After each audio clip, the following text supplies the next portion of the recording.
Paimon coming in! Paimon coming in! Is this level okay? Can you hear Paimon? I still have a lot to do at the guild. How about you take a rest while I go back?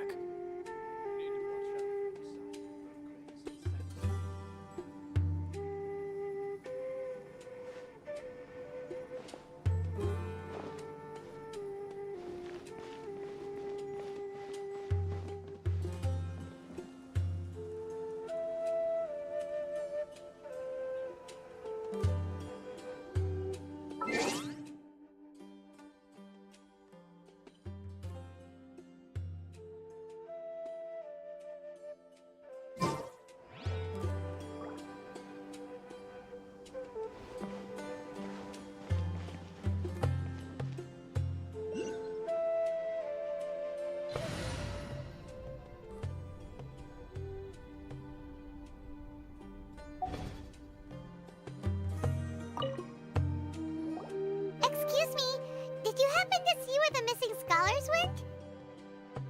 You mean the village keepers? Oh, let me think. When I was eating dinner the other day, I saw one of them by the side of the road, muttering away and eating mushrooms and tree roots. They shouldn't go around eating that kind of stuff. Okay. Did you notice anything else? Anything else? No, I think that's all I have to tell you. Sorry.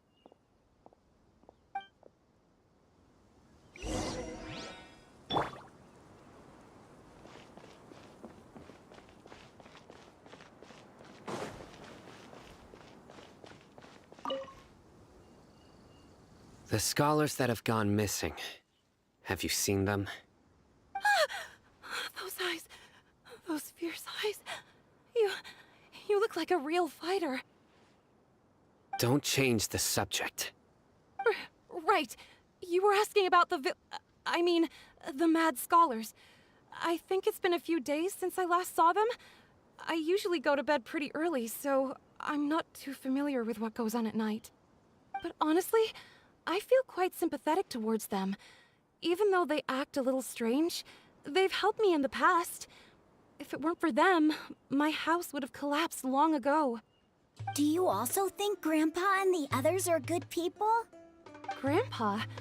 Oh, hello there. It's little Isak. You mean that nice man who looks like your grandpa's long-lost twin, right? He was actually the one who protected my house. I saw it with my own eyes. He happened to be staying near my house that day and was doing something with his hands on the ground. It still feels pretty surreal now that I think back on it. Did someone teach them how to do that? Well, whatever the case, I'll always be thankful to him and whoever taught him to look out for others. I'm pretty sure that if I ever went mad, I wouldn't be able to do anything like that. Gotcha. Thank you.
Don't get hurt.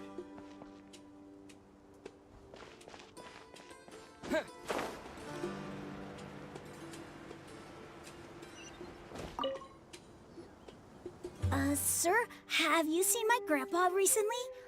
You know, the one who likes to sit and space out near the village entrance. Oh, well, if it isn't Isak. Oh, your grandpa, huh? It's been a while. The last time I saw him, he was spacing out by the road as usual.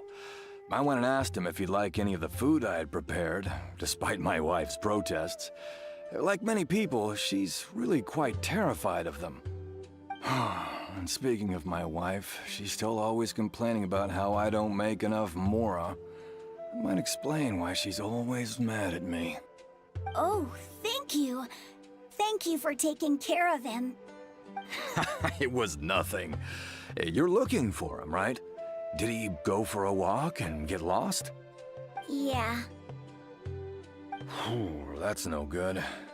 Well, once you found him, come by my place again and I'll cook a little something for the both of you. I've known you since you were very young, so as far as I'm concerned, you're family. Please feel free to come by anytime. Wow, what a nice guy. Okay, thank you, sir. Huh? Don't say anything for now. Isak, stay here. Let's head over there. Stay quiet as you move.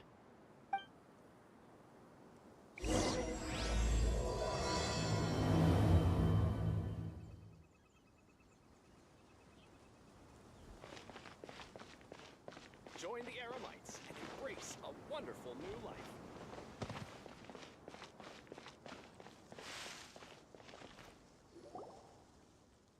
Listen, see if you can make out what they're saying.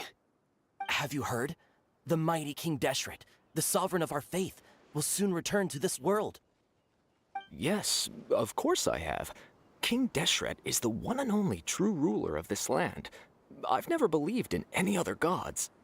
Still, you say he's coming back, but it sure doesn't feel like life's about to change around here anytime soon. What's your proof? Haven't you noticed? The village has been getting more deranged scholars than ever. Delavar was saying that many people also went insane just before the fall of King Deshret's civilization in ancient times. We don't quite know why, but it seems like there's some sort of connection between insanity and King Deshret. Isn't it a sign of King Deshret's power that all the mad scholars have disappeared? If you ask me, they must have been chosen as the final sacrifice for King Deshret's resurrection. Huh. Now that you say it, that does make some sense. Does this mean our lives are finally going to take a turn for the better? Exactly. Those city folks will get what's coming to them. Now, repeat everything you've just said from the very beginning. Huh? Who are you? Where did you come from? My patience is running thin. You heard what I asked.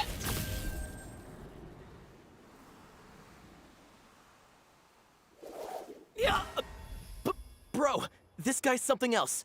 Just look at his eyes. One wrong move, and he's gonna flay us alive. Let's not get on his bad side, okay? I am no match for this guy. Oh, okay, good sir. What is it you would like to know? Tell me about King Deshret's resurrection. Well, I only know a few things from hearsay. I went for a drink the other day and heard others talking about a rumor that the madmen will disappear and that King Deshret will return to this land. I'm not making this up, I swear! Hey, go on. Keep talking. It's true. It's all true, sir. We desert folk have had more than enough of those people at the academia.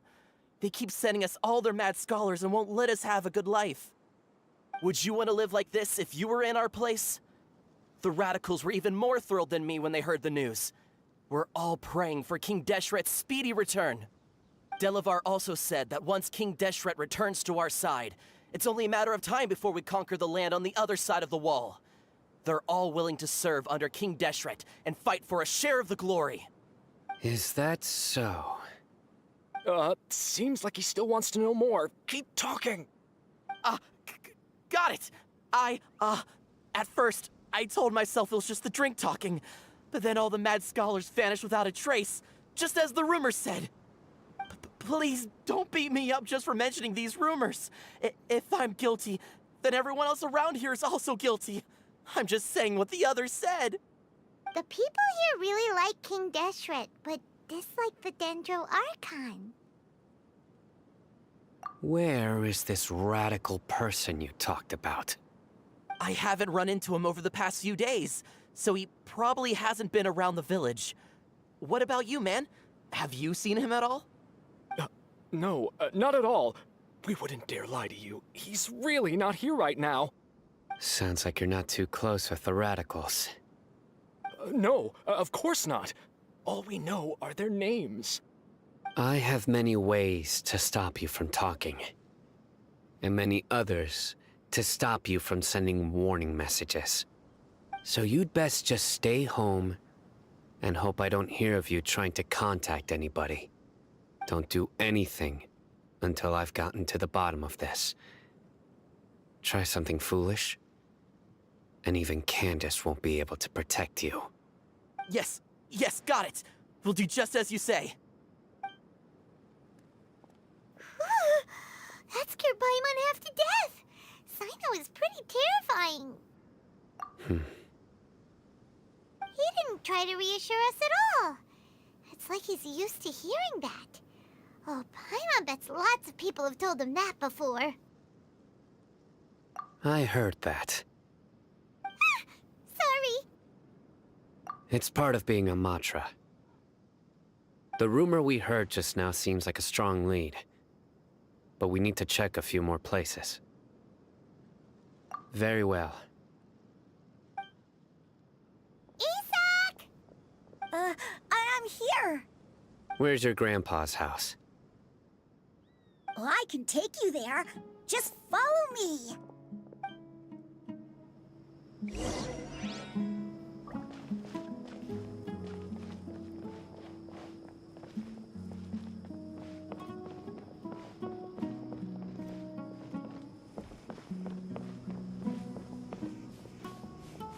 Grandpa, he likes to be alone.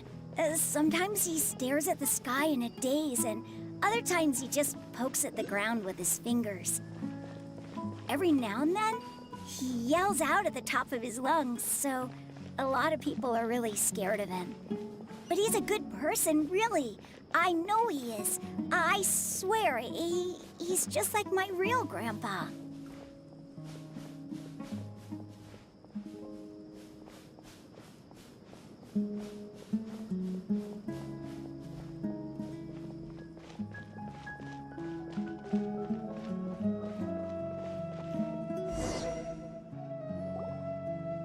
This is where Grandpa usually stays. There sure isn't much here. No. Incense? Please don't say it's the same one as before. But are you okay? Are you getting dizzy or need to lie down? There's a scent that you can sense, but I can't. A certain traveler here once passed out from that smell. Thankfully, Tainari saved the day. And then he gave us a long lecture to explain all about how it worked. So, you know Tainari? Huh? You know him too? Are you two friends? Yes. Now that I concentrate, I can also make out the scent of incense. Wait, surely Tainari didn't lecture you too? No. No need. Did you first encounter this scent at Tainari's house? In the forest. From a scholar.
What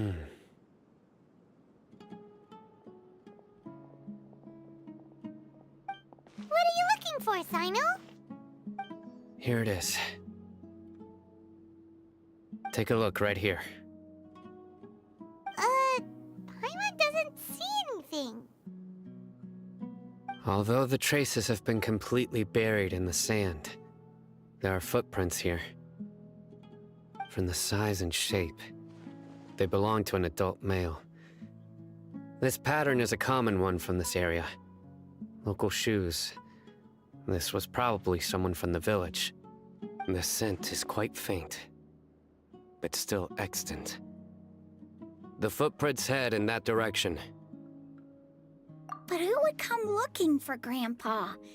He doesn't have any friends. We'd have to ask whoever lured him away with the incense. Huh? So you can lure someone away with just a scent? Hey! What's wrong with liking good food? Everyone's got something they love in life. Exactly. Most scholars are fond of incense, since the smell supposedly helps them clear their minds and discover new knowledge. Even deep within the clutches of madness, they still yearn for their knowledge-seeking days, and will follow the scent whenever it presents itself. No, Grandpa. So, someone's taking advantage of their weakness? Huh. Still, why would anyone want to abduct all the scholars? Are the rumors really true? Could the disappearance of all the mad scholars have something to do with the radicals? It's highly likely. Please, you have to save my Grandpa. Grandpa's never done anything wrong. Please help him. Sounds like we'd better help get him back. Don't you worry, Isak. We won't let whoever took him get away with it. Let's head to Aru Village and inform Candace and the others about what we learned here. After that, we'll set off to find the scholars.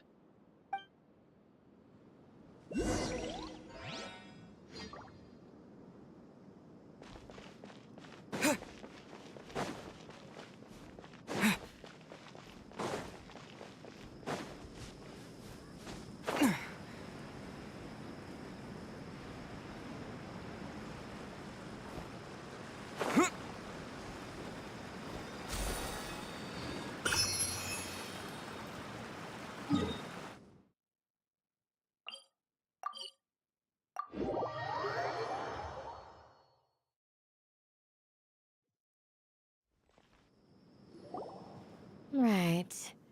The darker fabric definitely looks a lot better. That'd be my choice, too. We're back, Candace! We've got a lot to tell you. Ah, welcome back.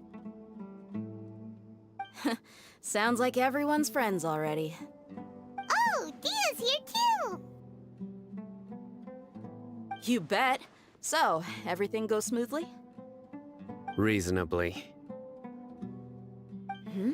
Alhaitham didn't go with you? We haven't seen him at all. Huh. I saw him around the village entrance earlier and figured he was investigating with you. I guess he must have gone off on his own.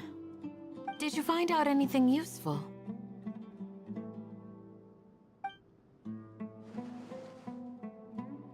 I see. So someone used a kind of incense to lead the exiled scholars away from the village.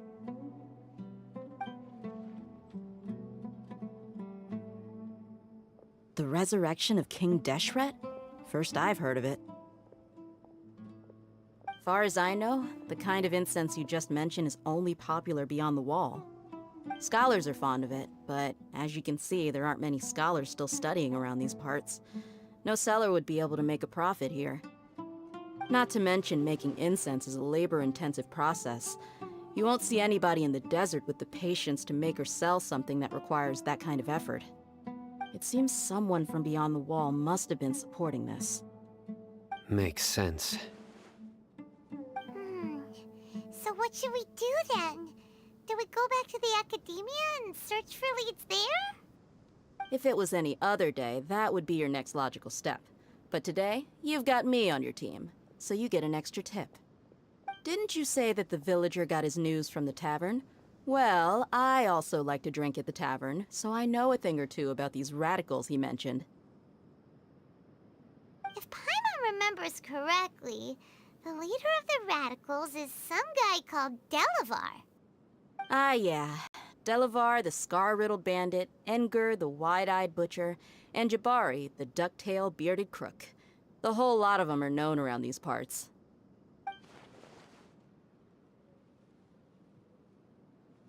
These guys have one thing in common, and that's being broke. The rougher life gets, the more they want to believe in King Deshret. Way they see it, King Deshret's resurrection is their only chance at overthrowing the Academia. Throwing all of Sumeru into chaos is the only way to change the way of life here in the desert. Anyway, that's my guess why they've chosen to become radicals. Tia! You're amazing! You really know this place inside and out!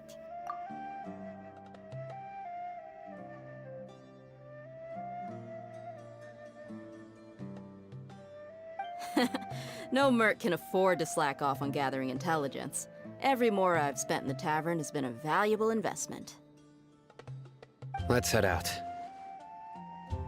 Now hold on, you're staying right here, Sino. Why? Aru Village is not a big place. Outsiders stand out here like a sore thumb. I'd bet word about you has already gotten out. The desert is unforgiving, so the way of life here is also a lot tougher than on the outside of the wall. You survive on making connections out here. Compared to you, mercs like me are just third-rate amateurs. I've got no actual fighting skills to speak of. But that also makes it a whole lot easier for me to gain the locals' trust.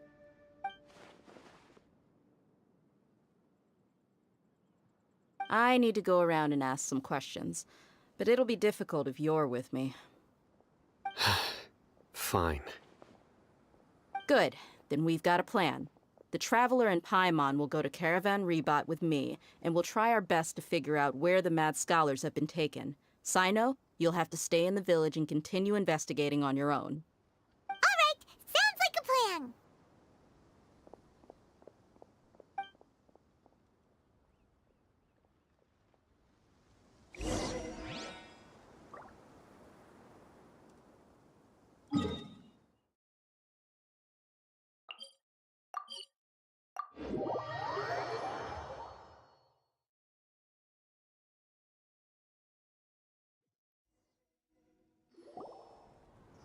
Well, here we are again!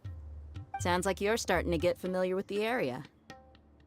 Paimon's amazed every time we see the wall of Samiel. How can a wall this tall even exist? It's almost unreal.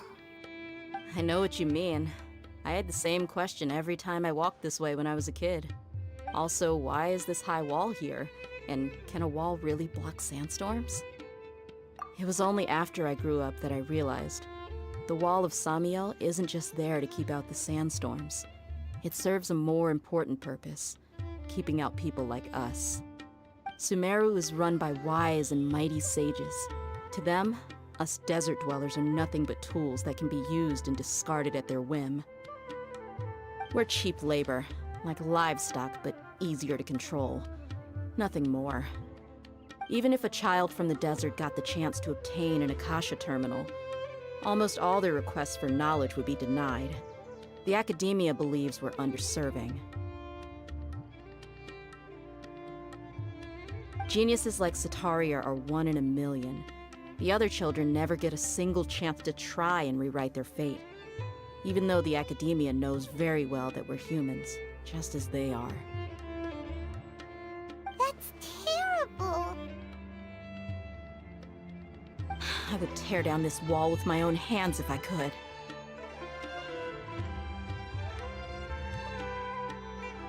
Hey, Thea. You're not thinking about doing anything scary, are you? No, not at all. This place just gets me thinking, that's all. Besides, we're here to procure information, aren't we? Yep, we gotta catch those...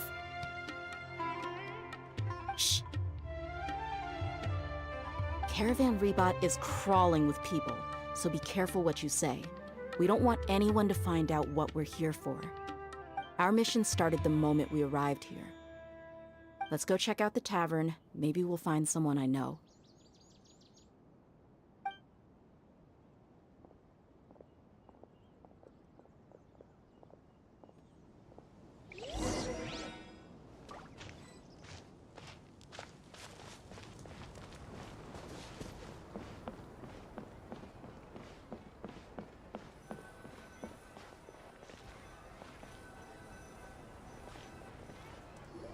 Just our luck. None of them are here today. You mean, you don't see anyone you know? Dia, is that you? What a coincidence. You here for a drink too? Zaki. Finally, a friendly face. Oh, and who do you have with you here? Guests from another land? Hello, hello. I'm Zaki. Dia's, how would you put it? Drinking buddy? We've had drinks together a few times. You could say we go back a ways. Anyway, as far as my friends here, they aren't too shabby, are they? You rarely see any Outlanders so friendly and respectful nowadays. Absolutely. Much better than those people on the other side of the wall. So, Dia, are you looking for someone?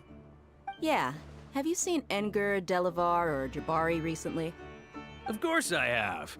Matter of fact, we were all here drinking together just a few days ago. I've got a spice trading deal from another nation. I thought maybe Delavar and his friends might be interested. Know where I could find him? Ah, how thoughtful of you. Then I assume you also know that Delavar's been having a hard time making ends meet these days, so you came here to help him out? Hey, keep it down. Let's just say I prefer to keep this deal a secret. Y'all at Caravan Rebot are like family. If there's more to be made, why not do it together? Besides, Delavar and his friends have muscle. They'd be a good fit for escorting the goods. Yes, how considerate of you. Delavar's my friend too, so of course I can take you to him. Come with me.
Propagate!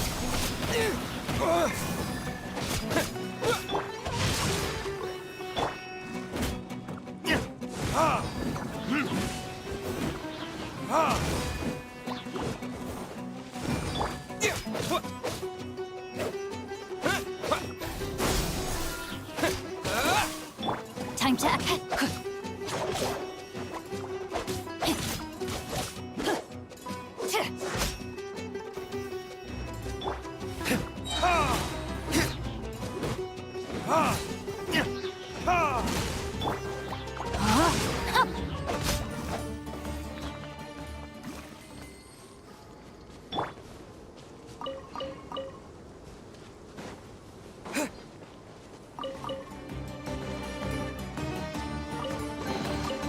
Is this an answer from this world?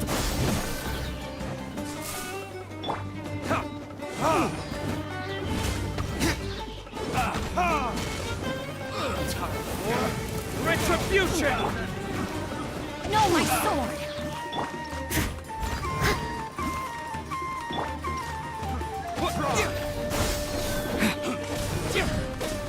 Bring forth!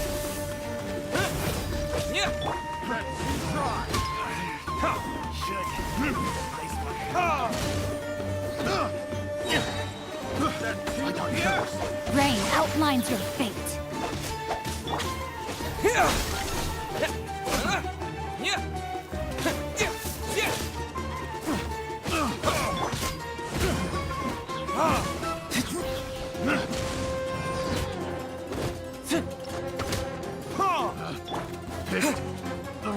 Propagate! The hunter becomes the hunted.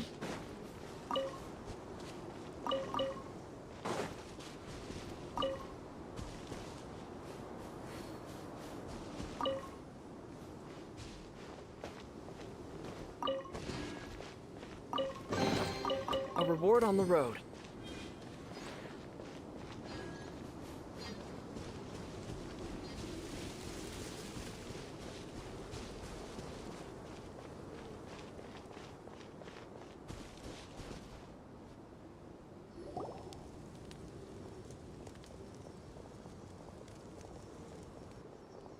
Are we there yet?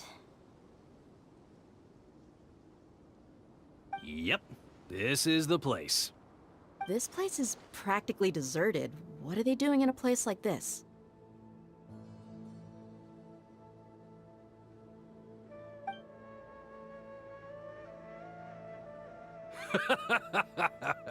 Why don't you take a guess?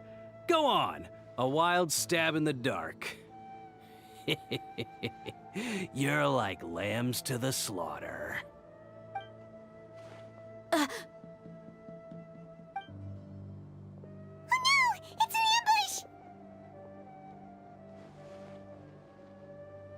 ambush! What's this all about, Zaki?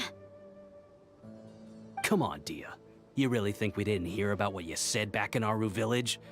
The boys have kept a close eye on you from the moment you set foot there. Not only do I know that you're looking for Delavar, I also know that you've teamed up with people from the academia to look for the missing scholars. So, you've been watching us from the very beginning? Uh-oh. Paimon knew leaving Sino behind was a mistake! And you left the strongest one in the village, didn't you? Who do you think you are? You really thought we'd fall for your little business deal nonsense? So you and Delavar have been partners all along.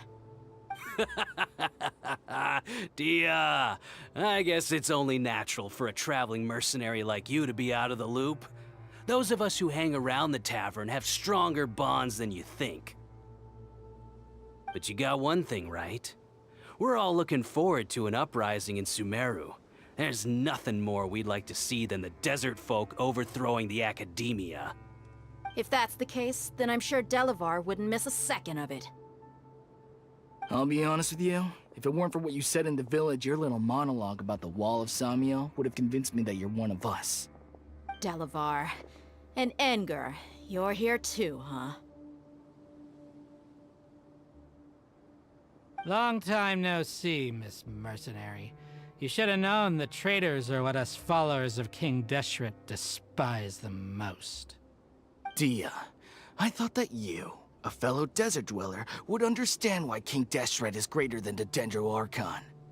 Little did I know, you don't deserve to join us. Yeah, gee, what a missed opportunity. Adopting radical views and kidnapping innocent scholars, all because of some baseless rumors. Anything else I'm missing out on? See? There you have it. Mercenaries are just a bunch of faithless scum with only one thing on their minds. Mora. Pathetic. You're all like a pack of street rats. You're not wrong. Mercenaries are driven by Mora, and my faith lies with whoever's paying me. As long as there's a profit to be made, anyone can become my friend. Enough talking! Get him!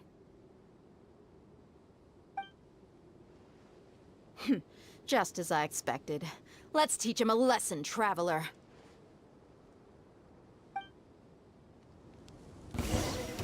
Following orders. New punching bag. Scatter! No, my sword!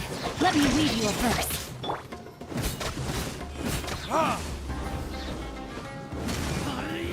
Verdict is...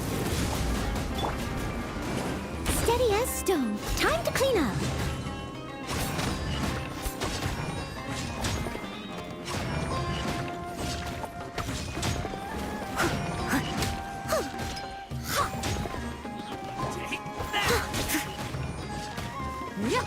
Someone needs... Leave it up to...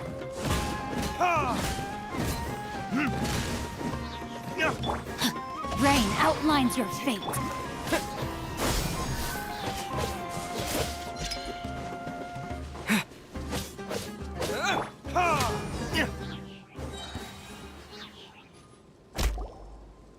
Impossible! How could you? So, what do you think about your meticulous network now, Zaki? How did you say it? It's only natural for a traveling mercenary like me to be out of the loop.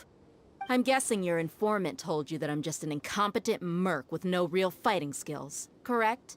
I mean, that is what I said after all.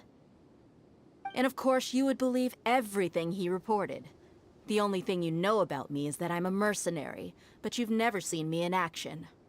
Even though you heard we went to handle monsters together, you believed that Candace was the only one doing all the real fighting. That so-called Flame Mane is just a fraud. She admitted it herself. She just uses her connections to gain the trust of others. That's what you thought, right? Ugh. You lied in the village because you figured that we'd have people watching you. And you were stupid enough to fall for it. I figured as much the first time we drank together. You all thought you were so smart. Pathetic. Okay, that should be all of them. Whoa! So you've been planning this since we were in Aru Village? No task can be done without preparation. I just happened to notice a couple suspicious-looking people while you were out investigating. Oh, but instead of catching them right away, you let them report back. Those two who were snooping around were just a couple small fries. If we want to get the real catch, we have to be patient and give it some time. Oh, you mean the funny name she mentioned back in Uncle Ampu's house? The wide-eyed butcher, scar-riddled bandit, Paimon can't remember them all. That's just a bunch of drunk talk. Engar and Delavar like to talk themselves up when they're drinking. Engar, the wide-eyed butcher, and Delavar, the scar-riddled bandit, are the nicknames they came up with for themselves. Alcohol has a way of making people share what they really think, so Engar and Delavar are always rambling in the tavern about how King Deshret is a superior deity. What about Zaki? He's just a numbskull who fell right into our trap. Zaki was probably the best hidden of them all. My initial plan was to find Delavar first, and then try to track him down. That's what you wanted to ask when we were at Uncle Anpu's house, right? Jabari is one of the villagers you talked to. You know, the one who wanted to treat Isak and his grandpa to some food. Wait, so he's a radical too? No, he isn't. I just needed to tack on a random villager name to make the eavesdropper think that I was making some wild guesses based on my impressions. Wow, what a genius idea! Well, that's an expert mercenary for ya. Ah, you're too kind. It was straight from the usual playbook, if I'm honest. So, that thing you were saying before, is it really true? About what? About how mercenaries only care about Mora, and that anyone's a friend as long as there's a profit. Does that bother you? What makes you so sure? Dia, do you dislike the Dendro Archon like the other desert folk? You two are pretty sharp. No, I don't have anything against the Dendro Archon. I've heard a lot of nice things about the Lesser Lord from Dunyarzad.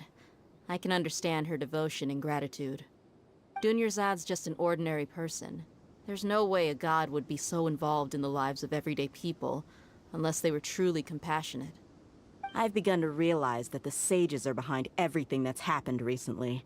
The radicals' blind belief in King Deshret, making the Dendro Archon out to be an enemy. It's all the academia's trickery. But I see through it all. And unlike them, I can never be hostile towards anyone who's never done anything wrong. Dear.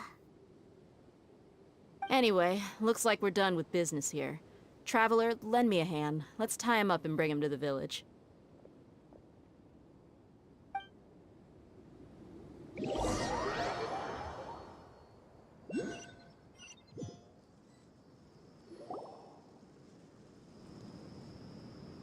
This should be all of them. I'll let you take it from here. All right. I'll be in touch. Until then, please stand by. Candace, do you need any help? Candace will be okay on her own. I trust her, so you can too. She's been guarding Aru village for quite some time now. If anyone is qualified to question the offenders, it's her. While I'm questioning them, why don't you pass some time by exploring the area? I'll meet you back here tomorrow morning, Traveler. As for these idiots, let's just hope they live to see another day.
Hey, no littering in the water.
You should really bring the Knights of Favonius with you next time.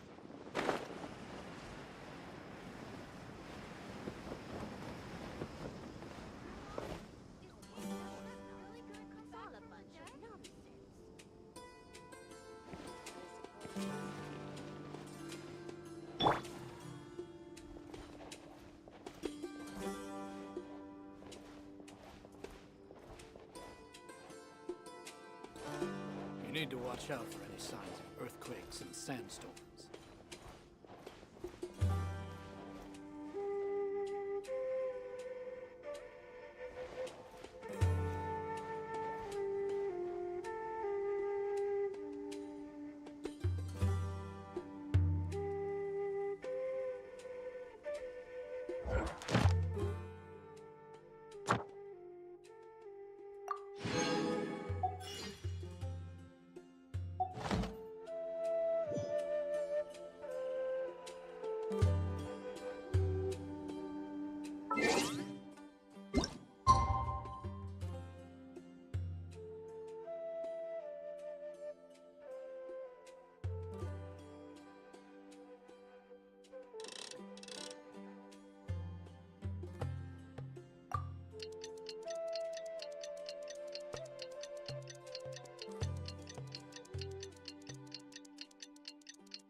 Hey, Dia! Right on time. We'll know any moment now. Paimon's been wondering. You seem to know Candace pretty well. Have you been friends for a long time? We've known each other for some time now. She's a pretty interesting person. Even though she's an extremely strong warrior, she never misuses her powers against others. Oh, Paimon knows what you mean. Like a lot of martial artists say, never take the fight outside the ring. Yep, I guess you can put it that way. It takes strong convictions to be as dedicated as she is, and shoulder that kind of responsibility. Us mercs, on the other hand, we pretty much live from one day to the next. Well, Paimon thinks you're great, too. Really? Thanks for that.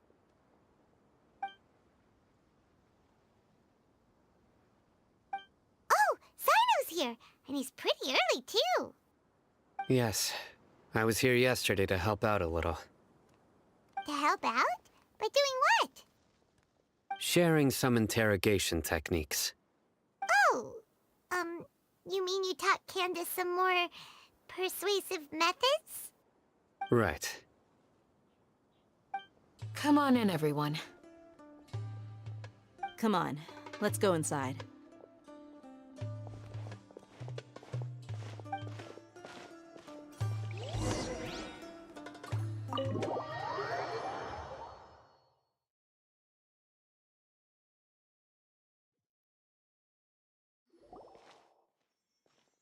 Candace, where? Whoa, you look furious. Do I? Huh. What gave it away? Oh, there's no mask that can hide true bloodlust. Cover up your eyes, and it'll still show itself at the corners of your mouth. Perhaps I need to work on my composure. Still, it's perfectly understandable why I'm angry. I'm sure everyone present would agree. Yes, ma'am. Please, don't beat us anymore. We're gonna die. Well, looks like Sino taught her well. You fear death yourselves, yet you do not hesitate to place the lives of others at risk. The absurdity is mind-boggling. The ones you call mad scholars are known to us as the Village Keepers. They are vital members of our community, and some even count them as family. You come here, to my village, and you treat my people as nothing more than stepping stones towards your goal. Tell me, what would you do to you in my position? Mercy! Please have mercy! You've made your bed. We may all be desert dwellers, but there's one thing that I understand better than you. The resurrection of King Deshret will only result in war. And war serves no one. The people of Aru Village care little about which god is in power. Life may be tough and tiring, but we wish to preserve our way of life. A war would only cause us to lose all that we have. And that is not a responsibility that you can afford to shoulder.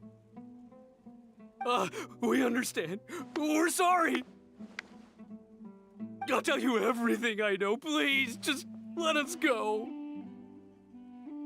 I'm listening. You might not believe this, but it wasn't us who came up with this idea. Someone was spreading rumors in the tavern. That's how we ended up hearing about King Deshret's resurrection. Some mystery man told us that mad scholars will make the perfect sacrifice to usher in King Deshret's resurrection. They give their lives, and we can get anything we wish for. They're called village keepers. Slip up again, and you'll regret it. Yes, sorry.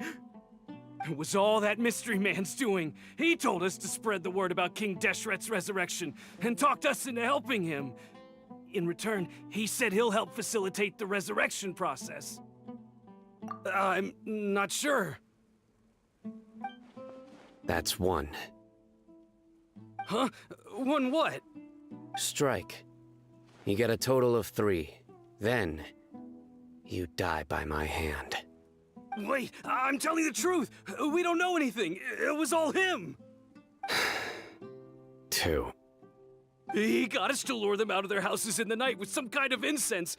We take them to a junction outside the village. Then the mystery guy takes them from there.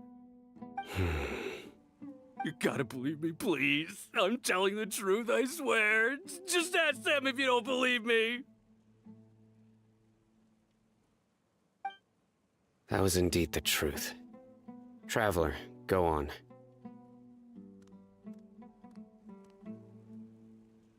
You have to believe me. If I knew that, I would have told you his name right away. I'm not risking another beating to keep his secrets. No way. That guy, he wears a cloak, and he's always careful to cover his face. He calls himself King Deshret's envoy. I believe I may know what's going on. Uncle Anpu? What do you mean?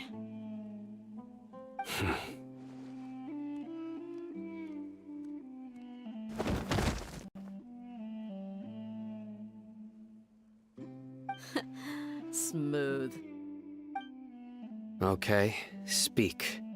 If my suspicions are correct, this mystery man they speak of could be from the academia. Some time ago, people from the academia attempted to take the village keepers away. I refused, insisting that they are part of our community. It strikes me now that this secretive character shares the same goal they had. Which means it's highly likely that the academia was purposely spreading a false rumor to trick the radicals into delivering the village keepers right into their hands. They were the ones who brought them here to begin with. Now they're trying to take them back? We aren't gonna let that happen. Not the academia again.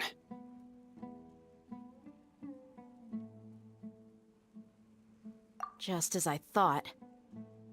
But what could they want with the village keepers? People are nothing but tools in the eyes of the academia. A change in their plans likely means they found another way to exploit the scholars. Regardless, our top priority now is locating the village keepers. You're right. Isak is still waiting for news on his grandpa. Time to go. Let's leave the village and try to track them down. Yes. Pack up and get ready to leave. You got it. Candace, I'll let you deal with the radicals. Leave everything outside the village to us. All right. Let's meet back here once everyone's ready.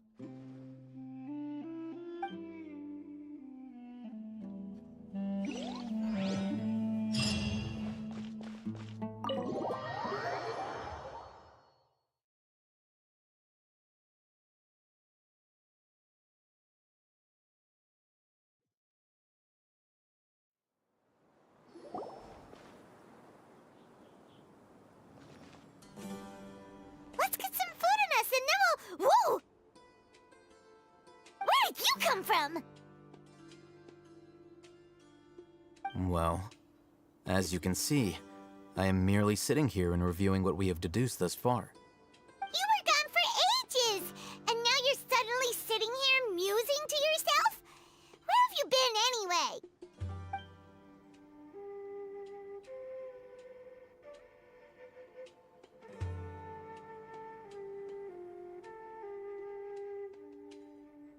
Hey, what's with the silence?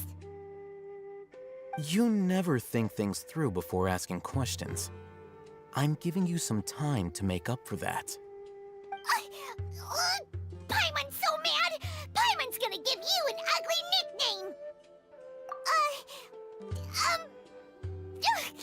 Never mind. Paimon's got nothing. There's just nothing super obvious to pick with this guy. It makes it so hard. Well, you've heard nothing to suggest I left this whole time, so clearly I stayed in the village to investigate. Anyway, you plan to leave Aru village and keep searching for the truth of this matter, yes? Yep. We're not gonna find out anything more by staying here, so we thought that we might as well take the search elsewhere.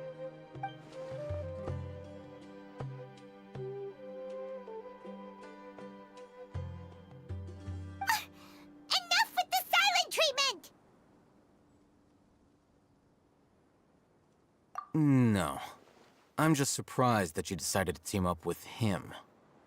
Al-Haytham, you haven't helped us out at all ever since we arrived at Aru village.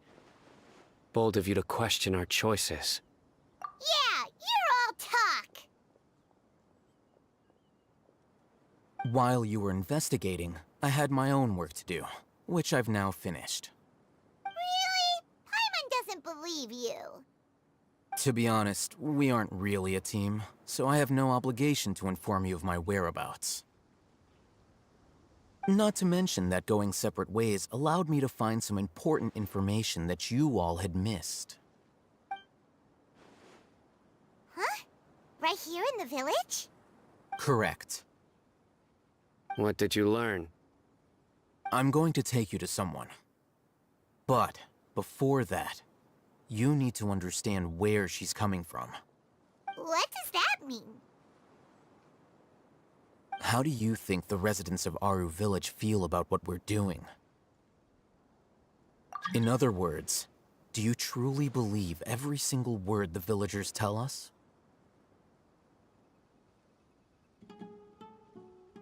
You mean some of them lied to us?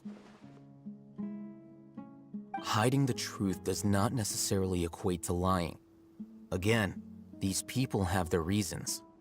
Remember what Candace said? Most people in Aru village don't necessarily care which deity is in charge of Sumeru. That's because whether King Deshret or the Dendro Archon has power is of little significance to them. By contrast, the perils of their daily lives are ever-present concerns. They won't simply share everything they know with you without good reason. That's why you believed there was no further information to be found in this village. Glad you're following along. Among those you have talked to, there's someone who was consciously keeping you out of the loop. In fact, she's been observing your every move since you arrived. The reason being, to someone who only wants to live their life in peace, any external factors introduce unpredictability into the equation. Those eyes. Those fierce eyes. You look like a real fighter. Don't change the subject. It's quite obvious that she's intimidated by Sino's authority and strength. Right. You were asking about the the mad scholars. She corrected herself mid-sentence because she's aware that there are King Deshret fanatics in the village.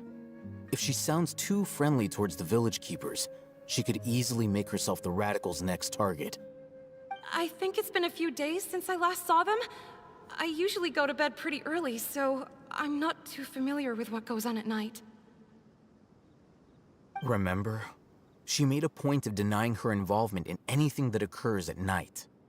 But honestly, I feel quite sympathetic towards them. Even though they act a little strange, They've helped me in the past. If it weren't for them, my house would have collapsed long ago. After speaking to the village chief, it became clear that the village keepers had protected Aru village at night. In other words, the young miss was very much awake during that time. Then why would she lie? By getting involved with an outsider, she risks drawing unwanted attention to herself. As for why she might be so wary about all this, maybe you should ask her. I'll pass on this one. You said that she is afraid of me. If so, it's best if I stay out of this. We're on it!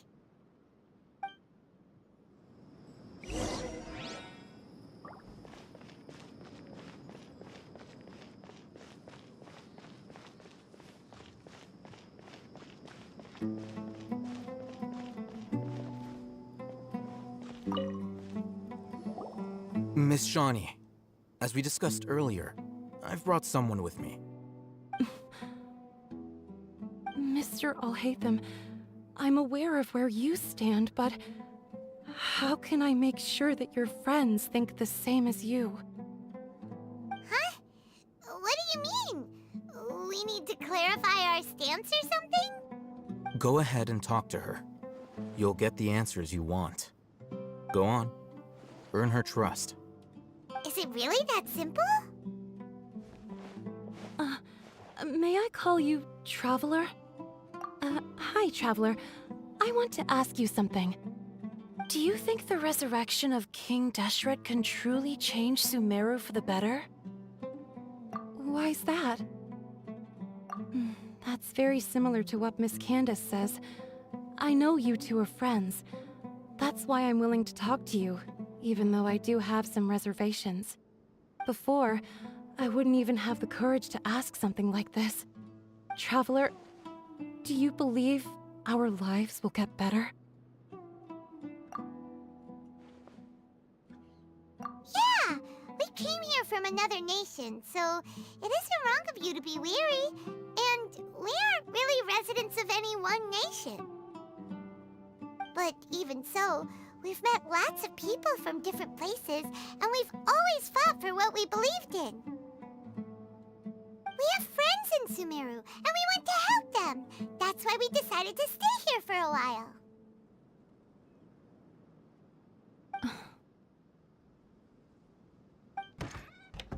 I want to trust you. My apologies for posing my questions like that. To be honest, I didn't expect you to come back for more information.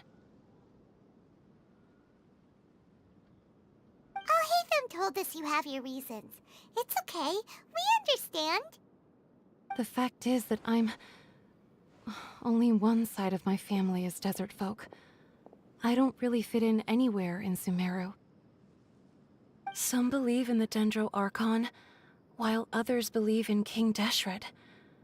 I don't belong to either side, and neither side would want me. Speaking of which, the Radicals mentioned that they despise traitors. Do they just think that anyone who's different from them is a traitor? Yeah. Some people can be so narrow-minded when it comes to bloodline and beliefs. It makes no difference what I say or how I behave. I'll always be suspected of having ulterior motives. Slowly, I just stopped talking to people. I pretended not to hear or see anything. All I want is to live my life in peace. And then it happened.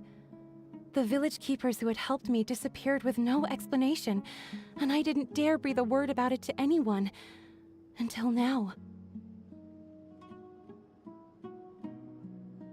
You can tell them.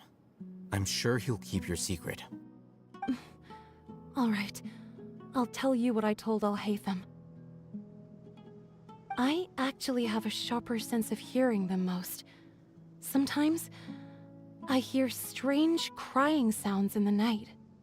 There are ghosts? Perhaps. I'm not sure. It's faint, but it's definitely the sound of crying. It comes from far away in the distance, and always carries very raw emotion. It used to be louder and more frequent. But ever since you arrived in the village, it doesn't seem to happen as often. And when it does, it's much quieter. I have to focus really hard to make it out. I confirmed this with the guards on night duty. They also have someone with a good ear, and he's heard similar sounds at night.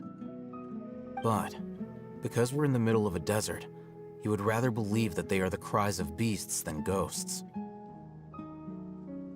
There's really nothing around these parts, except for an old hospital not far from the village. I think they used to use it for treating Elazar, but it's been abandoned for years.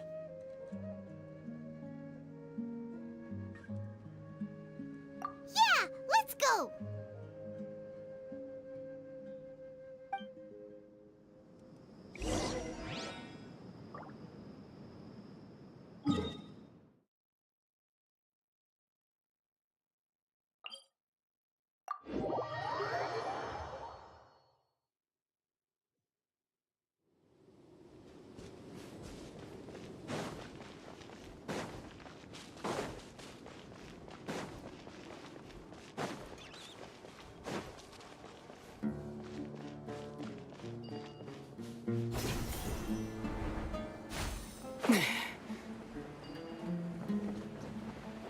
Sounds good to me.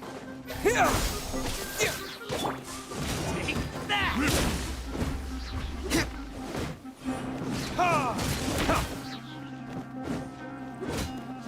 Time for retribution! I must leave no stone. Propagate!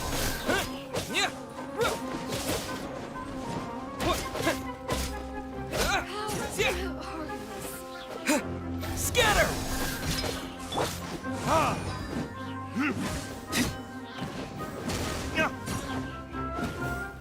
I'll take my leave.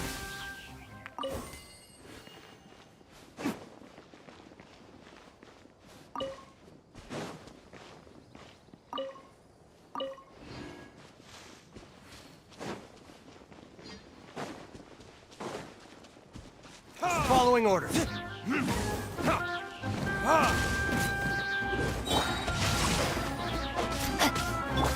Leave it all to me.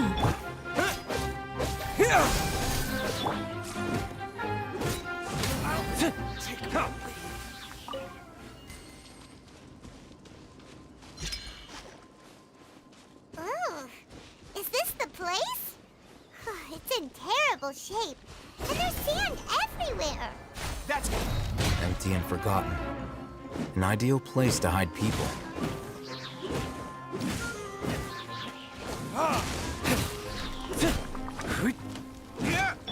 I must leave no Rain outlines your fate. I'll be back.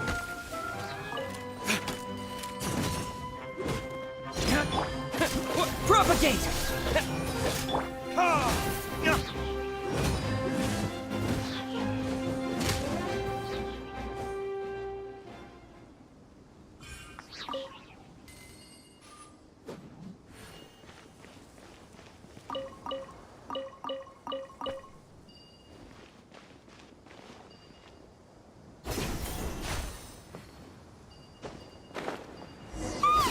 Monsters! Watch out!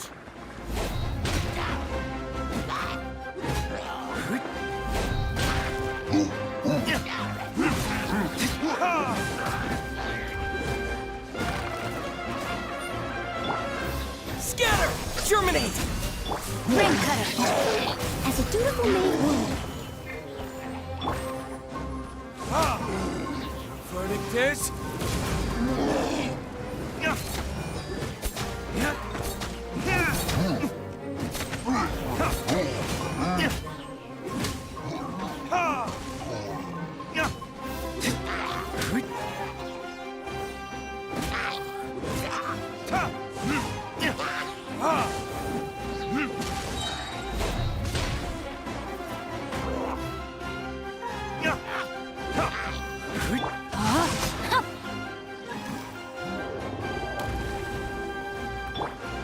Leave it all to me.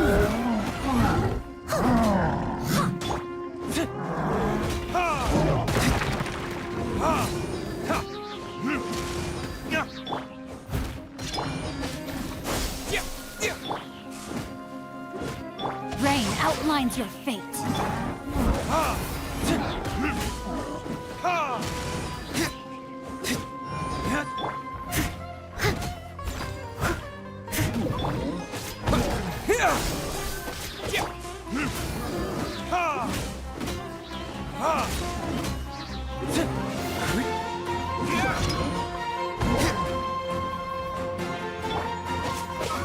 Scatter!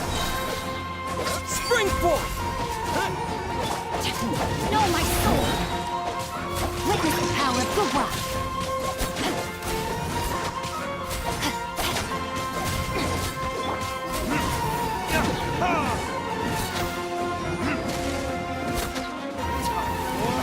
Retribution!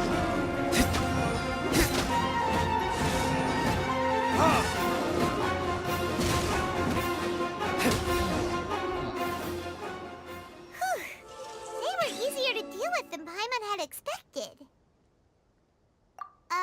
Super strong bandits? Or monsters taller than buildings dropping out of the sky? Or, something like that. He looks super serious. We gotta stay on our A game too. This is the one.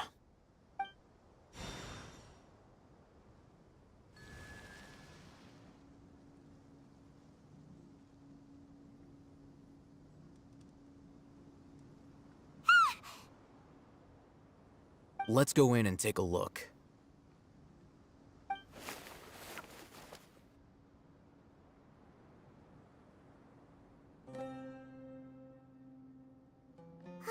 Hey, we haven't found squat. Are you sure we aren't wasting our time here? Patience. Shawnee says she only hears the crying at night. We have time to burn. Until then, I'm taking a break. And just like that, he sits down. Wait, he even brought a book to read?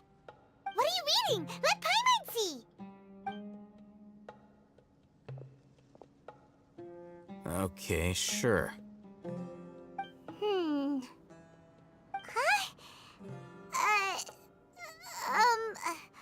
The natural position, which is the positional propensity of an entity in natural motion in contrast with an object in forced motion? Huh? When free from external influences, every entity displays the tendency to follow its natural trajectory? So, you got that? Oh, Paimon gives up. You keep reading your book. See ya! How is he so relaxed? Look at him, reading an impossible book in a creepy place like this. Hey! Paimon's your Tibet travel guide. Paimon knows plenty of useful stuff already. And anyway, it's not Paimon's fault that the books people read in Sumeru are so complicated.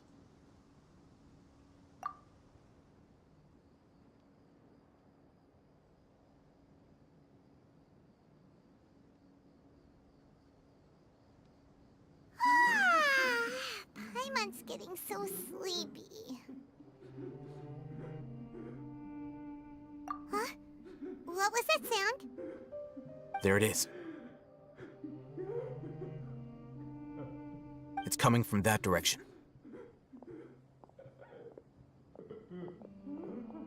Is the sound coming from here? Huh. Paimon's not seeing anything.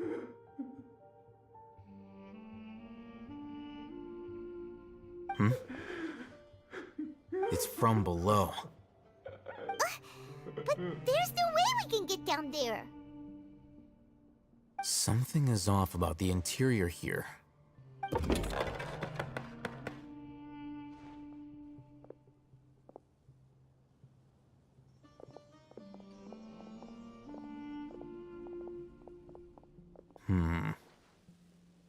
As I thought, there's a hidden structure.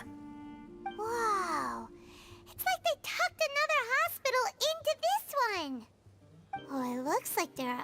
mechanisms around here. Let's keep exploring.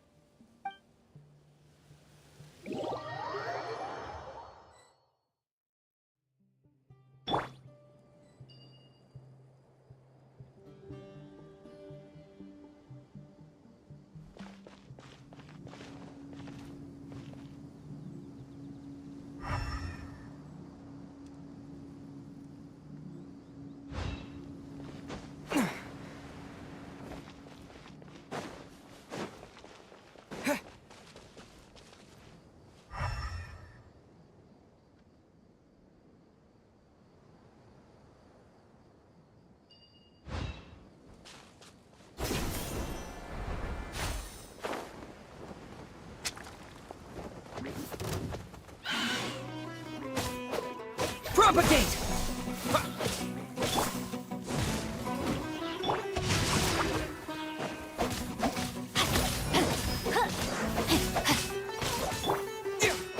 Scatter! I must leave no stone unturned.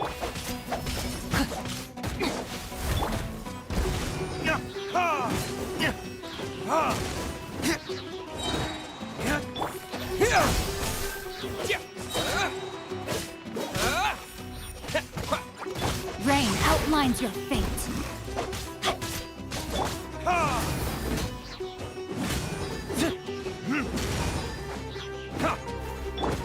Scatter!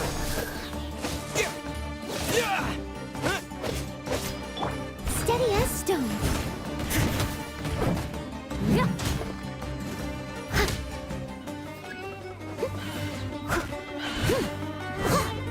Propagate! Germinate!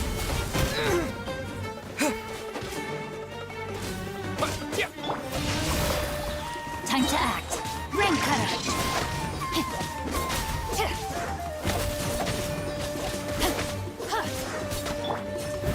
Time to clean up.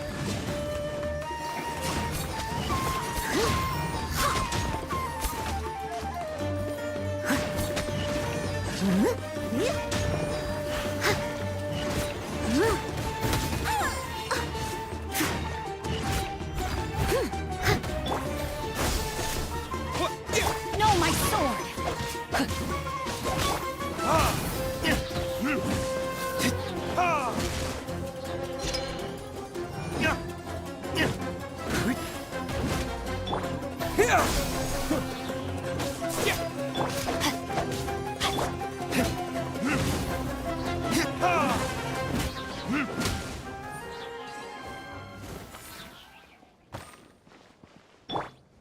Scatter!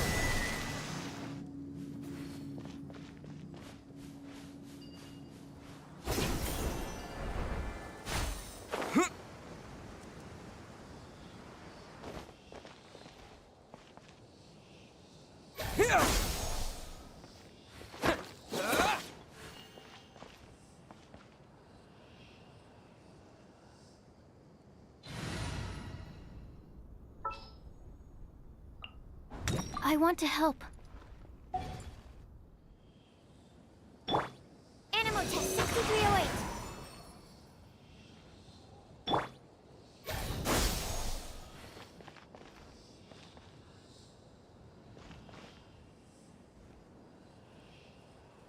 Propagate!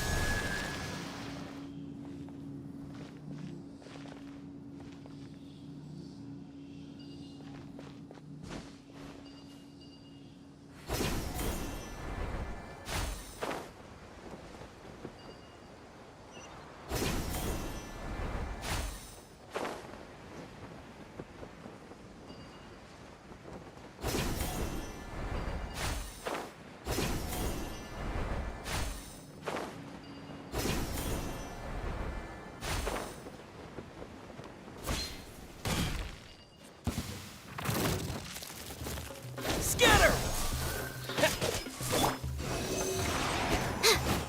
Animal test 63. I must leave no stone unturned.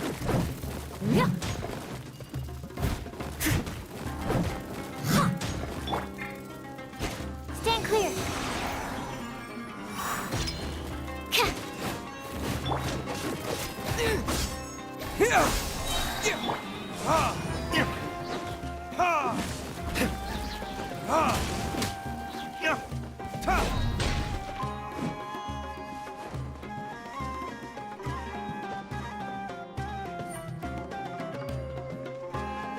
Propagate!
Look!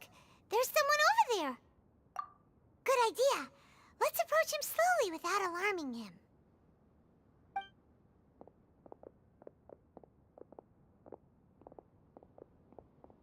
Wait.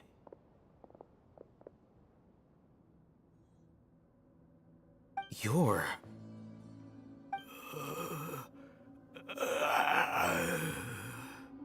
He can't speak, and his eyes are unfocused. But he looks too young to be anyone's grandfather. Also, why is he the only one here? Didn't expect to see him here. You know him? He's Razak, a senior of mine at the Academia. He's a scholar too? Is he the kind that holes up in a forest and mumbles stuff about training? No. And that's the problem. Razak was never involved in any of those things. He never trained in the forest, let alone reach Satyavada life. Leaving that question aside for the moment, him being here alone means that we might be too late. Looks like they've already taken everyone away. For whatever reason, they left Razak here. Perhaps they simply didn't have time to come back for him. There are drag marks on the ground. They're clearer by the doorway. Someone was forcefully drawing a cart that was loaded with something heavy. Loaded with people? That is one possibility. It looks like they were in a hurry, as if they were afraid of being caught. In their haste, they failed to notice Razak hiding in a corner. The symptoms are identical. Looks like we found living proof. Huh? Why do you say that? Allow me to jog your memory. Recall your time at Port Ormos. Don't you think his symptoms look familiar?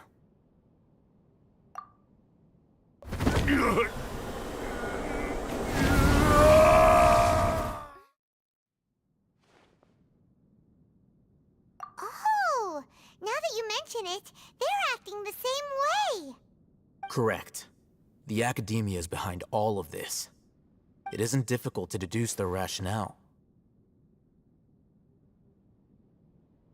First, the Academia spread a false rumor of King Deshret's resurrection, emphasizing the role of the village keepers, the mad scholars who were exiled to Aru village. These rumors were all the persuasion that the radicals needed, and those based in Aru village leapt into action. Unbeknownst to them, of course, through rounding up the scholars, they were actually helping the academia. As well as being able to exploit the radicals for their own ends, this scheme has one further advantage to the academia. All the risks and responsibilities are offloaded onto King Deshret's followers. Life for the desert dwellers has been brutal ever since King Deshret's death all those years ago. Beneath the surface, feelings of desperation are widespread. Many would give everything they have for the prospect of something better. Anyone looking to exploit that for their own ends simply needs to make a few empty promises. Even if complications arise, people will see that those involved are all followers of King Deshret, and look for no further explanation than differences of belief. A deep-seated mistrust of the desert and everyone in it by the rest of Sumeru will make sure of that. The notion of an academia plot wouldn't even cross their minds. It may seem like a simple strategy, but it is able to work wonders under Sumeru's current circumstances. Oh, that makes a lot of sense. It's in line with the village chief's theory, too. But there's still one very important question. Wasn't it the academia that brought the scholars to Aru village in the first place? Why does it want them back now? Throughout this process, one thing has changed: the scholars' identity. First, they were scholars. Then, they became lunatics.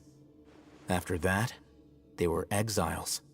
And finally, they become missing persons. An exile is still patently a living, breathing human being.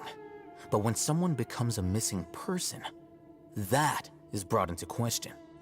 If you can't find someone, you have no way of knowing what exactly happened to them.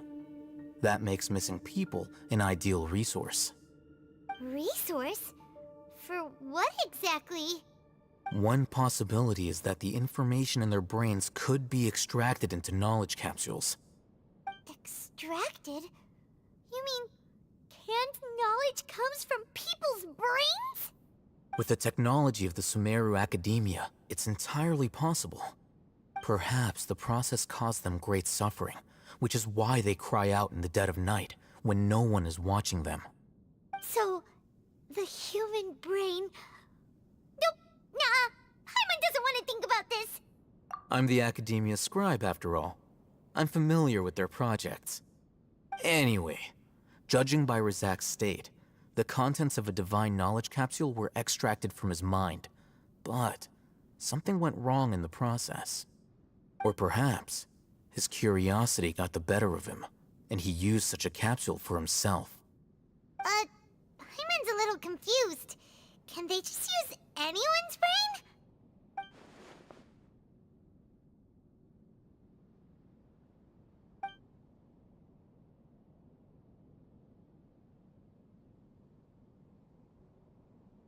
The look on your face tells me you've realized the answer. That's right. To some scholars, gaining knowledge about the gods is their entire life's pursuit. Extracting canned knowledge is just one of the extreme measures they turn to. However, I can't help but wonder, what do they seek to gain from divine knowledge? The Academia is going out of their way to look for forbidden knowledge, but what is their ultimate goal? I've spent quite some time trying to analyze the contents of the divine knowledge capsule, but to no avail. It seems like my way of thinking is too different from theirs. You mean you're not even slightly interested in getting your hands on this forbidden stuff? All scholars seek to expand the horizons of knowledge, but I'm not particularly interested in gods, so I don't share their degree of zealotry. Extracting information from people as if they were lifeless objects? If this is the direction of academic progress, then the Academia may as well shut its doors. Sounds like you're really against all this. Of course. The Academia's actions run contrary to their rules.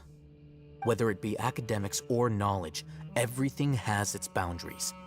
If those lines are crossed, the rules and order that govern everything in the world will be destroyed. This matter needs to be corrected, just like fixing a typo in a book. Wait, didn't you step in to help because you felt sympathy for those poor people? Not to be callous, but no. My criteria are a little more restrictive than that. There is no shortage of suffering in Sumeru, and the same can be said for the rest of Teyvat as well. What do you plan to do about that? Save every last person? Probably not. Paimon's not sure. You can say that. Simply put, I don't blindly place my faith into strength or heroism. I do what I want. The Divine Knowledge Capsule is something I want to investigate in full. That doesn't mean I'm willing to take action for the sake of a few strangers.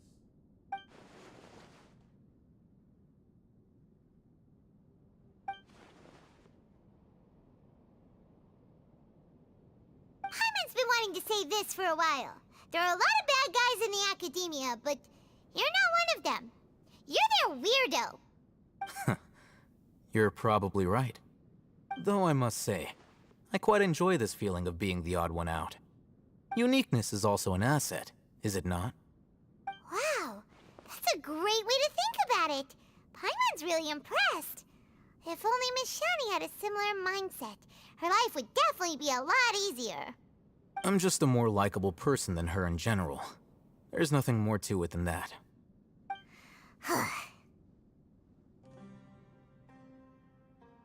He won't last long if we leave him here. Let's take him with us. We'll work out our next step after we return to Aru Village.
We're back!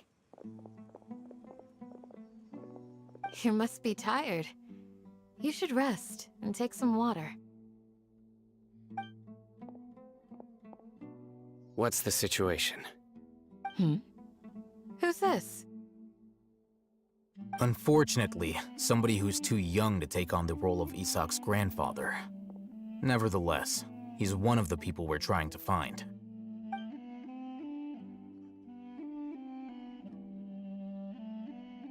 So, at one point in time, the abandoned Elazar Hospital served as the Academia's site for extracting divine cant knowledge.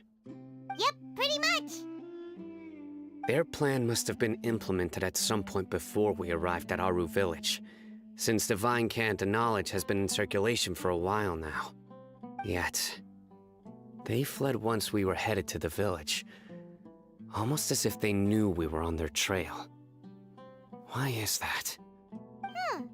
Yeah, why is that? We may have a mole in our midst.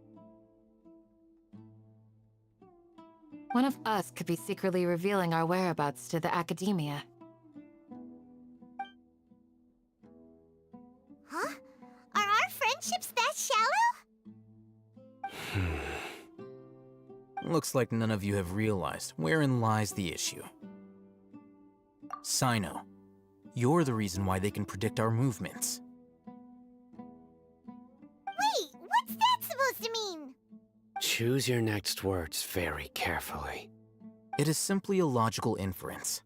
I have my reasons. So what you're saying is, Sino's the mole. Interesting. And here I thought you were the most suspicious one, Alhaitham, since you were always acting alone. I know. You have a point, but I realized something as we were returning from the hospital. Sino isn't like any of us. What are you trying to say? Do you still remember who you are, General Mahamatra? As a Matra, you are no doubt privy to certain kinds of information. Before you can take action against someone, you are required to have all the facts available, including the less than savory details. Simply put, the academia has traditionally allowed you access to a wealth of sensitive information. Knowing their modus operandi, wouldn't you expect them to take precautions against you? If you want to raise a vicious wolf, you need to make sure that you can avoid its bite. The academia is monitoring me? It's not that simple. The academia has eyes all over Sumeru, but they have a special protocol for dealing with you. Every so often comes a Nyagarbaha Day. On this day, the academia enters new information into the Akasha through knowledge capsules. I remember seeing a thick notebook next to the control panel once. Its contents were all about the General Mahamatra, his activities throughout the day, preferred methods of enacting judgment, everything. You're saying that the academia entered my information into the Akasha too? But what's the point in doing that? My actions aren't important enough to be added into the Akasha. The Akasha is capable of computation. The Akasha's algorithms are entirely capable of predicting your movements using the data entered. When you would depart, the route you would follow, your destination. It knew all of this. It predicted my every move. The academia has been watching you longer than you think. However, the fact that you resigned is proof that their suspicions were well-founded. So that's how it is. Sino adheres to his principles so strongly that he's actually a thorn in their side. Tenacity of will and steadfast faith are worthless to the academia. They need scholars who are easily pliable and mindlessly go after anything they can profit from. Sino, don't take it to heart. This just proves how much of a trustworthy ally you are. They escaped because of me. Don't blame yourself. It's not like any of us would have known. I have an idea. If they predicted my movements, then I might be able to guess where they went. Whoa, you bounced back fast.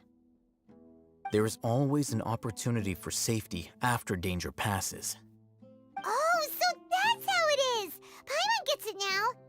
If the academia is trying to avoid Sino, then the safest place would be... Yep, that's right! They'll want to proceed in the direction opposite of where I'm going.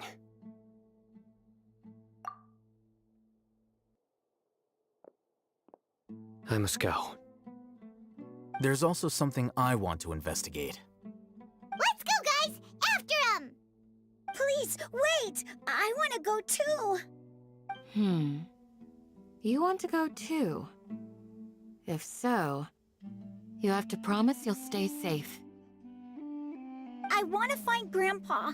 I promise I'll be careful and not cause any trouble. Everyone, I leave him in your hands. Yay! Let's go! Remember to pack some food with you! Paimon feels like we're missing someone, though.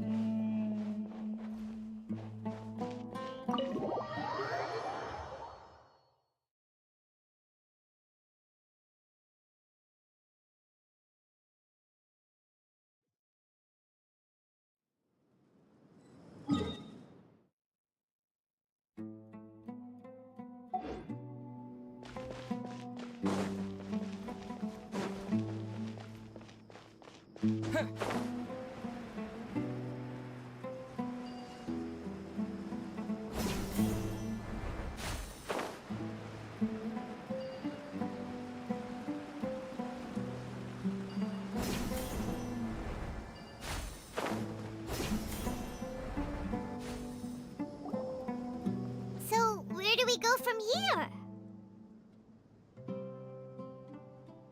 Yes. After leaving the village, we should head straight toward the desert.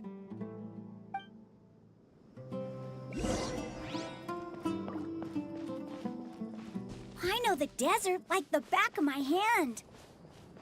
Is that because you play here a lot? Yep. One time, Grandpa almost got lost in the desert, but I was the one who brought him back.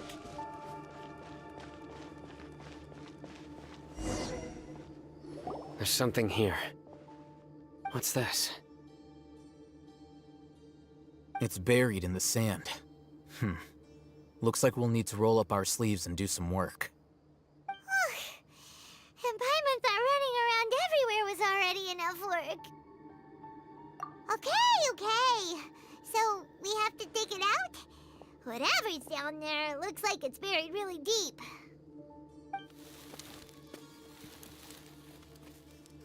These are likely fragments of an Academia-developed device, something akin to a headset. Looks like there were more than one village keeper. They must have been escorted this way because there are device fragments scattered around here. Let's split up and search the area. Chances are that we'll find other things nearby.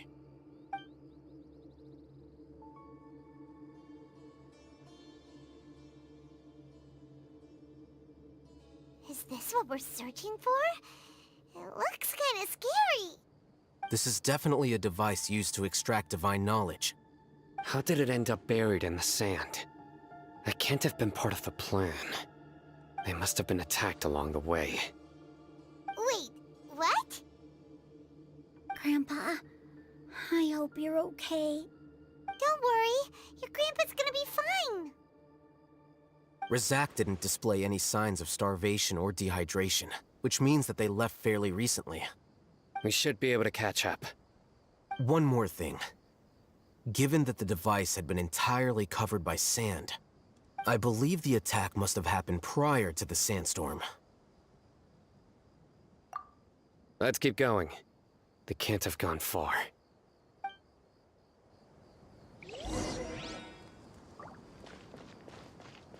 Ugh, but running on sand is so tiring. But you're flying, aren't you, Paimon? Is flying over sand tiring too? Ugh, of course it is.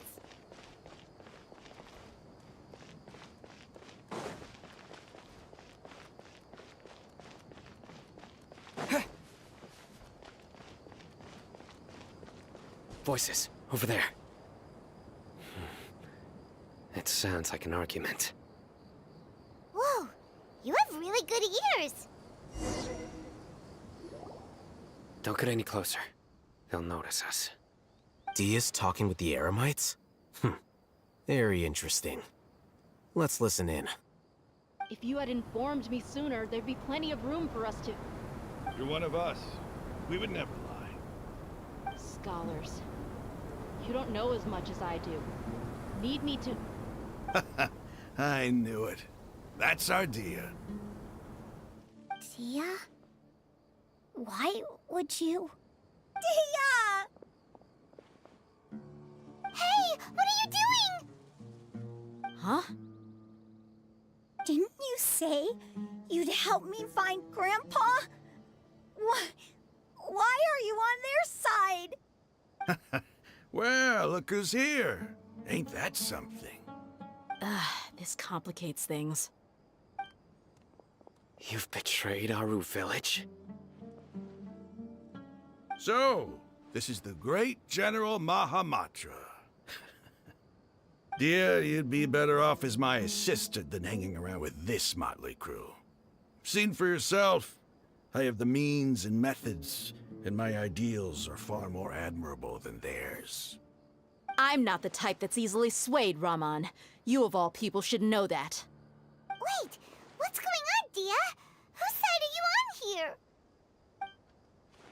Shut it, Paimon. It doesn't matter. Whichever side you pick, nothing can deter us from the grand mission of resurrecting King Deshret. Once our Lord of Old returns to this land, we will have a new beginning. Face the facts, Raman. It's not gonna happen. You should understand that more than anyone. Have all your years as a merc taught you nothing about placing hopes in a ruler? I'm a desert dweller and a proud follower of King Deshret. Whether I live by the edge of the sword or in peaceful comfort, my soul will always carry this conviction. It's not too late yet. The village mad scholars aren't gonna bring King Deshret back to life. You don't understand, my dear lady. Pursuing our faith is our purpose in life. Even if the chance of success is 1 in a million, we must be willing to give everything we have. Even if it'll expose you to the academia? Even if they end up disbanding the Eremites? Your Eremites, which you've worked so hard for all these years? Yes. We've waited a long time for this day to come. The sun and the moon no longer shine here. All you see now is cracks in this desiccated land. But fate has finally dealt me a hand to play against the Academia. With these scholars in our custody, we'll stomp the Academia's forces and fight our way beyond the wall of Samiel. Ridiculous. Think about it. The Academia controls the entirety of Sumeru. Your powers are negligible in comparison. If you still don't believe me, then try asking these 2 men. They're also against the Academia, but neither of them are as arrogant as you are. They look more like pawns of the Academia to me. Why would I listen to anything the people of Greater Lord Rukkhadevada have to say? Filthy traitors. Your god abandoned all honor and betrayed King Deshret. We desert dwellers will never trust the likes of you. It's impossible to communicate with someone so hostile. Perhaps we should. Do you really believe that by kidnapping the scholars, you'll be able to negotiate with the Academia? These people have no value as bargaining chips, but I could be persuaded to take their place as your next hostage. These scholars were exiled from the Academia. I, on the other hand, am their current scribe, and will be a much greater asset to you. Wait, you can't be serious. So, you want to trade places with the hostages, do you? Precisely. Any wise person would gladly accept my offer. What are you thinking? What if they decide to kill you instead? Well, that would be bad luck for me. However, I'd get the chance to observe the scholars, perhaps even find out the truth. Think you can talk me over with that confident look of yours? I'm not trying to persuade you. I'm using this as a means of joining forces against the Academia. You are the scribe. What do you have against the Academia? Not all desert dwellers believe in King Deshret, and the same applies to the Academia. Why must all knowledge seekers approve of the Academia's way of doing things? You Academia scum. Every last one of you is nothing but a hypocrite, just like everyone else on the other side of that wall. I've made myself clear enough. I won't listen to another word from the Dendro Archon's people. Not so fast. I'll hate them. Do you stand by everything you just said? I never make empty promises. You know you're making a dangerous decision, right? I do. Good. Raman, hear me out. These people are my friends. Maybe you can't take the followers of the Dendro Archon at their word, but what about me? Do you trust me? We've known each other for years. Of course I do. In that case, I'm willing to vouch for their honesty with my right arm. Come on, Raman, don't be a coward. If you're serious about taking on the Academia, you need to steel yourself. You can't be afraid. An arm from the Flame Mane. You've piqued my interest. But what if you refuse to oblige? What should I do then? No one's a fool here, Dia. We're mercs. And mercs don't tend to live long unless they have their wits about them.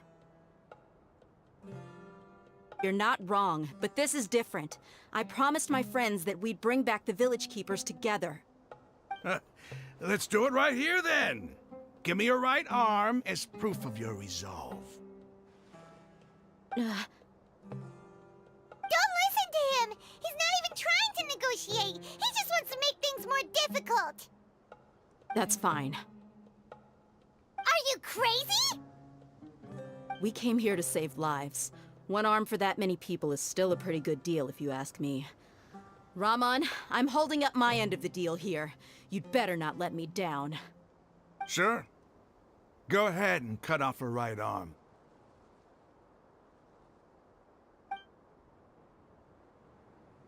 No!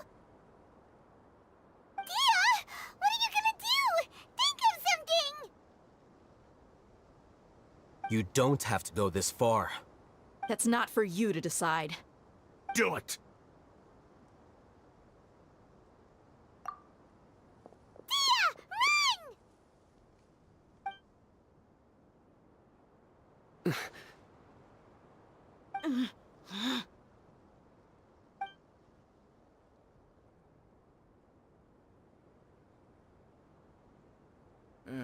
Stop!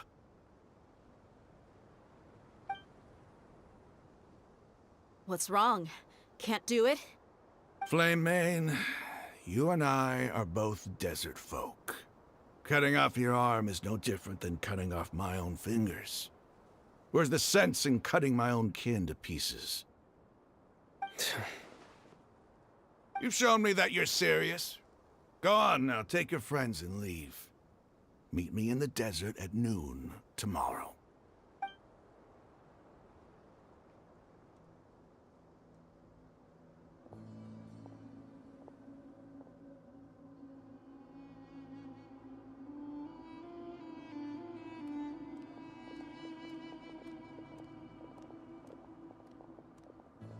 Phew. I was really counting on him not going through with it. Dia! That was crazy! Have you all lost your minds? What if he'd actually cut your arm off? Then I just have to hold my claymore with my left arm. Okay, I'm sorry. But sometimes when you're out on a limb, you gotta double down to seal the deal, you know? Don't ever make a promise like that again. I can deal with the likes of them. If it came down to it, you would not lose to them either. I don't doubt it, Sino. But this is about more than me and them. There's a lot more where they came from. Even if we got rid of one bunch of radicals, there are others out there. Wiping them out would do more harm than good. As you wish. I'm sorry, Dia. I should have stayed put and listened. I should have trusted you. It's okay. I promised you I'd help find your grandpa, so I'll do whatever it takes. Whatever it takes? You just might be scholar material. Huh? Are you serious? The Eremites once said that I was a lunatic. Perhaps a little madness is essential to be successful in research. Why does it feel like he's using his praise for me as an excuse to brag about himself? Okay, let's get moving. We should head back to the village and rest up. Today was just a trial run. Noon tomorrow is gonna be the hard part.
here so early? Looks like we have everyone here. Isak, are you sure you want to come with us? I'll watch from a safe distance. Dia, I want to be there to bring Grandpa home. Okay, let's go then. Dia, wait. What's the matter? I heard that you were quite reckless yesterday. No more of that today, understood? Or I'll be very upset with you. Fine.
Huh.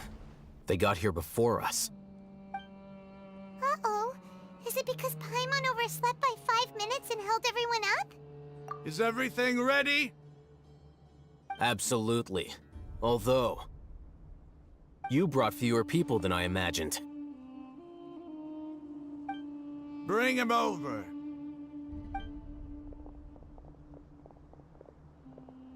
Grandpa! Why is there only one of them? Rahman, I've always thought of you as a man of his word. What's this about? It's a one-for-one exchange. Sounds fair, don't you think?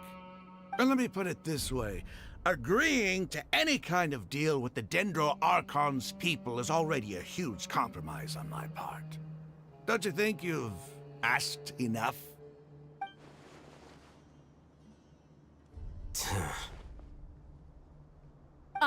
You stay right there!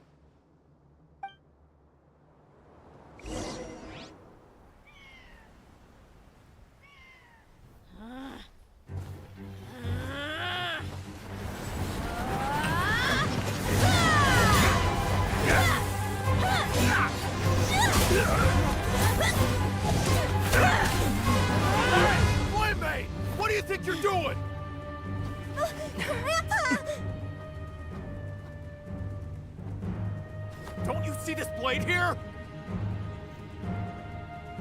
You coward! Why are your hands shaking? Wait a second! It's a earthquake!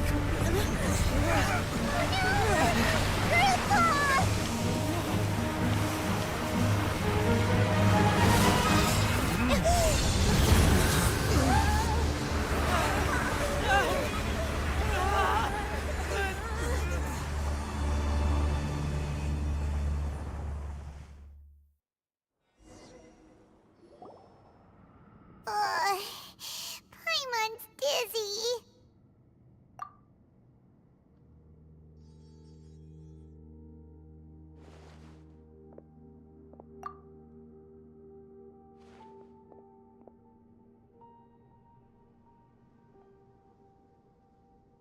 Ugh, this day's going just great.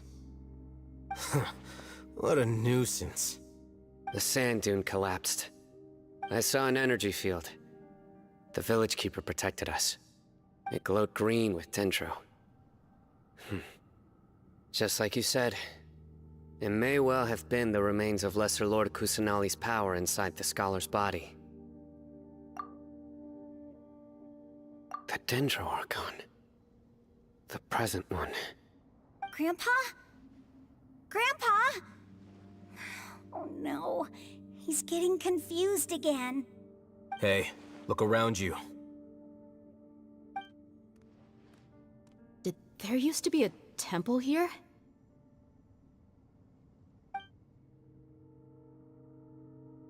It seems that when the sand dune collapsed, it exposed these underground structures.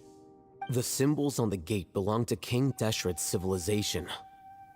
This structure must be ancient. Over time, the sandstorms completely buried it and left it in the state we see now. It could have been an underground palace in the distant past.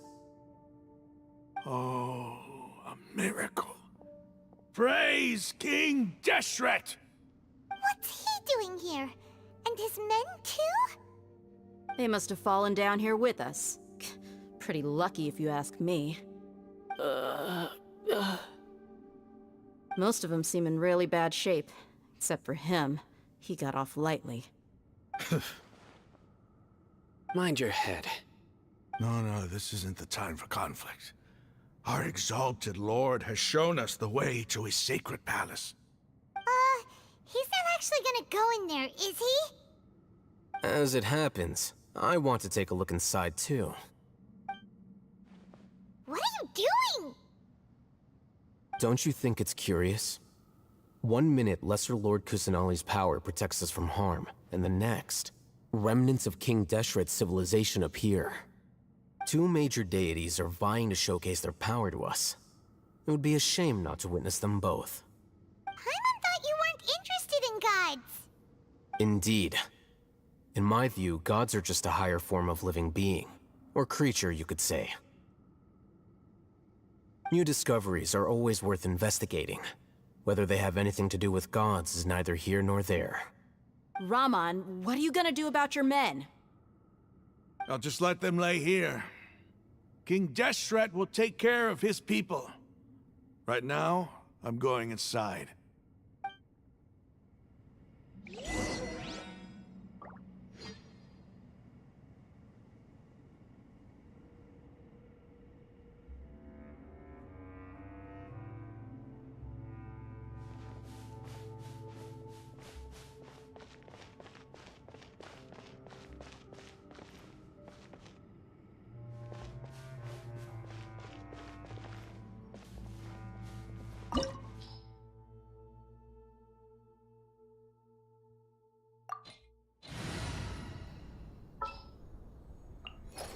My demon-expelling mantra is ready.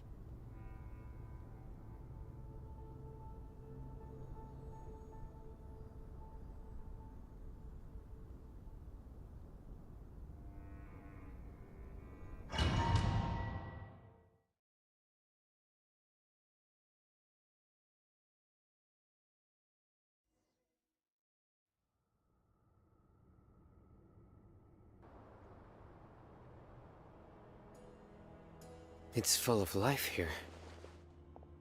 This defies comprehension. It looked completely desolate from the outside. Yet, it flows with energy inside. Yeah, and there's so many plants. It's so pretty. Sir Rahman. Huh? Me? Do you see another Rahman here? Are you mocking me? What do you mean, sir? Interpret it however you want, but there's something I'd like to draw your attention to. While this structure is clearly left over from King Deshret's civilization, the energy that flows in here is that of the Dendro Archon. Whatever you say. It's not like I have a vision. There's nothing to be angry about. Think of this as an academic journey. It does seem kinda strange. If that's true, then we might have to explore this whole area to find an explanation.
Swift and merciful.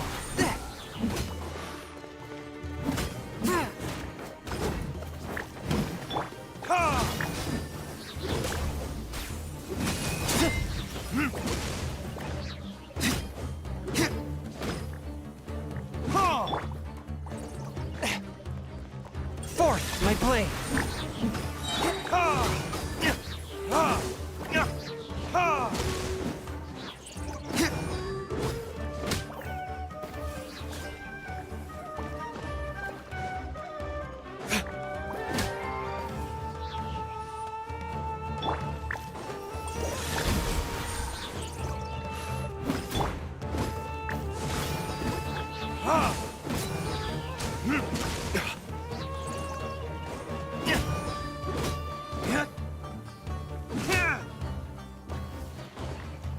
A touch of frost. Leave it all to me.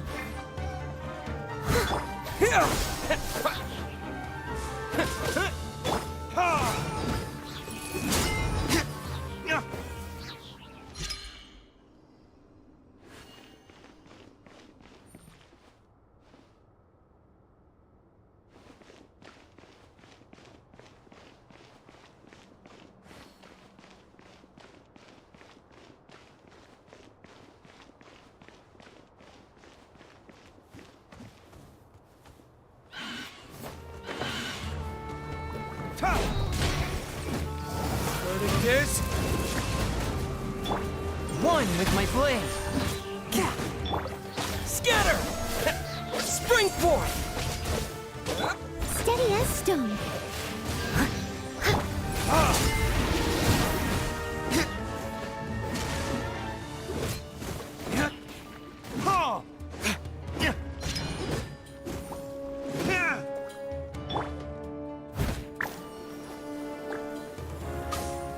Propagate!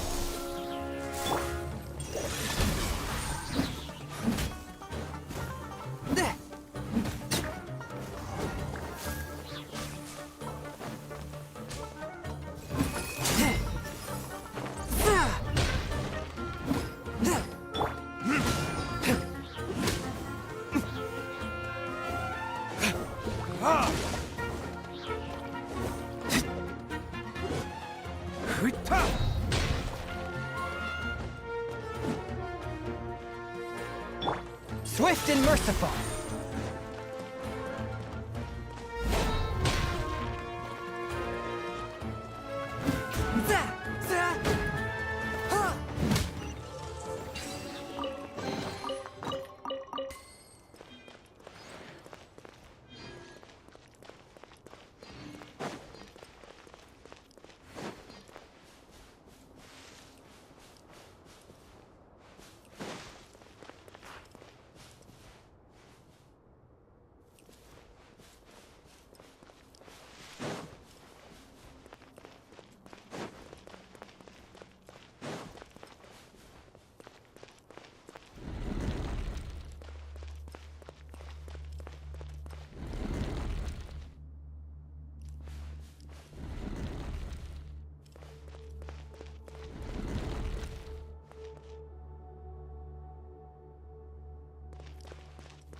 From whence you came!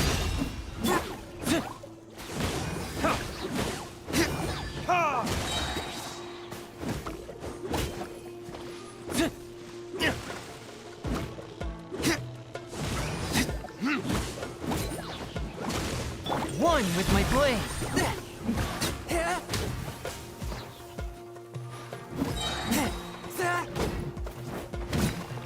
Scatter!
Leave it all to me.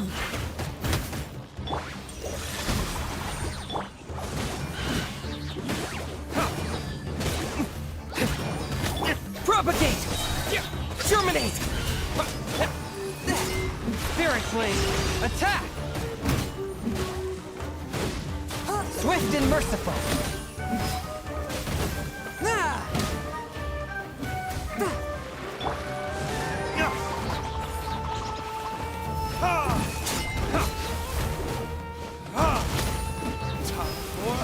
Retribution!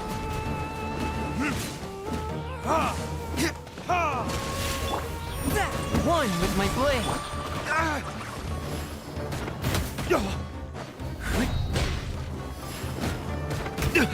You will pay for that!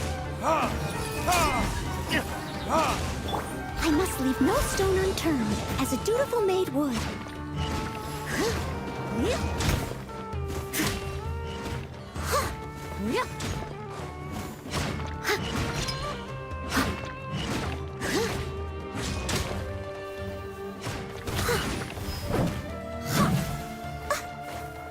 Steady as stone.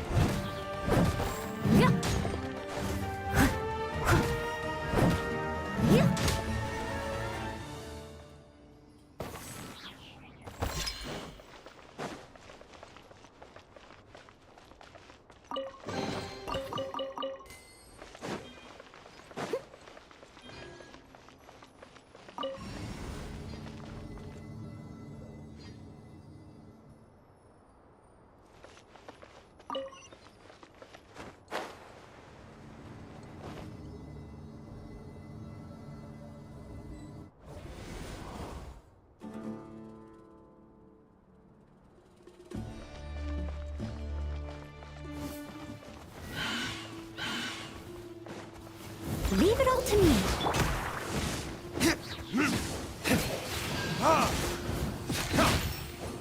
Swift and merciful.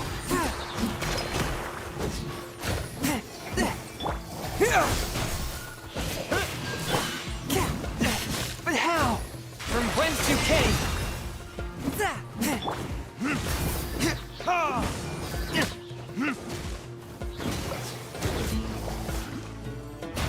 Propagate! One with my blade.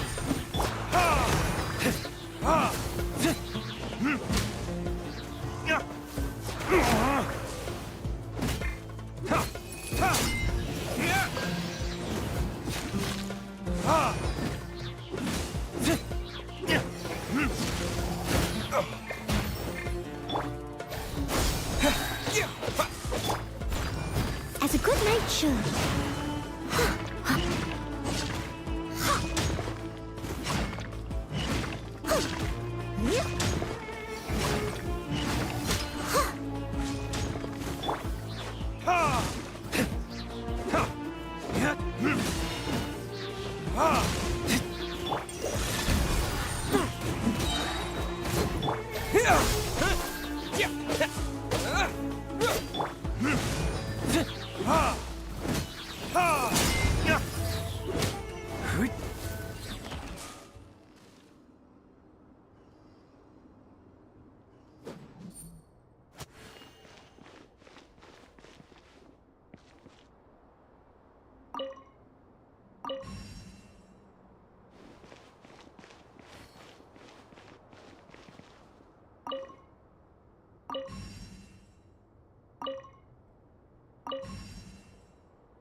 Guess we can rest a bit.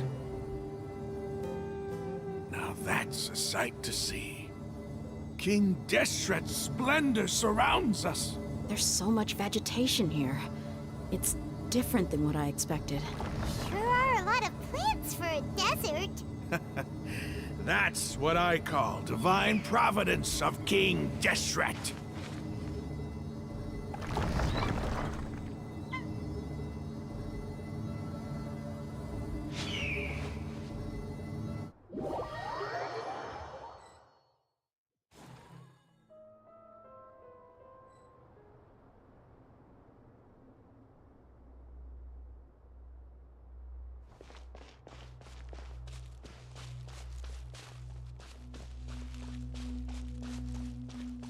It's getting brighter!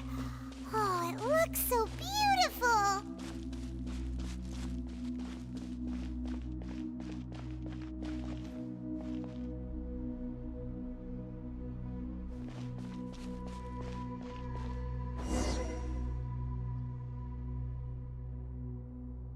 Wait.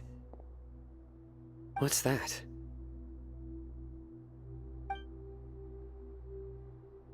A load of flowers, and it looks like there's something among them.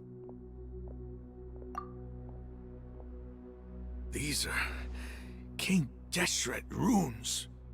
They left something behind. Yes. It's an elegy written in an ancient script. What does it say? Here lies our faithful priest Kasala. His wisdom is a miracle among the people, deserving of high praise and admiration. You can read ancient King Deshret script? Of course. Every student needs to master at least 20 languages before they graduate. He's not serious, right? There's still something off about this place. The elemental energy here is too concentrated. The scent of life. Is it trying to tell us something? Is this it? Analyzing.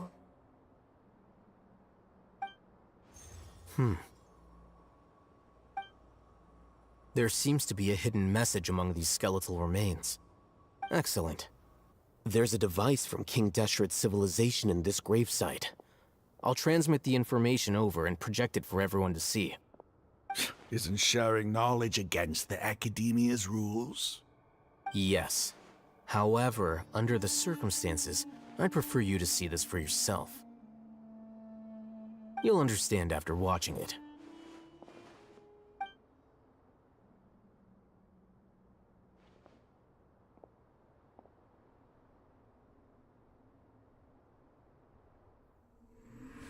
Civilization is born of knowledge, but so too can knowledge be its demise.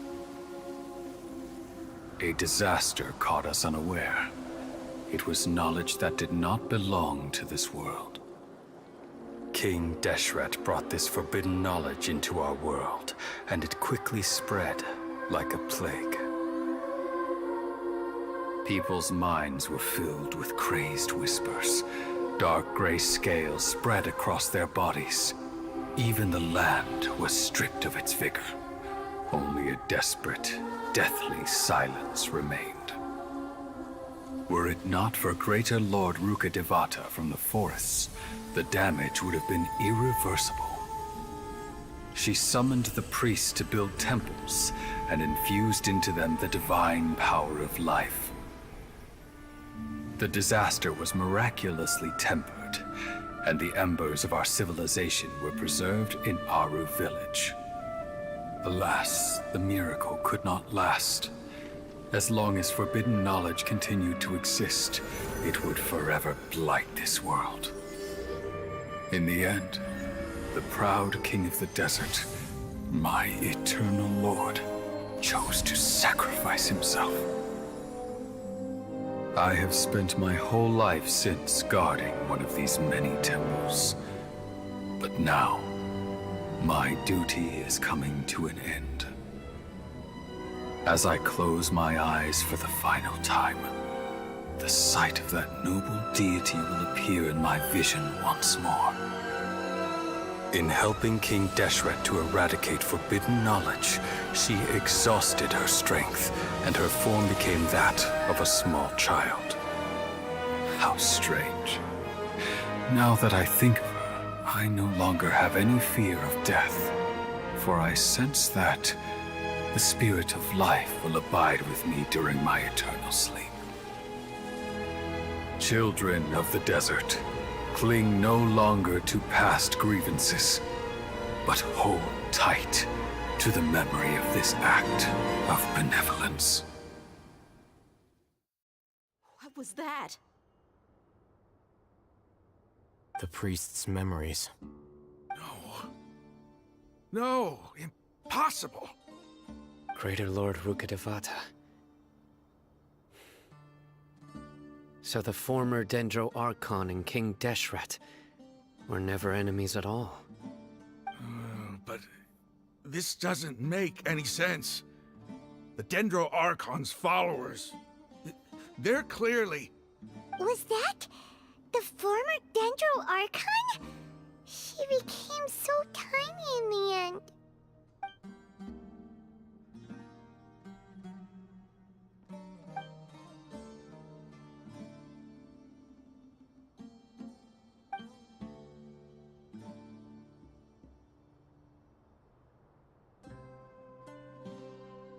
You might be distrustful of the Akasha, but there's no reason for you to doubt King Deshret's technology.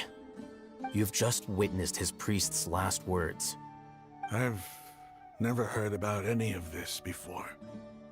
The surviving followers of King Deshret all gathered in Aru village. Our god did not make mistakes. We refused to believe any of the rumors. King Deshret's death, the all but total annihilation of our civilization, it was all Greater Lord Rukkhadevata's doing. We saw her as nothing more than a traitor, who stabbed us in the back in our moment of crisis. Just like us humans, fighting, feuding, double-crossing each other to survive in the desert. You were blinded by your prejudice.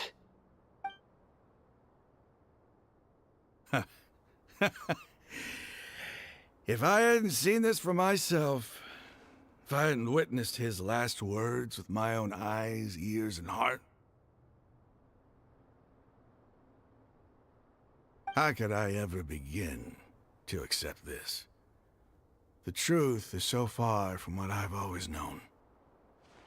Am I really supposed to believe that after all these years, all this time seeking revenge, suddenly now my enemy is my savior? Raman, that's enough. Give it a rest. You're starting to make a fool of yourself. Dia, tell me, my Aramites and I, what are we even fighting for?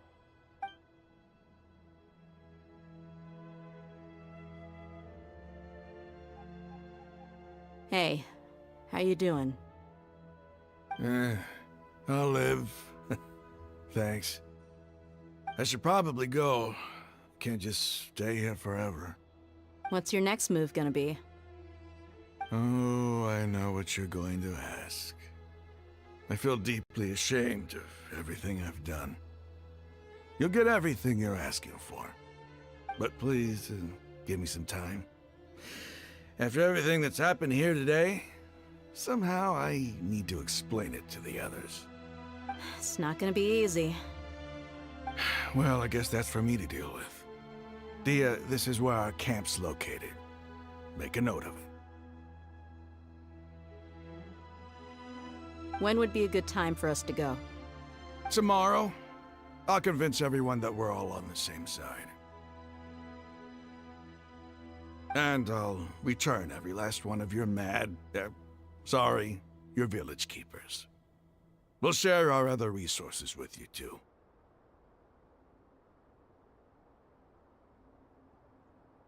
You seem to finally understand that our true enemy is the sages. Yes. The gods never gave up on anyone. It's the people responsible for all this that need to face the consequences of their actions.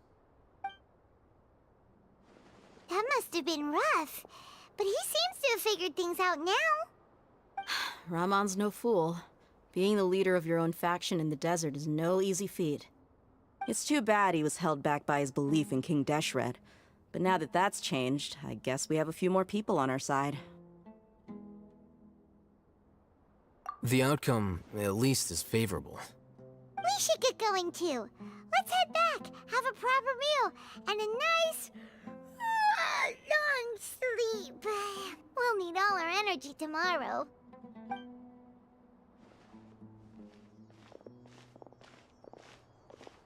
Hmm.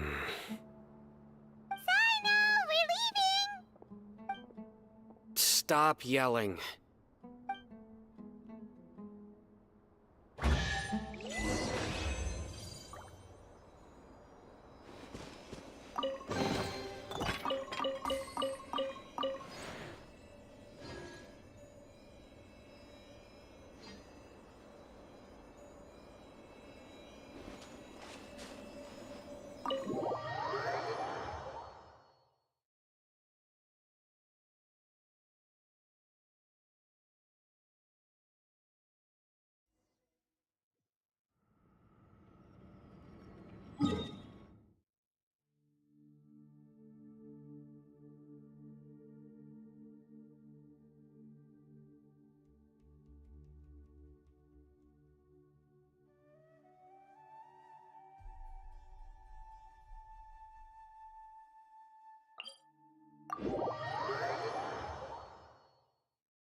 That's close enough.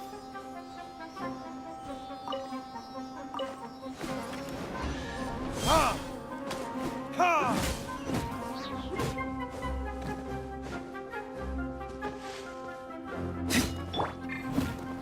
Swift and merciful. Steady as stone.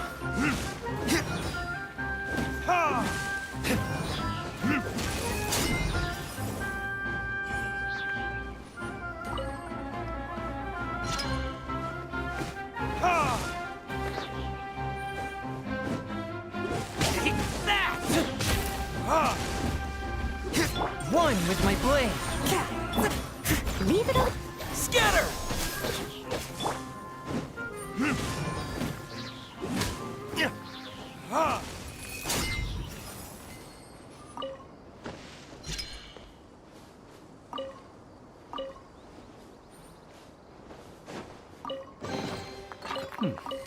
Better than nothing.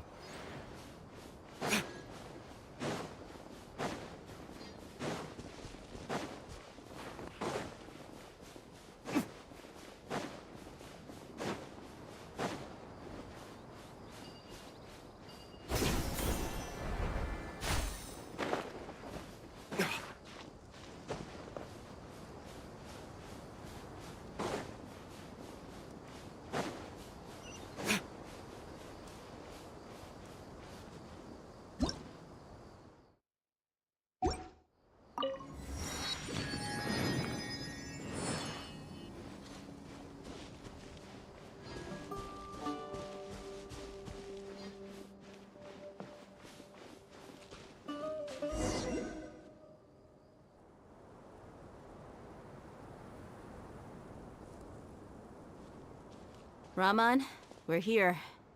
Everything's been arranged. Someone will bring the village keepers back to Aru village shortly. I guess all I can say now is thanks for agreeing to help. Ah, don't mention it. I think we can both agree you went to hell and back for it. But we share a common cause now. From here on out, we're allies. Where are the perpetrators? I'll bring you to them. Follow me.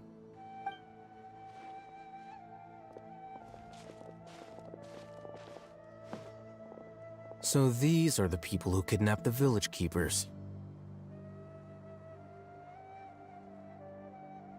Oh no, it's the scribe! There's no need to yell. No one can help you now. We've been all over the desert trying to find you! That's right.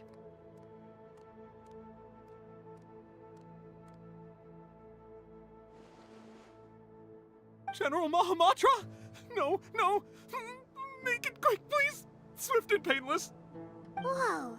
The moment they set eyes on Sino, they turned pale like they've seen a ghost! You should have known that I would be coming for you. Wait, we were just following orders! You know what I'm talking about, right? There's no way we could have done all this by ourselves! No, not Sino! He's gonna tear us limb from limb.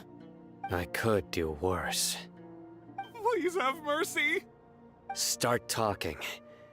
Otherwise, I'll have to resort to other methods. So, your superiors have kept you quite busy recently. Why? What are they trying to accomplish?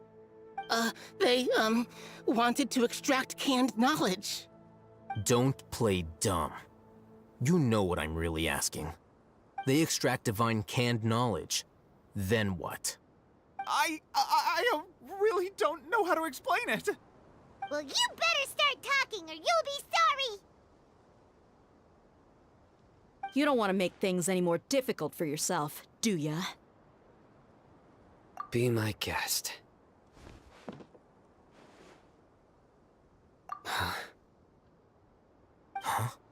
Uh-huh. That sure didn't sound like a fancy metaphor or anything. You're serious, aren't you? How did you know? There's no use hiding it now. Yes, you're right. The Academia is working on an important and potentially world-changing project. They are creating a new god. A god that will belong to them and to the people of Sumeru. It may seem as if Sumeru's academics are thriving, but ever since the death of Greater Lord Rukkhadevata, scholarly breakthroughs have been few and far between. The withering of Irminsul has been getting worse recently. The sages have tried everything they could think of, but nothing's worked. I'm always hearing them say things like, if only Greater Lord Rukkhadevata was still with us. Continue. And then, someone from the Fatui showed up. They called him the Doctor. He brought a gnosis and said he wanted to borrow the Academia's research facilities. The Doctor was previously expelled from the Academia. At first, the sages looked down at him in disdain. But when he said those words, everyone's expression changed. He asked them, "Do you wish to create a god?" This is what the arrogant ignorance at the extreme end of academia looks like. First, the Academia spent a long time constructing a divine vessel, which was based on an exquisite humanoid puppet. After that, they harvested dreams via the Zeb-Zerus Festival Samsara, maximizing the Akasha's output. With the Doctor's help, and the Akasha now functioning at maximum efficiency, they were able to use it to extract the power from the Gnosis and convert it into a divine core. Next, they decided that their new god needed to possess divine wisdom. For that to happen, they needed a huge quantity of divine canned knowledge. It adds up. But how do you determine whether the knowledge extracted is of divine origin? Call it an educated guess? The Academia has been trying to figure out the exact source of the Scholar's madness for centuries, but to no avail. Nobody can explain the cause of this phenomenon. Surely you can see what that implies, Scribe Al-Haytham. If it's knowledge no mortal can comprehend, then it must be something only gods are able to decipher. In other words, it's the source of the God of Wisdom's omniscience and omnipotence.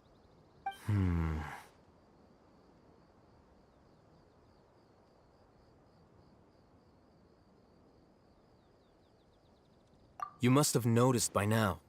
The Academia doesn't care about who their god is. It's the ability to exercise control over knowledge and wisdom that matters. It is as if they are cursed with a desire for omniscience and omnipotence that burns in their blood. Some organisms demonstrate phototaxis, and thus orient their entire lives in respect to sources of light. For the sages, their only source of hope is the existence of a deity who embodies the acme of wisdom. This is but a form of phototaxis. For many scholars, the absence of a god of wisdom means stumbling in the darkness for the duration of their lives. Then what does Lesser Lord Kusanali mean to you? Is she not a true god present in this world? If you already have a new god, why try to create another one? From the beginning, the Academia has never treated her as a god. When the Academia first discovered Lesser Lord Kusanali, the newborn god of wisdom, the sages hoped that she would be as wise as Greater Lord Rukkhadevata. But upon evaluation, they found that at the time she possessed no more intelligence than any ordinary human child. The sages never had a ruder awakening. This forced them to accept that Greater Lord Rukkhadevata had indeed passed away. Not to mention that Lesser Lord Kusanali's gnosis had been used to power the Akasha this entire time. By herself, she has neither an Archon's raw power, nor the spectacular insight expected of a god of wisdom. Slowly but surely, people began to forget about her existence. So, this is the path the sages have chosen.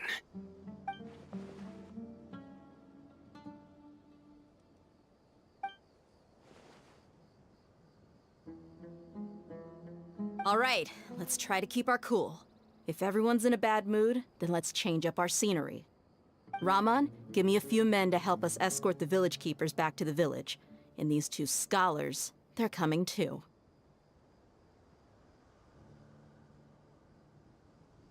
Sure, as you wish.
The village keepers you found have all been returned to their homes, and each one has a dedicated caregiver to look after them.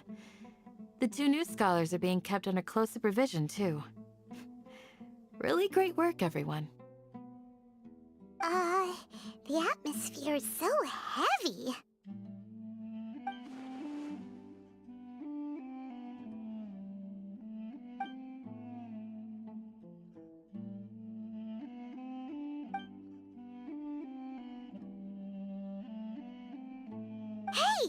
something! Stop spacing out!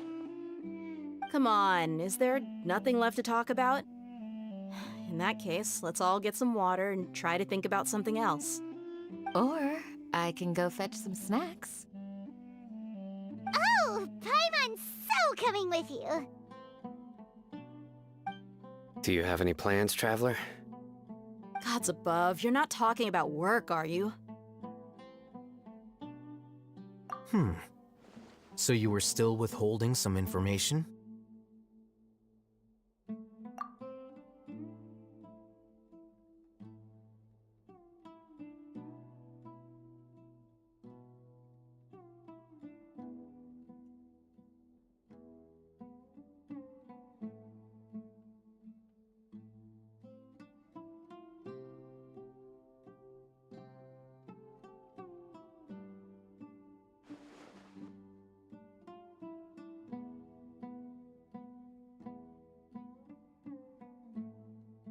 Even though we lived through all of this firsthand, it still feels super surreal to hear you talk about it again. What a whirlwind of a story. I felt like I was holding my breath the whole time. It seems like there'll be more issues to face in the days ahead than I'd anticipated. Still, now's a good time to make our next move. Now that Ramon's joined us, we'll be an even stronger team. It's time to make a plan.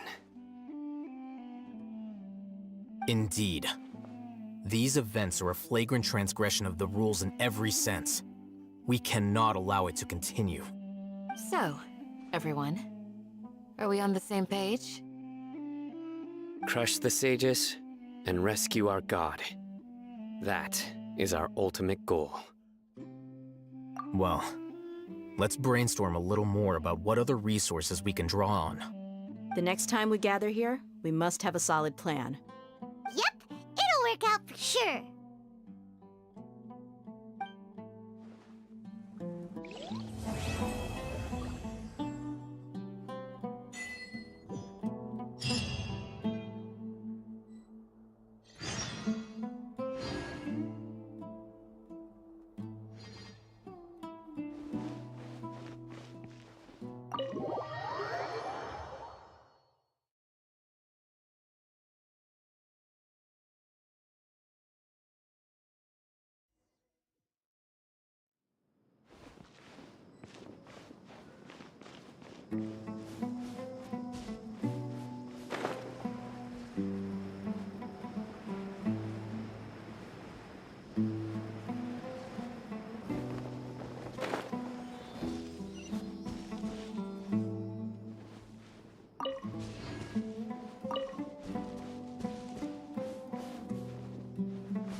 We'll need more where that came from.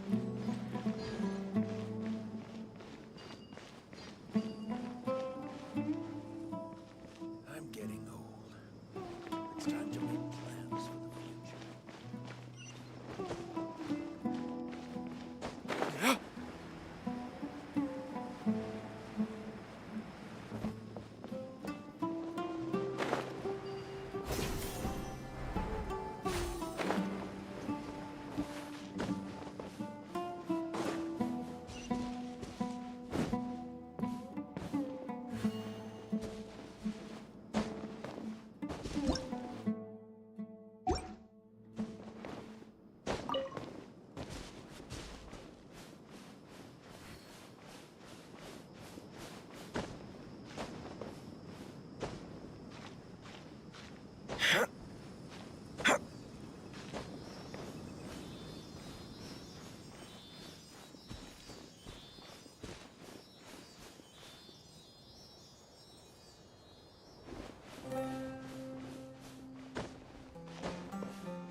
Better than nothing.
Has everyone arrived?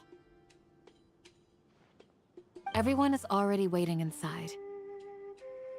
Well, what are we waiting for? Let's join them! Please, wait a moment. Before attending the meeting, I hope you can promise me one thing. What do you need? Promise me that you won't commit to anything too reckless. What do you think? Okay.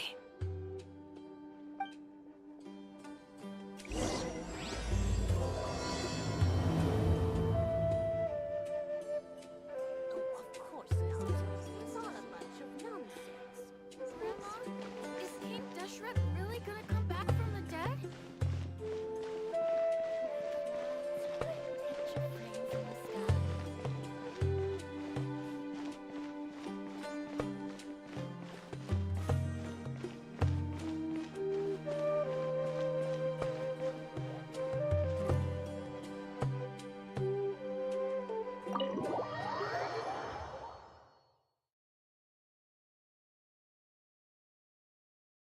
Everyone's here so early! But why isn't anybody talking? We already discussed things a bit. Hey, where have you been? I've missed you too. Are you ready? Very well.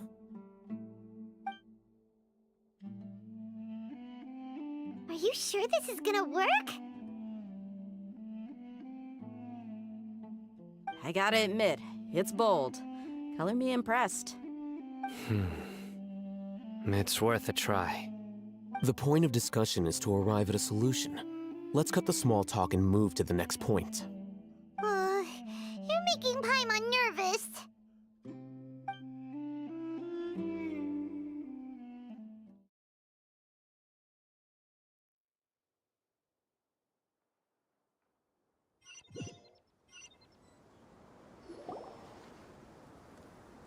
You're finally done.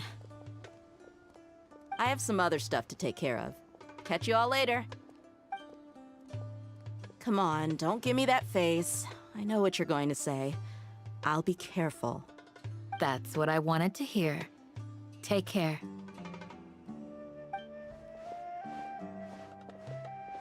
Well, traveler, Paimon, judging from your expressions, the meeting must have been quite productive. You can tell? I'm not that good at scheming or strategy, but I can sense people's emotions. And based on your reaction, things must have gone quite well.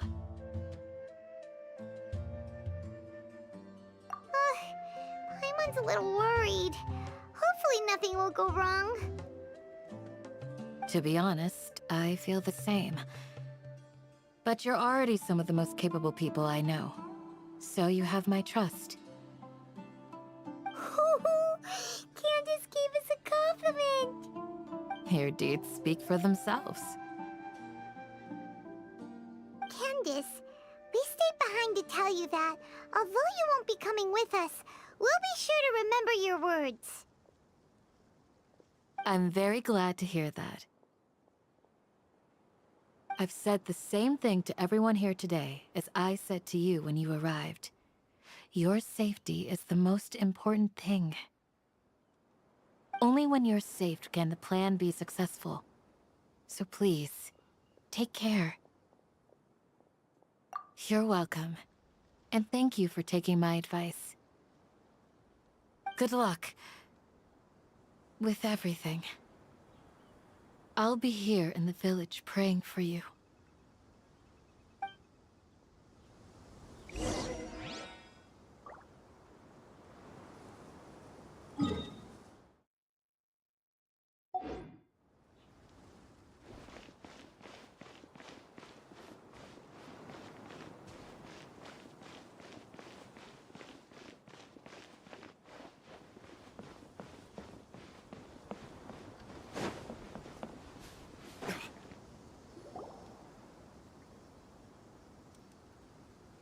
Sounds good.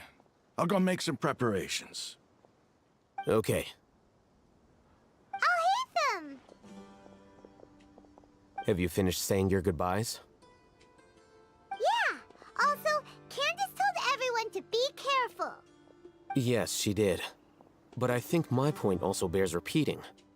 Our plan is not child's play. We won't be able to achieve anything if we're simply careful. We must go beyond that and fully commit ourselves to it. I hope this is clear to you. Huh? Shouldn't you be saying something more cheerful to boost our morale right now? Didn't we already do that during the meeting? You can never have enough words of encouragement.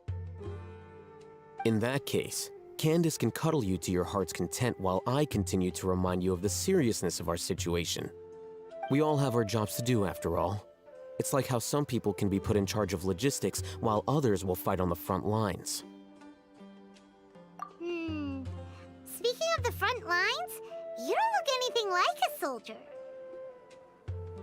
Of course. Compared to the mercenaries, I'm merely a feeble scholar. But the advantage of not being a mercenary is that I get to stay in a safer place and offer my strategic insight. Just think about that mercenary who lost his mind. Mercenary groups are facing constant danger every single day. Well, being a scholar is also a high-risk occupation, and you are a scholar. I'm not like the rest of them.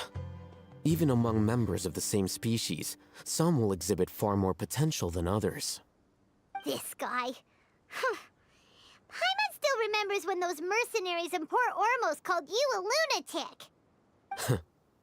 All intellectuals are lunatics in the eyes of fools. I'll take that as a compliment. That reminds me. Do you remember the record we saw in the King Deshret ruins? It mentioned forbidden knowledge. You have a good memory. Forbidden knowledge has the power to drive people insane, but this fact has never been shared with the public. Even I, who has worked in the academia for some time, was never once informed of this. I think those mad scholars and mercenaries we encountered may have all fallen victim to the corrupting qualities of forbidden knowledge. But the academia has always held a different view. They've always believed that symptoms of madness are a side effect of human contact with divine knowledge as mere mortals. Come to think of it, perhaps the academia has also never understood the true nature of forbidden knowledge, and thus always approached the issue from the wrong direction. The Withering, Elazar, and the Sandstorms. Don't you think what is happening right now across Sumeru is rather similar to the forbidden knowledge pollution that occurred in the desert thousands of years ago? But Paimon thought that Irminsul's disease is what caused the withering and the sandstorms. At least, that's what Tighnari told us. Wait a second. Could it be that? Ah, you've connected the dots. The cause of Irminsul's illness may precisely be the pollution from forbidden knowledge. But if that's the case, what should we do? This is huge! Wait. Why do you think Lesser Lord Kusanali would have a solution to this situation? You mean, it's related to the scene you saw when you passed out in the Avidia forest? That whole, the world forget me thing? In that case, it's imperative that we rescue Lesser Lord Kusanali. Only by working with her to save Irminsul can we completely resolve the problems Sumeru currently faces. To make sure we're still on track, I would like to check on the state of some of our preparatory work. Where are we going? To an Eremite base.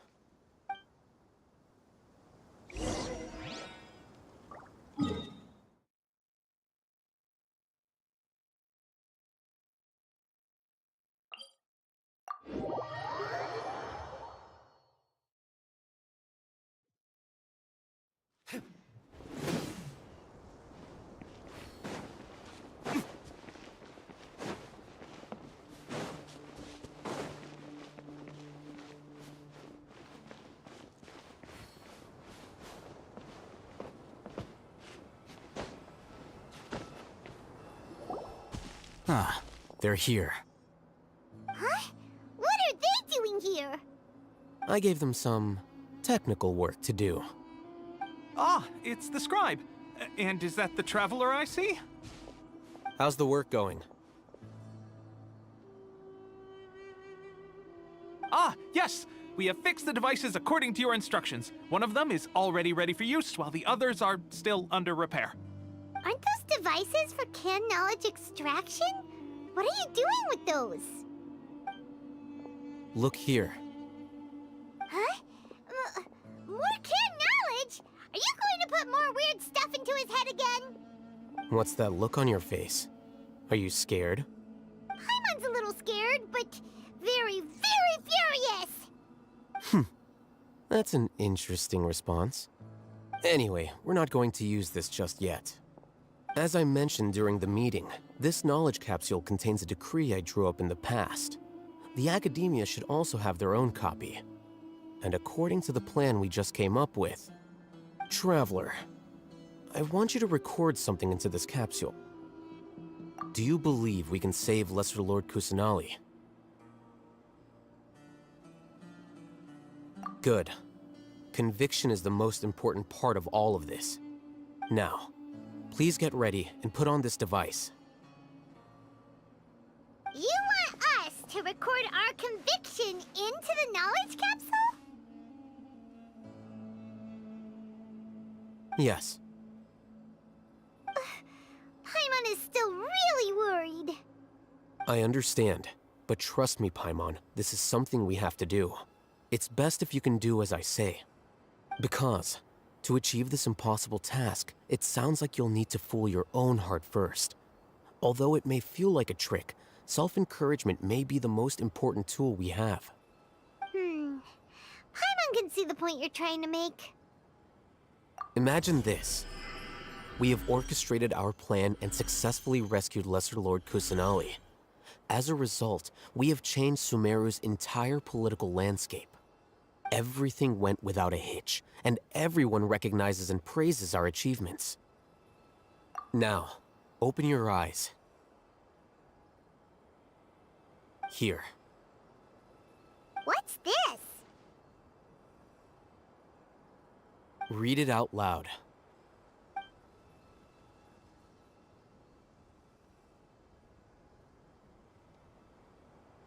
It's done. Is your head okay? Does anything hurt? It's just a recording. there should be no negative effects. But what was the point of doing this? Paimon doesn't get it. And that's perfectly fine. In any case, these capsules aren't meant to be used by you. Huh? What do you mean? Have you forgotten? Our plan needs to account for those who have long relied on the Akasha. You may find it hard to believe, but for those people, everything the Akasha transmits to them is nothing short of absolute truth. Imagine if you've been using a device like the Akasha since the day you were born, and this device has always supported you during times of need. After all that time, what do you think you'd become? A fool? A machine? A slave to orders. And that's why rules are so important. In addition, those who understand the rules can delineate boundaries and identify gray areas. But why would you need to identify the gray areas? You could say that those kinds of ambiguous zones can be very interesting. One might even say they're advantageous in the right hands. The things you're interested in are really out there. Are all Sumeru scholars like this? Anyway, that's enough chit-chat. I'm going to take those two to work on some small projects. You can head to Caravan Rebot and start preparing for the next step. Small projects? We're going to tinker with the Akasha terminal and make a few modifications.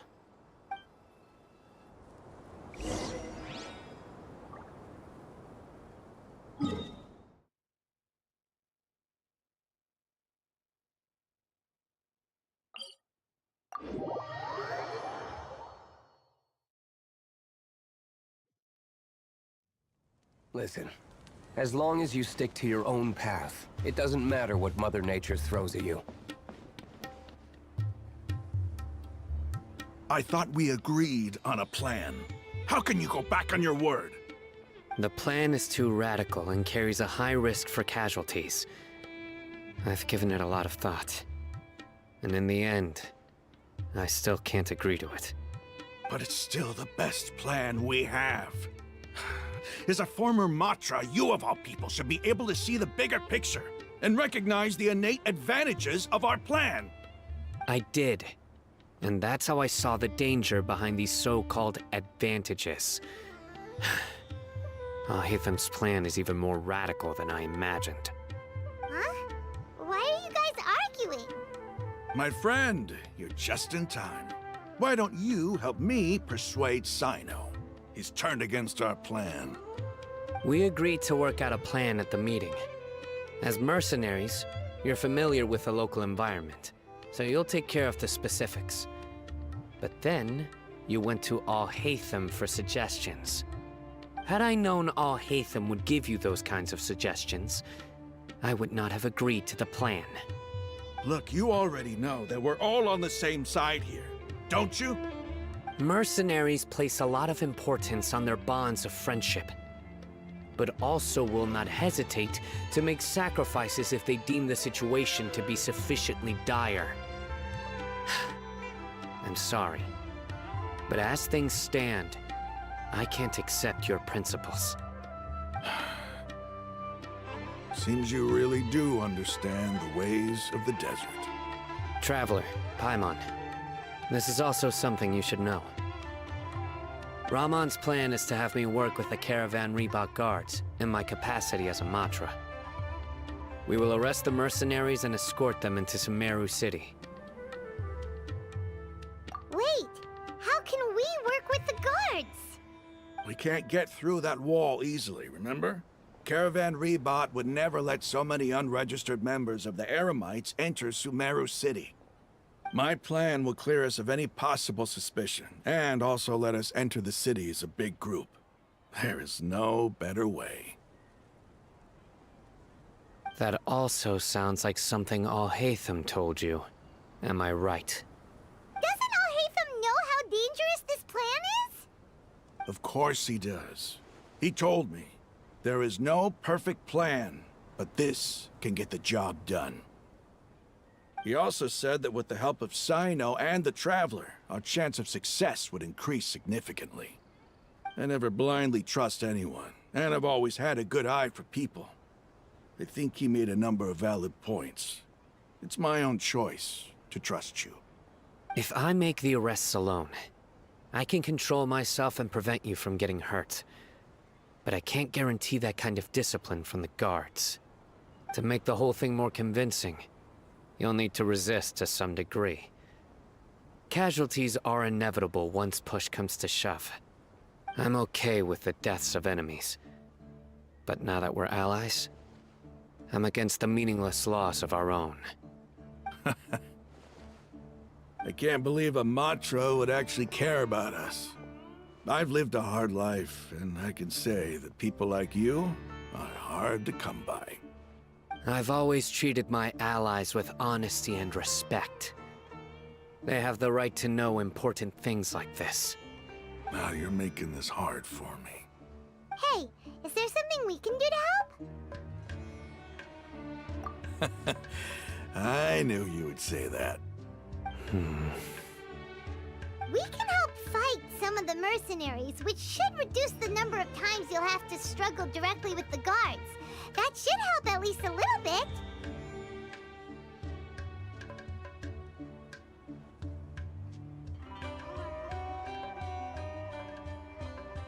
Sino, on behalf of my people, I thank you for your kindness.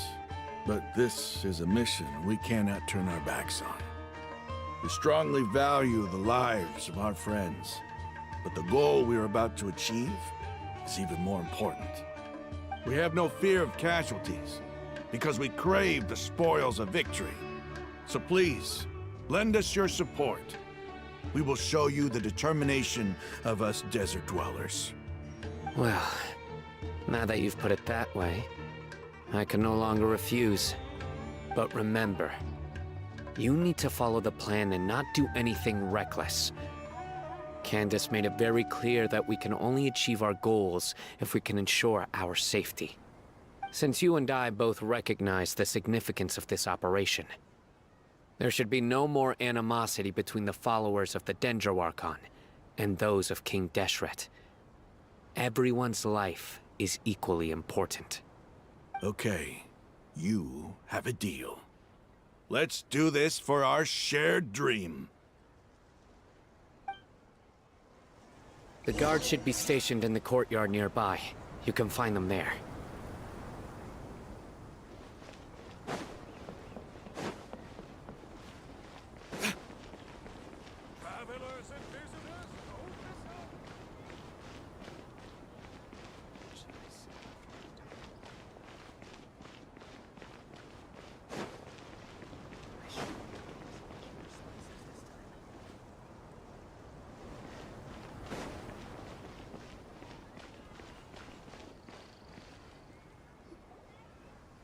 Guards! General Mahamatra! To what do we owe the honor? Keep your voice down. This is a secret operation. I'm going to arrest a large criminal gang near this location. According to the Academia's Guide and Regulations on Secret Operations, I have the right to ask for the cooperation of Caravan Rebot. Ah, of course, of course. Mahamatra Sino's order is the Academia's order. Just let us know what you need. But who exactly are you planning to arrest, and how many people are you expecting? Depending on the scale of this operation, we may need to report it to our superiors. They're a squad of Eremites whose number is comparable to Ain el Akhmar in Port Ormos. They're involved in the theft and resale of supplies from the Academia. As many as Ain el Akhmar? This should definitely be classified as a joint operation. Then I suggest that you report this to your superiors as soon as possible, and treat it as a top priority desert operation. I will need personnel. Got it. Please wait a moment. I'll contact them immediately.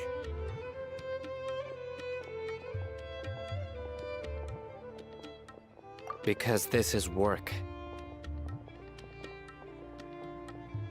Because I trust you. Paimon can't believe you're still in the mood to chat. This whole thing has Paimon scared stiff.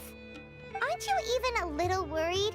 What if these guards already know that you have betrayed the Academia and are no longer their General Mahamatra?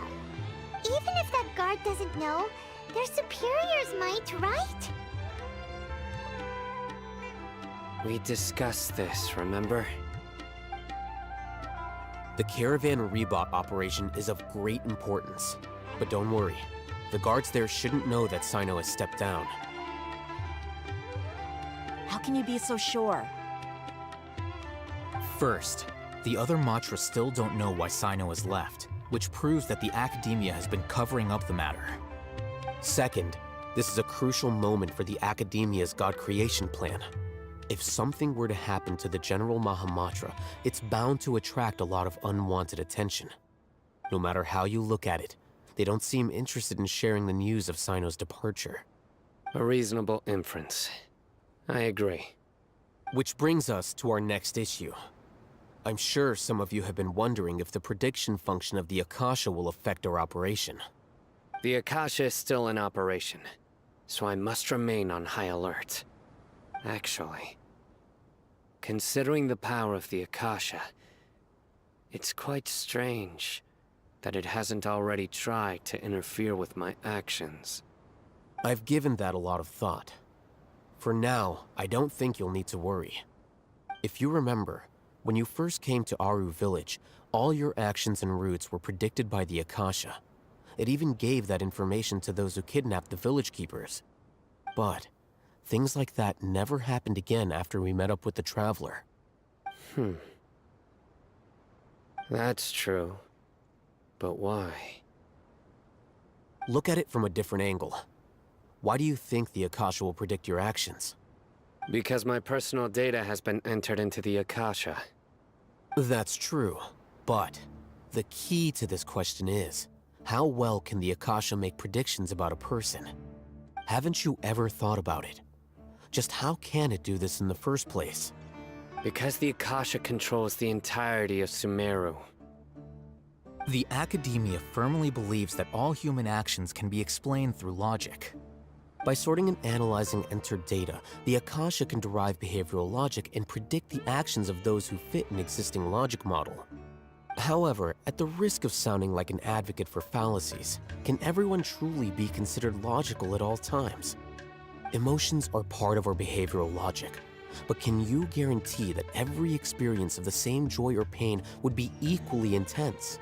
How can our feelings and opinions be predictable down to the letter in every single instance? Sino, in the past, you've always worked alone. In the absence of another person who could sway you or your thoughts, the Akasha could produce predictions that were similar to your real-life behavioral principles. Decisive and principled, you were used to solving problems alone. That's why the Akasha could figure you out. But now, you've joined a team. And I believe the Akasha hasn't yet figured out the full composition of it. Our thoughts and logic have intermingled and weaved themselves together to become a complicated, chaotic mess. Any one of us could potentially disagree with another. The Akasha lacks data on these interactions, and it's impossible for it to predict your actions in the future based on your decisions in the past. After all, there's probably a limit to just how much we can be modeled or controlled by data. So, in my opinion, you're probably safe for now. Makes sense to me. I agree. The Akasha is not alive, and I don't think we can be completely controlled by something without a mind of its own. Is that so? I guess there are things that even the Akasha cannot calculate, and people will not be forever trapped by the past. I'm so glad that this is settled. Next time, pay attention during our meetings. Will do.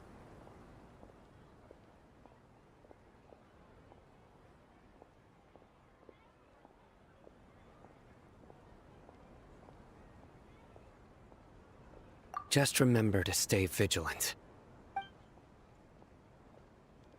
Footsteps! General Mahamatra, we were not expecting your presence here. I'm the security officer of the Great Red Sand District. My name is Luxembarbo. This is my assistant, the Traveler.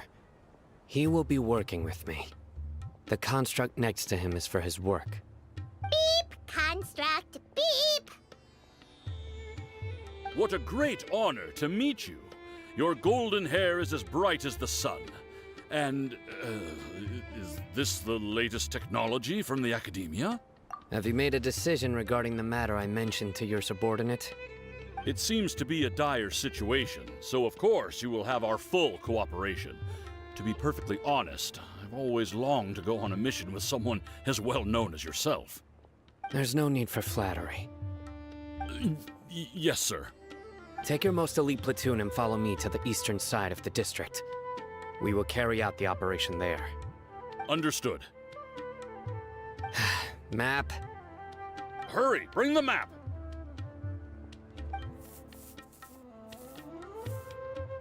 In 2 days, we will engage Rahman's Eremites and capture all of them. Any questions about the time or location? None at all, sir. Good. See you then. Yes, sir.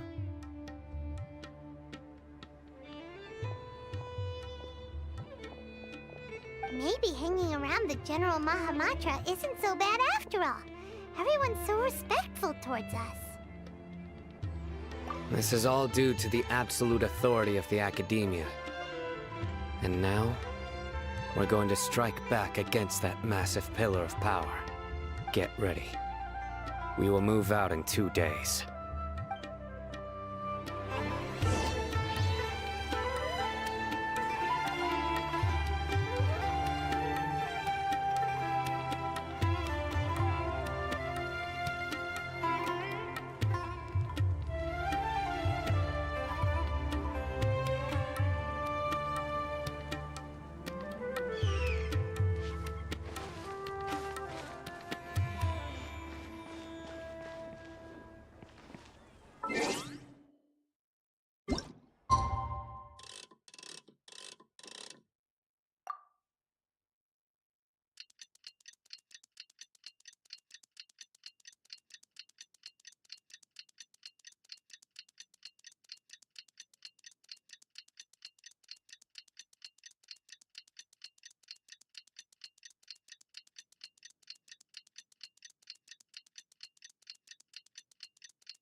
It's time for the operation! Let's go meet Sino in the...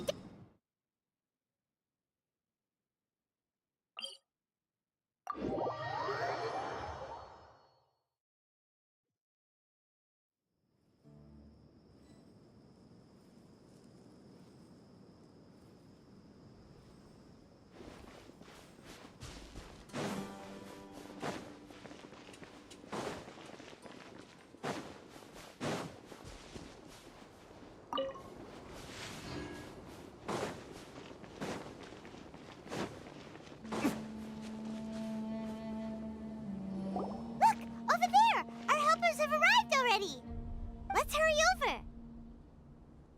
Wait a moment. Ah! Oh, it's you. You're my assistant, remember?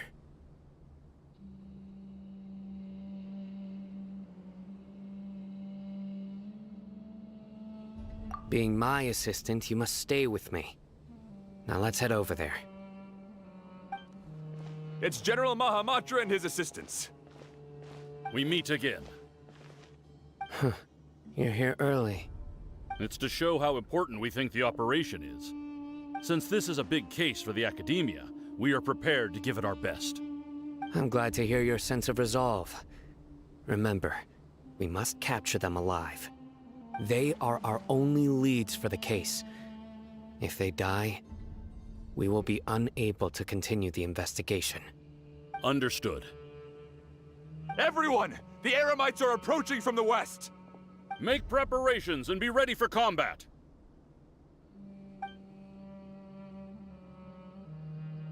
Halt! Oh? What a warm welcome! What do you want? Judging from those shiny weapons in your hands, it seems like you're not interested in a deal. Rahman, the Academia has caught wind of your smuggling and illicit sales. If you value your life, I advise you to surrender. Who are you supposed to be? A Matra from the Academia? I can't believe you came all this way just to catch us. I'm not here to talk. Oh. Nobody's given me this much time of day since I became a mercenary. Brothers! For that slight, let's wash our blades with their blood. Let's show them we Eremites are not to be messed with.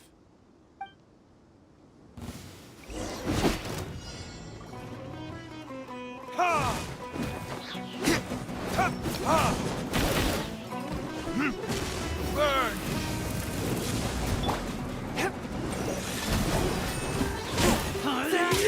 Submit for judgment.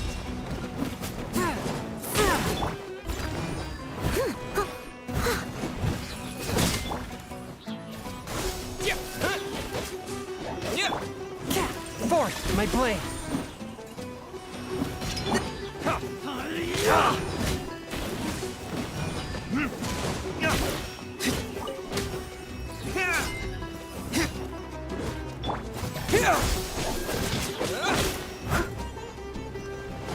Steady as stone.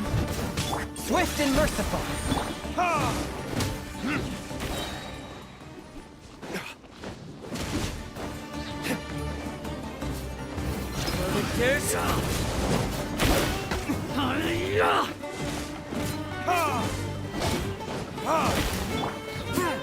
A touch of frost. Propagate!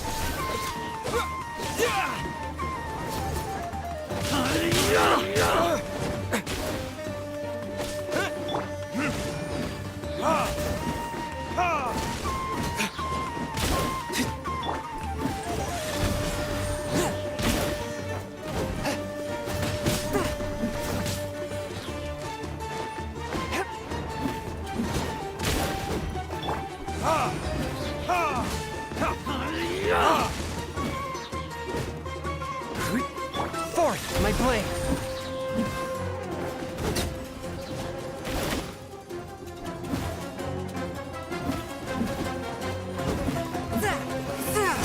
Spirit blade, attack!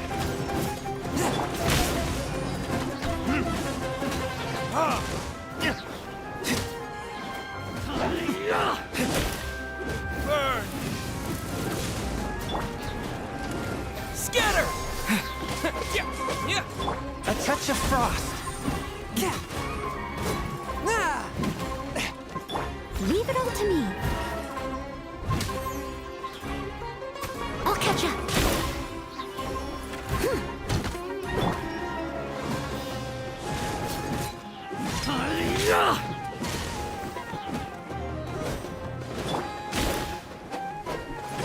Propagate! It's over. We have subdued them. The operation is now over. All Eremite mercenaries and related personnel in the area have been arrested. You pitiful Dendro Archon dogs! You'll regret this! I'm afraid you'll regret it first. King Deshret will curse you, and you will all! Silence! Oh, Restrain them and take them back to Caravan Rebat. Count their numbers and send them to the Academia as instructed by the General Mahamatra. Yes, sir!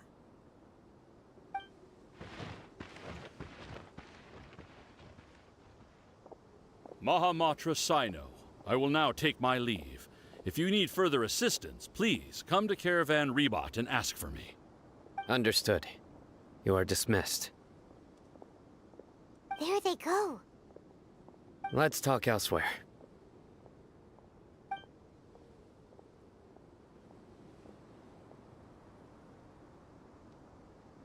part of the plan went really well. Yes, things went perfectly. That's fantastic! And that punch you gave Ramon there sure looked convincing enough. Once we're done here, I'll return to Caravan Rebot and oversee the group's transport. I promise. I'll get everyone into Sumeru City safely. Yeah, you're the reason why everything went so well. It's not the time to celebrate yet. I believe Dia should already be waiting for you. Go join up with her. She will need you to introduce her to Tighnari. Speaking of which, is it really okay for us not to share the full plan with Tighnari? What if he'll feel miffed about it and refuse to work with us? I have a very close relationship with Tighnari. Given how well we know each other, I believe my message alone should be enough to bring him to our side. He knows I won't make jokes about things like this. If we need help, Tighnari is the best option. Get ready for the next phase of the plan. Don't keep them waiting.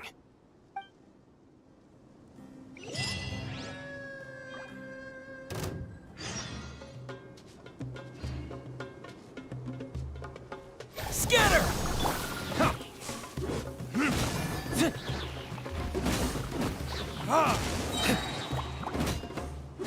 Fourth, my blade.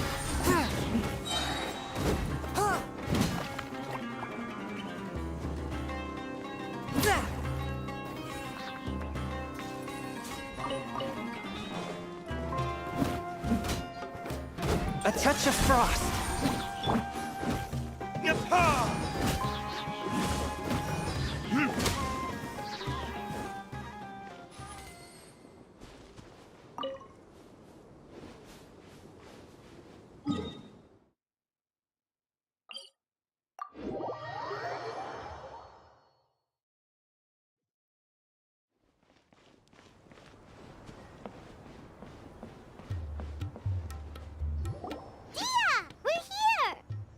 It's about time.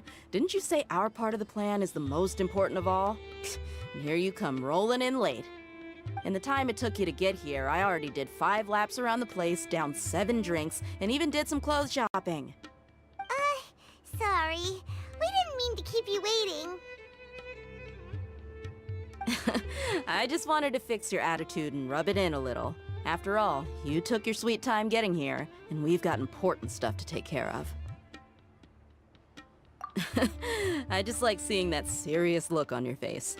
All right, I'll stop. All joking aside, I'm glad you're here. Let's get moving and take care of this as soon as possible. But where should we start? Our responsibility is to get a status update on the Fatui Harbinger known as the Doctor. We need to make sure he won't get in our way when we rescue Lesser Lord Kusanali. Dealing with an institution that controls all of Sumeru is already hard enough. If the Doctor were to crash the party, it would be next to impossible for us to achieve our goals. Yeah, we sure don't want him showing up. Ooh, he really gives Paimon the creeps. Right? Hearing his name just reminds me of those stuffy old geezers in the academia. I'd rather not have to deal with someone like that.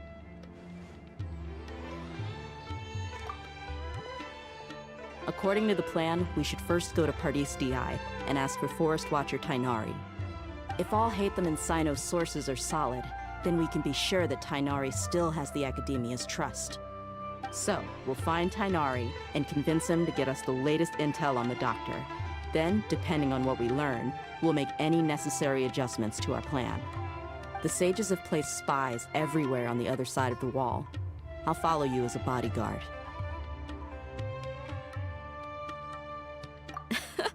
You should be honored. I don't offer my services to just anyone, you know. But Paimon thought mercenaries would do anything for Mora. That's certainly true. But when multiple employers are vying for your services, you should always go with the best offer. Let's see. If I were to charge you a bill, I guess I can apply a discount. How much more do you want? Paimon's not sure we can afford it. How much do I want? Hey, how about paying me with a smile? What do you say? I haven't seen you smiling much recently. If you ask me, someone like you must look lovely when they smile. Come on, give me a smile so that I can be less worried. Looking good! I hope this pretty smile will become our lucky charm. There are many kinds of smiles, but only a truly joyous one can bring blessings to others. Let's consider this smile a down payment for our future victory. Let's go. It's time to pay a visit to Party's DI.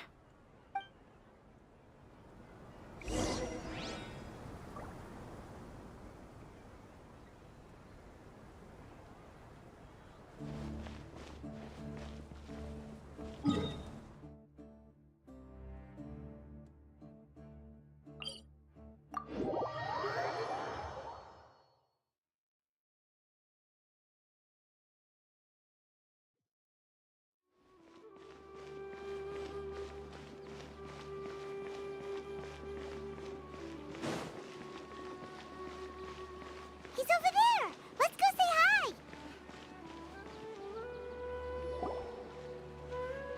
Tainari! Traveler, Paimon. And you are? Hey there. This is our friend Dia. She's an Aramite mercenary. A mercenary? You must have some big news for me. It's something really important. Please help us out. All right. Then follow me.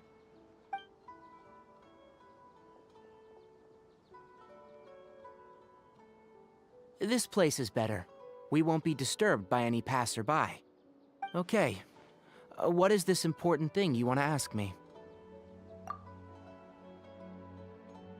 The doctor. He's that strange-looking Fatui Harbinger with the mask. Paimon thinks he has blue hair. Yes, I know him. Actually, he left Paradis DI just a little while ago. He left already? Yeah, he came looking for me. Can I ask what it was about? Sorry to ask you like this after having just met, but your answer is very important to us. For now, all we can share with you is that your friend Sino is working with us. Sino, you say?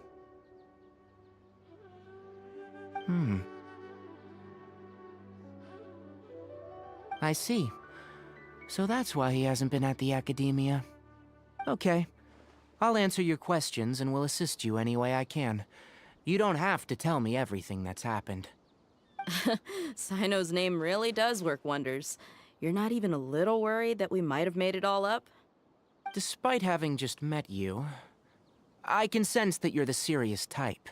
Between you, the Traveler, and Sino, none of you strike me as the type that would conspire to deceive me. You don't need to tell me anything you don't want to.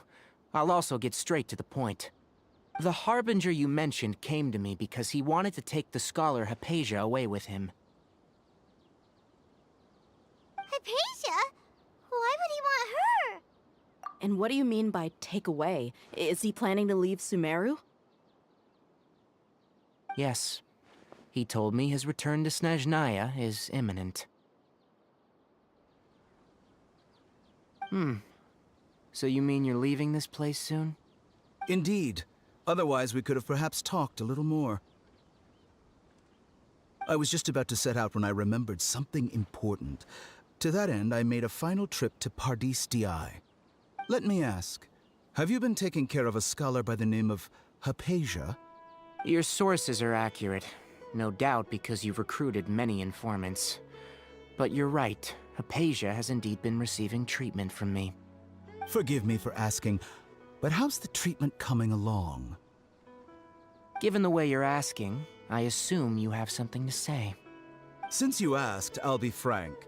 I would like to take Hypatia to Snezhnaya.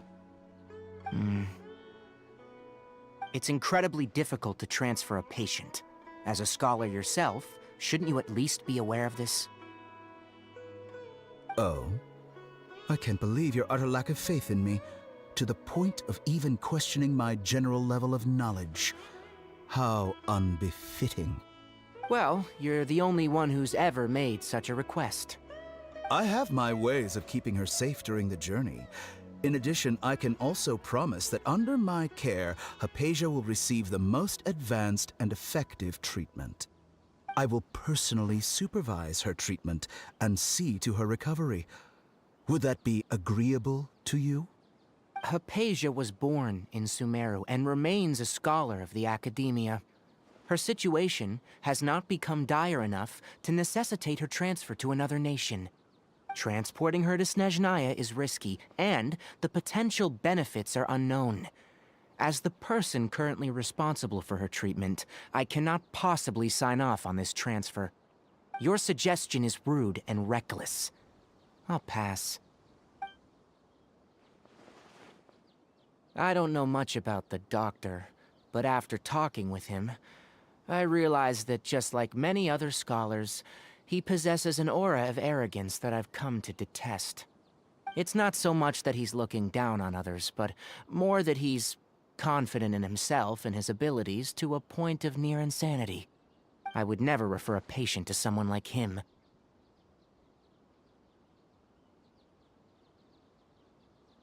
I prepared myself for a protracted battle of wits, and was really surprised to see him just give up on the topic. Still, his reaction really concerned me.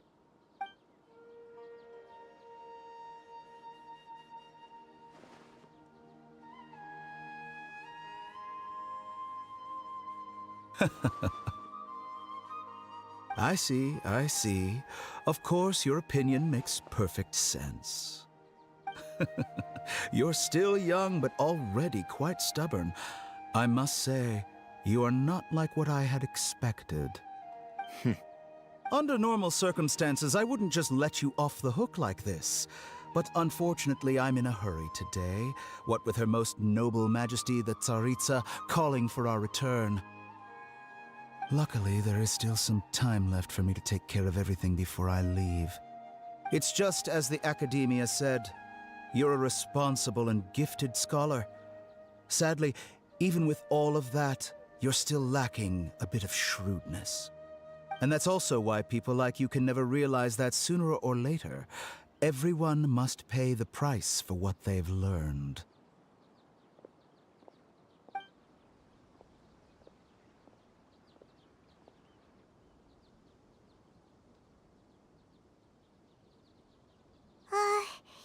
Paimon can't help but feel like he's hinting at something unpleasant. He asked a question, yet didn't care for my answer. Perhaps I'm nothing but a talking rock in his eyes.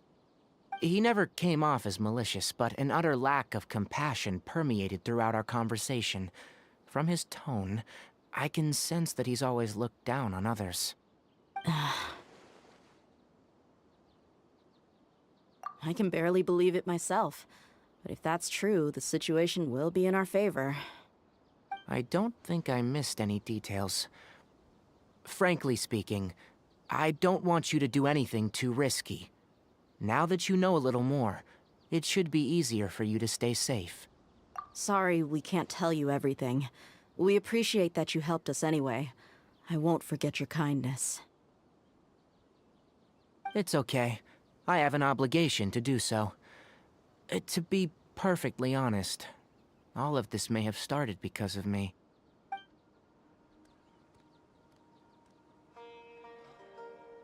Recently, my master wrote several letters to me, asking me to return to the Academia and assist him with his research.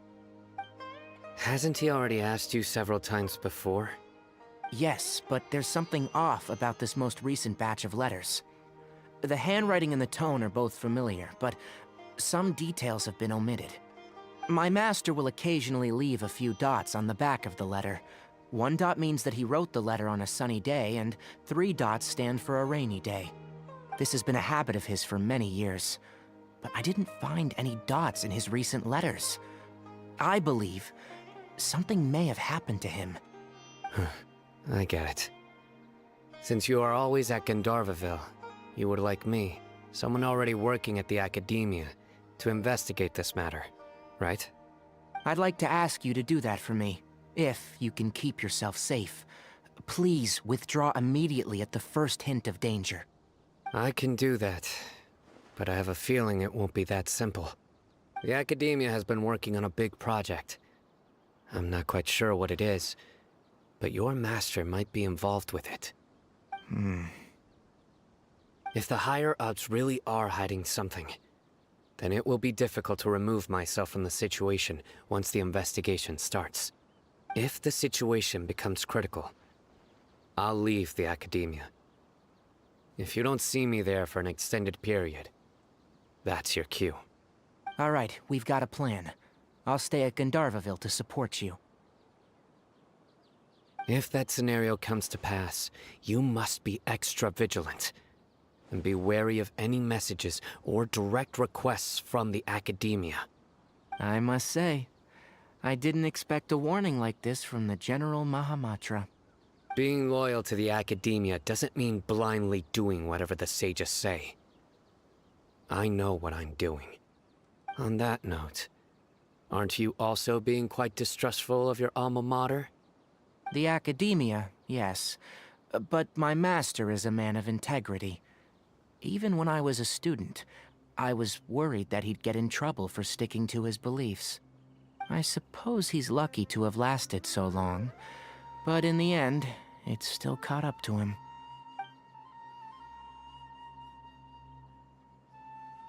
I see. So you noticed something was up with the Academia from the very beginning. This may well be how Sino became involved in all of this. In which case, I must keep my promise and help you however I can. Also, if you run into Sino again, please help me pass on a message to him. Trust your own senses and experiences.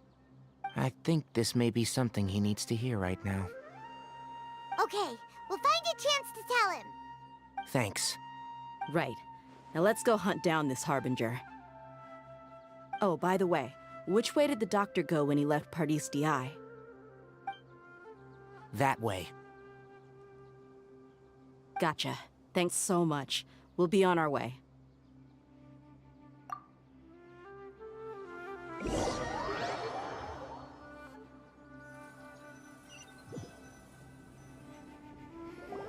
According to Tainari, the doctor is leaving Sumeru soon. I want to check if the doctor was actually telling the truth. He also said that he'll take care of everything before he leaves. What did he mean by that? We need to be extra careful when dealing with a person like him. Just to be safe, let's chase him and see what we find. But we have no idea where he went! How can we start chasing him? We'll do it the mercenary way. I'll find leads as we go. All you have to do is just follow me. That Harbinger may have tried to cover his trail, but he still left some traces.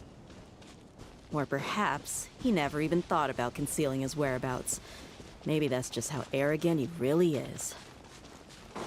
Yep, we're headed in the right direction. The traces are still fresh, but there's no sign of his entourage. Clearly they're in a hurry. It's just as I thought.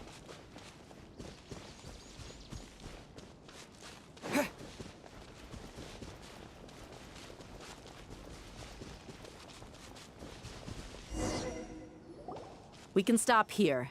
I think I know where the doctor went. To the south of here is Port Ormos, which seems to be where they're headed. Port Ormos? They're going to leave by boat? That's right. Let's go to the port and have a look for ourselves.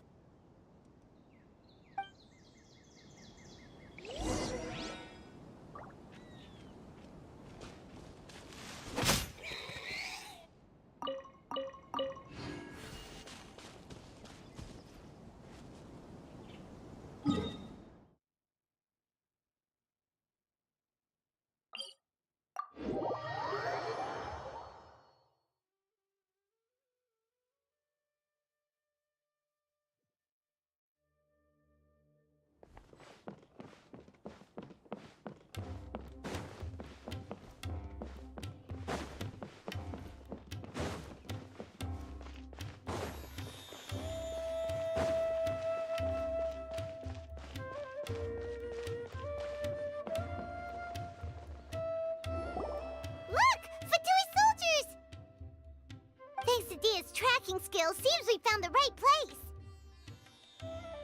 Shh! Don't draw their attention. The port is crawling with Fatui soldiers. Let's keep going and see what we can find. Now this is a proper farewell ceremony for a Snezhnayan Harbinger. The Lord Harbinger is leaving. I've still only seen him once or twice. I used to hold a position in our homeland, and back then, the doctor spoke in a very different way from the way he speaks now. Maybe the way people talk in Sumeru has rubbed off on him? It's always like that when you spend too long away from home. When he gets back to Snezhnaya, perhaps it will also take him some time to get used to the life there again. Huh? But, sir, that can't be right. No, I remember it like it was yesterday. Both his expressions and tones are now very different. Also, for some reason, he seems like he's all smiles now. You must be mistaken. Nobody's supposed to look happy when they're on a business trip.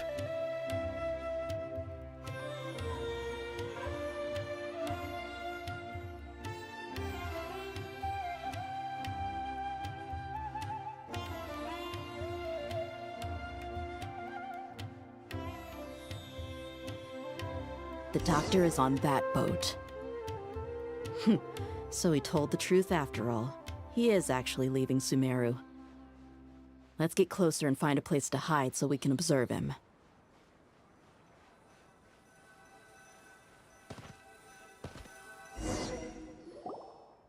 This place will do. We can hide here while we keep an eye on the boat.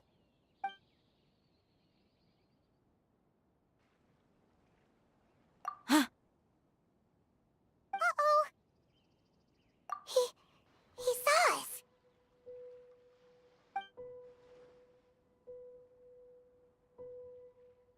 Huh? Is he waving at us? It's time to say goodbye. Wait, is he the only person on the boat? You mean there's nobody with him?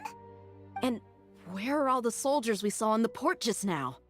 They were all here just a few minutes ago, but now they vanished. So this was a trap. Wait, don't tell me that. Luckily, there is still some time left for me to take care of everything before I leave. Oh no.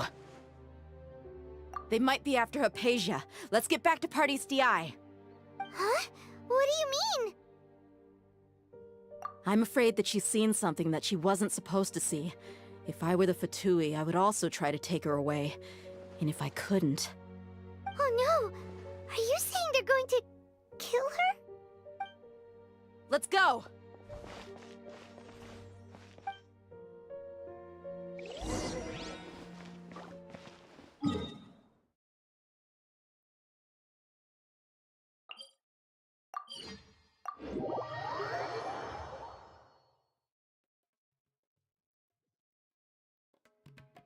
Pardees DI is not a place you Fatui can just show up and do as you please.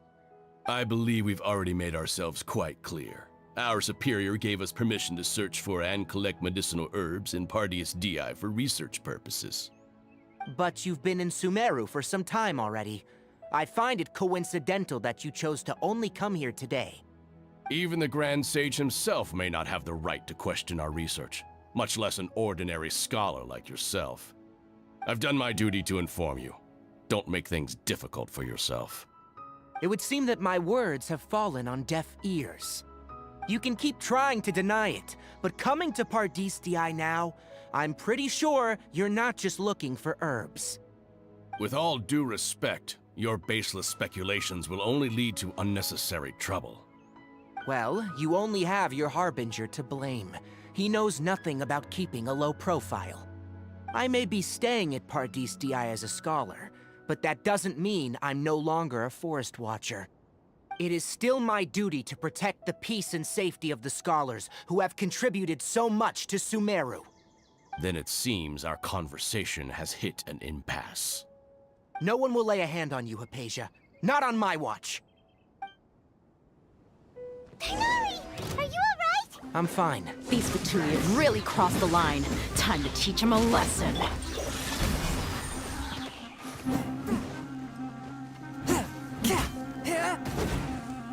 Steady as stone. Let's move.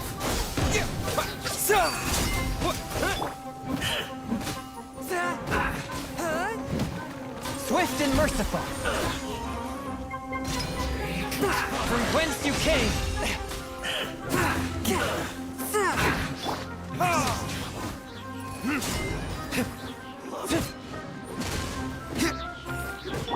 Leave it all to me.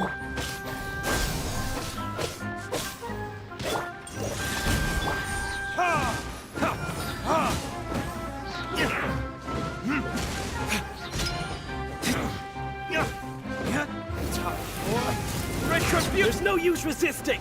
Give us Hypatia. Keep dreaming. Yeah, Tighnari, beat him up!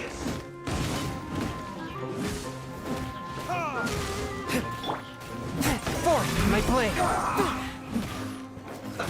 Let's move. Stay right there. Let's end this quickly. Well done. Swift and merciful. Submit for judgment.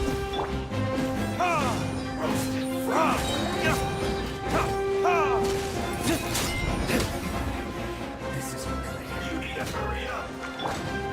A touch of frost. This was well done.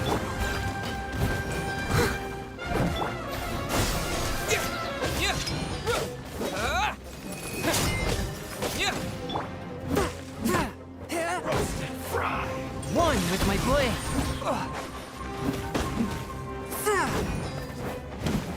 You need to hurry up. This was well As done. a dutiful maid would.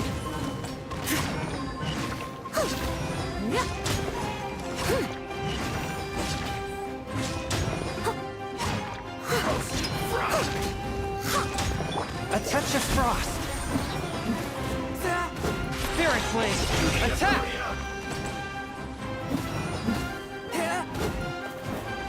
Propagate. Well done. Germinate. Forth, my blade. Roasted fry.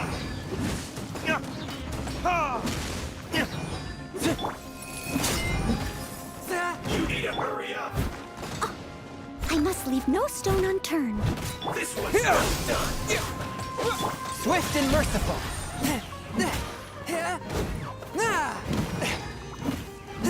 You need to hurry up. Roasted fry.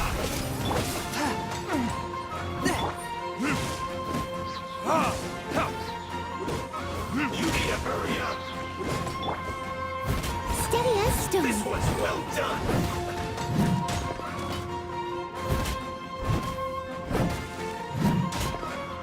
You need to hurry up. A touch of frost. Roasted fry. Burn.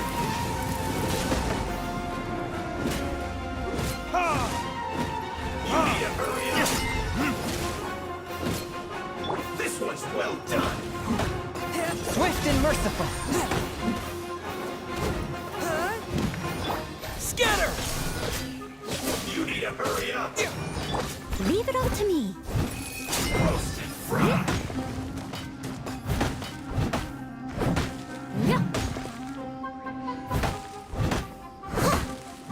The doctor's orders are absolute. Yeah?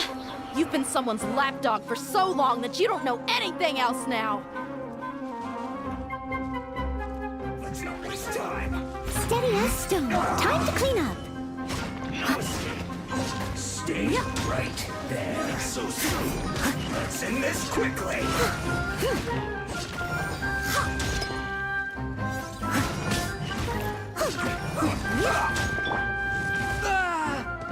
Forth, my blade.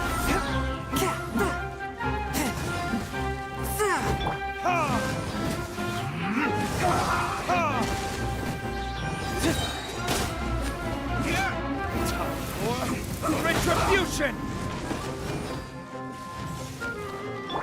One with my blade. This is bad.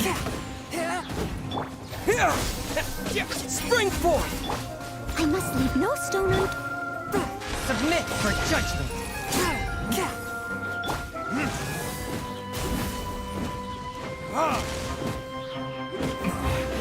This isn't good. Prepare yourself.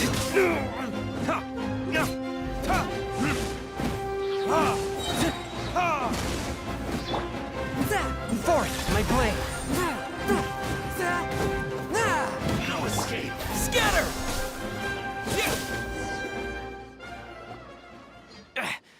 We're not getting anywhere. Traveler, Paimon, please go to Hypatia.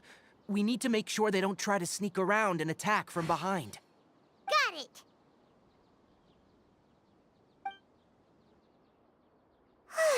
Hypatia's still here. Doesn't look like anyone's broken in.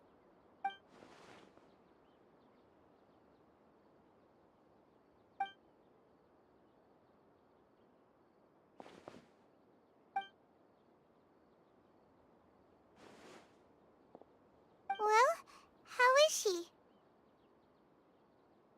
Oh, that's good.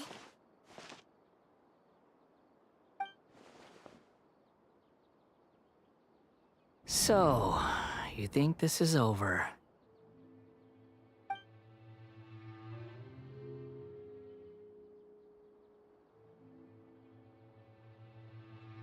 What? The Balladeer is here?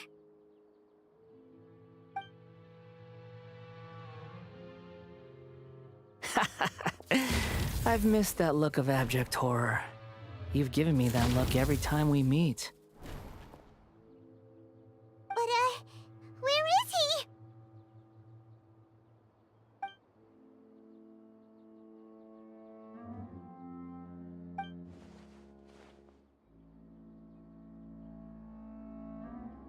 I can hear all of your thoughts, you know.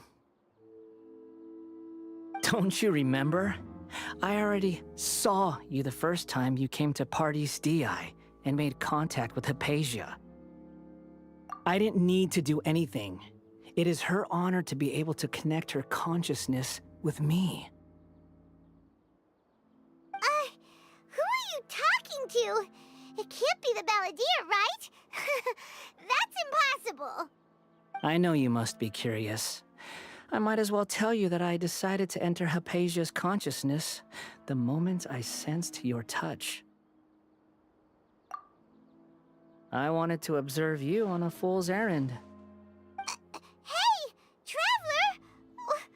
What are you doing? My deification is nearly complete. All that's left now are just some final details.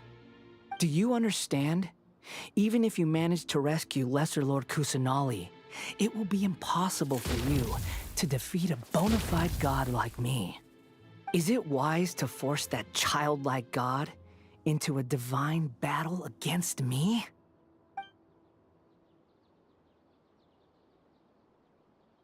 Scholars consider the god of wisdom to be the sum total of their faith. It's how they can justify reverence for a god as they construct it. But this also shows that humanity's worship of gods is a combination of blasphemy and exaltation. It's truly laughable.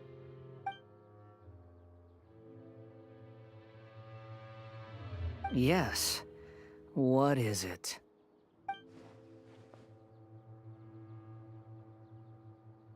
Yeah, I'm in a good mood, which is why I'm talking to you like this.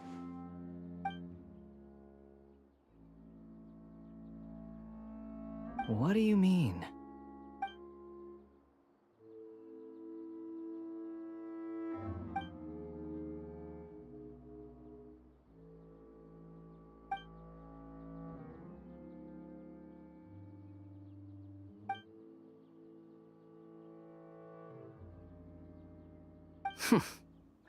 Those words almost make you sound like a friend who actually cares. But you're wrong. I'm different from all of you. I was born to become a god. My entire life up until this point has just been a meaningless routine. Just think about a sheet of paper. By itself, It holds no meaning. The content recorded on it is what gives it value.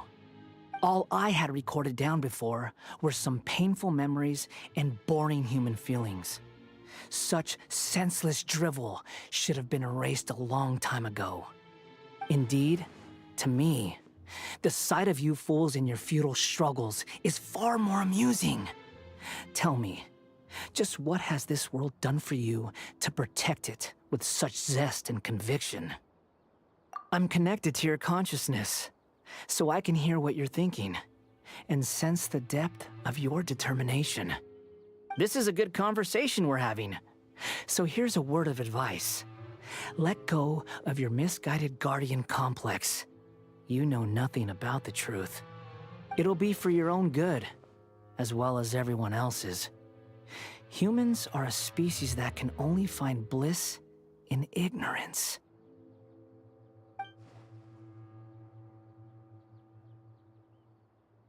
Ah, you've seen my affection for her. If you were in my position, I think you'd feel the same way. She peered into my consciousness and saw my past. Someone like that is qualified to become my first follower. All gods need followers. So Hypatia has been chosen. Her appearance heralds my imminent arrival at the throne of divinity, while her worship shall become my glory.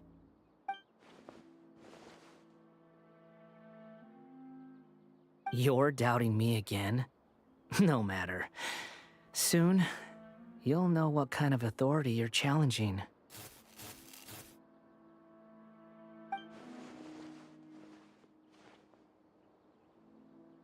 Who wants to hurt my devout follower?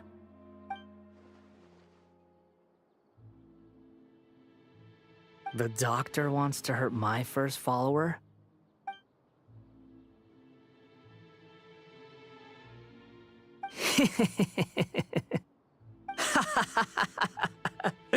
How very amusing.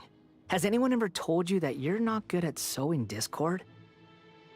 The doctor has never known his place. Even now, the puny human thinks himself capable of interfering in the business of the new god. You're still too naive if you think a few words will be enough to convince me to destroy the doctor. But I'm willing to give you a gift, just like my expression of affection towards Hypatia. It is an honor for you to be able to stand here and speak with me. As my listener, you will be rewarded.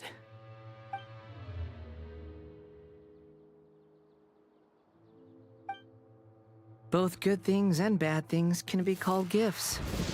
After all, gods have never needed to be reasonable. Ah! Paimon hears thunder! That person Paimon couldn't see was the Palantir? Oh, he sure chatted with you for a while.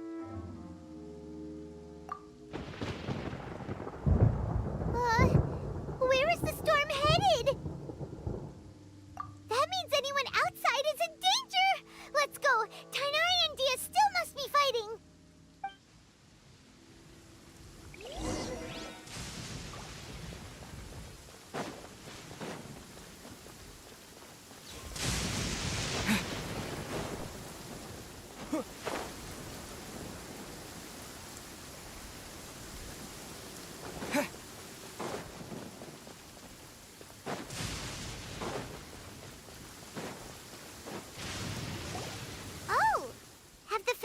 Retreated? Hey, what happened to you? He's hurt. I'm fine. Ow! Don't move. I've seen eremites get struck by lightning before. You need to rest. Struck by lightning?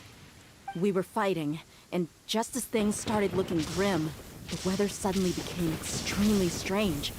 Lightning started attacking everyone, almost as if it were alive. Luckily, there were only two of us, and both of us were nimble enough to dodge most of the strikes. There were a lot of Fatui, though, and they were being torn to shreds by the bolts of lightning. With that, all the Fatui soldiers were forced to retreat. It's all right. My wound aside, you look like you've seen something unpleasant.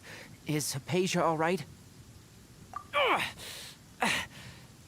Hey, didn't I tell you not to move?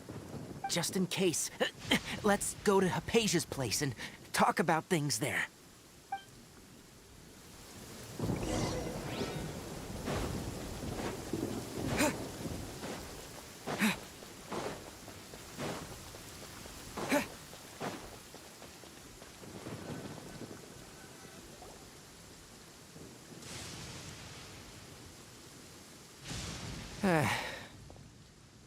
Thank goodness, she's fine. Hey, how about taking care of yourself first? I understand my condition. The wound is not fatal. I'll be all right. Ugh. The more you understand medicine, the worse of a patient you become. I know. They always think they can push through the pain. Oh, he sat down. Let me rest for a bit. Sorry, traveler. Now you may start.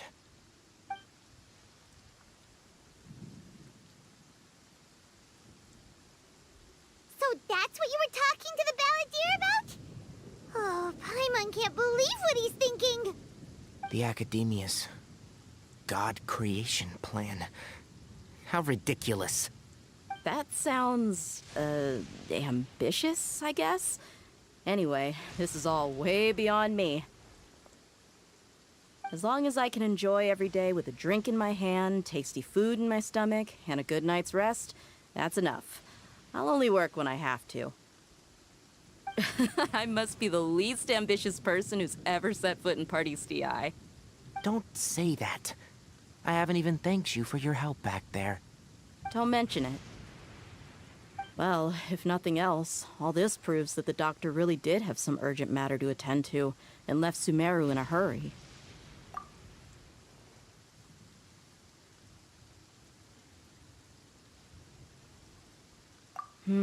Maybe the Fatui want to cover up some secret of the balladeer. Is that why they tried to seize Hypatia? You said the balladeer claimed that Hypatia has seen his past. So, what could be there? Have you noticed? The balladeer is not happy with the doctor's actions. He thinks the doctor has no right to consider himself as his equal. So, if the doctor was to show up again, would the balladeer zap him with lightning? Based on what the traveler has said, I think he would. Having the doctor gone benefits him as well as us. In other words, we've successfully completed this stage of the plan. The doctor is out of the picture now. Yay! That's a big accomplishment! I'm also happy for you. Thank you for the help, Tainari. Make sure you rest up for now. Yeah, all right. Okay, that wraps things up for us here at Party's DI. Traveler, it's about time we rendezvous with the others at the Grand Bazaar. Let's continue to keep a low profile. You can head there once you're ready.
Propagate!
All right, everyone is here.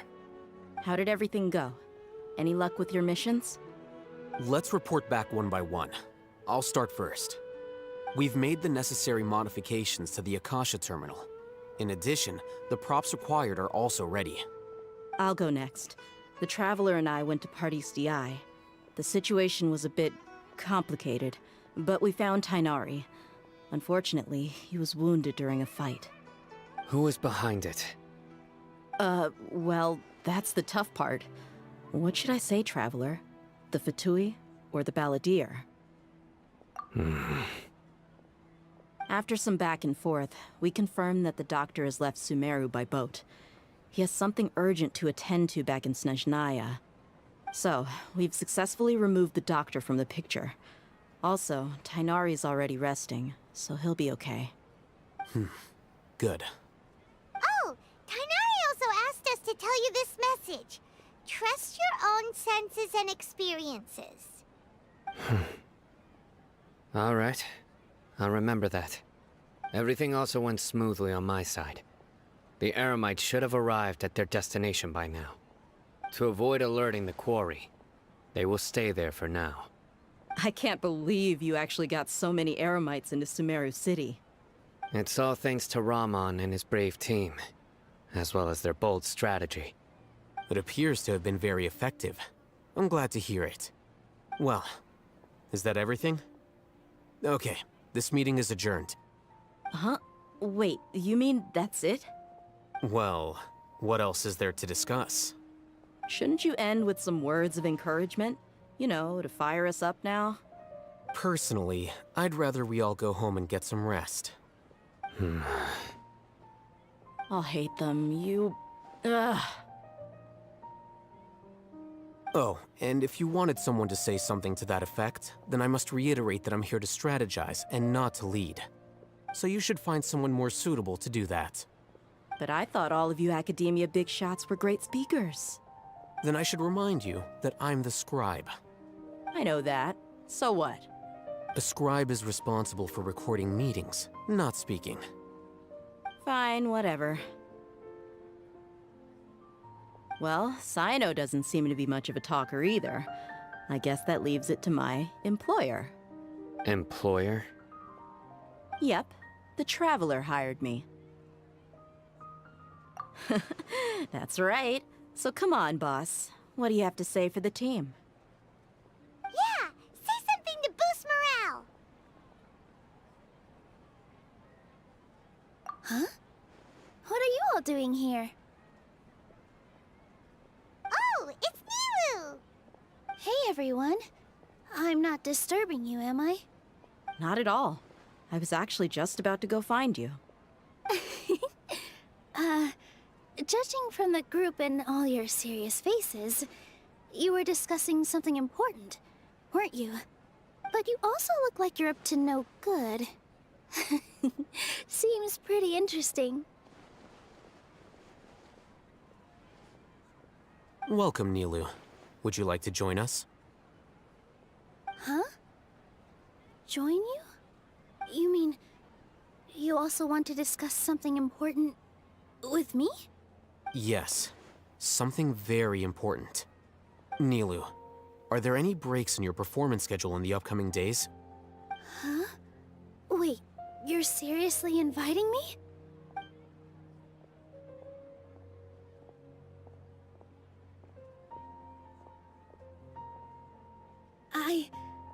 I can't believe my ears.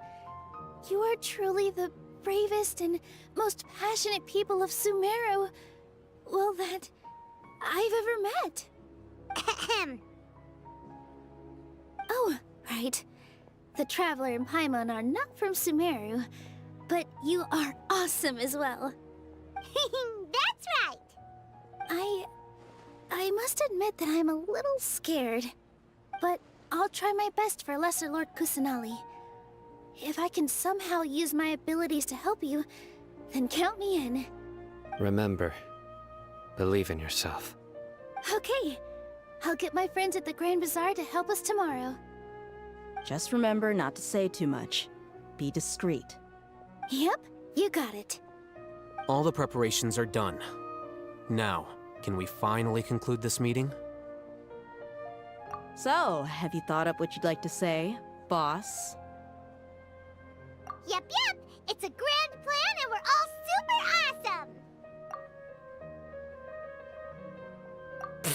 awesome! Well said. A good night's rest before an operation can be the difference between success and failure. Thankfully, I've had my place to myself recently. It's been nice and quiet. Huh? Oh, nothing. Alright, let's all go home and get a good night's sleep so we can be up early tomorrow! Okay, so I guess that means it's time to say goodnight now. Yep! Good night, everyone!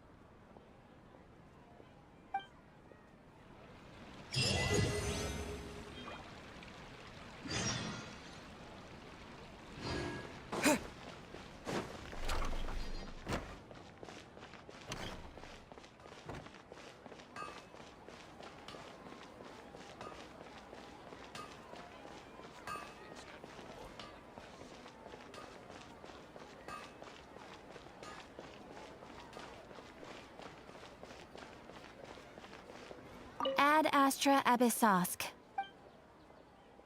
Thank you for completing today's commissions.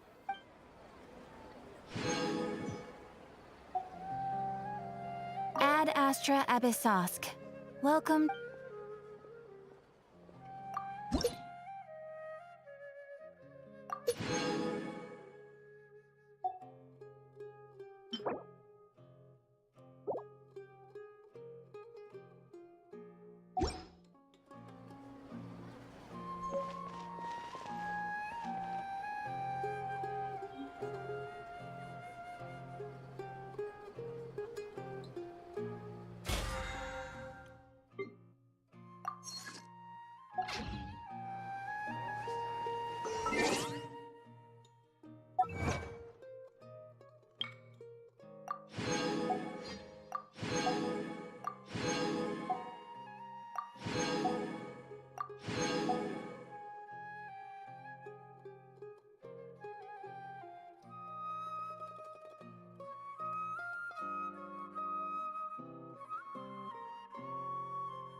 Today is the Academia's Niagarbaha Day. We can finally put our plan into action. Alhaitham should be waiting for us. Let's go to the Academia and find him.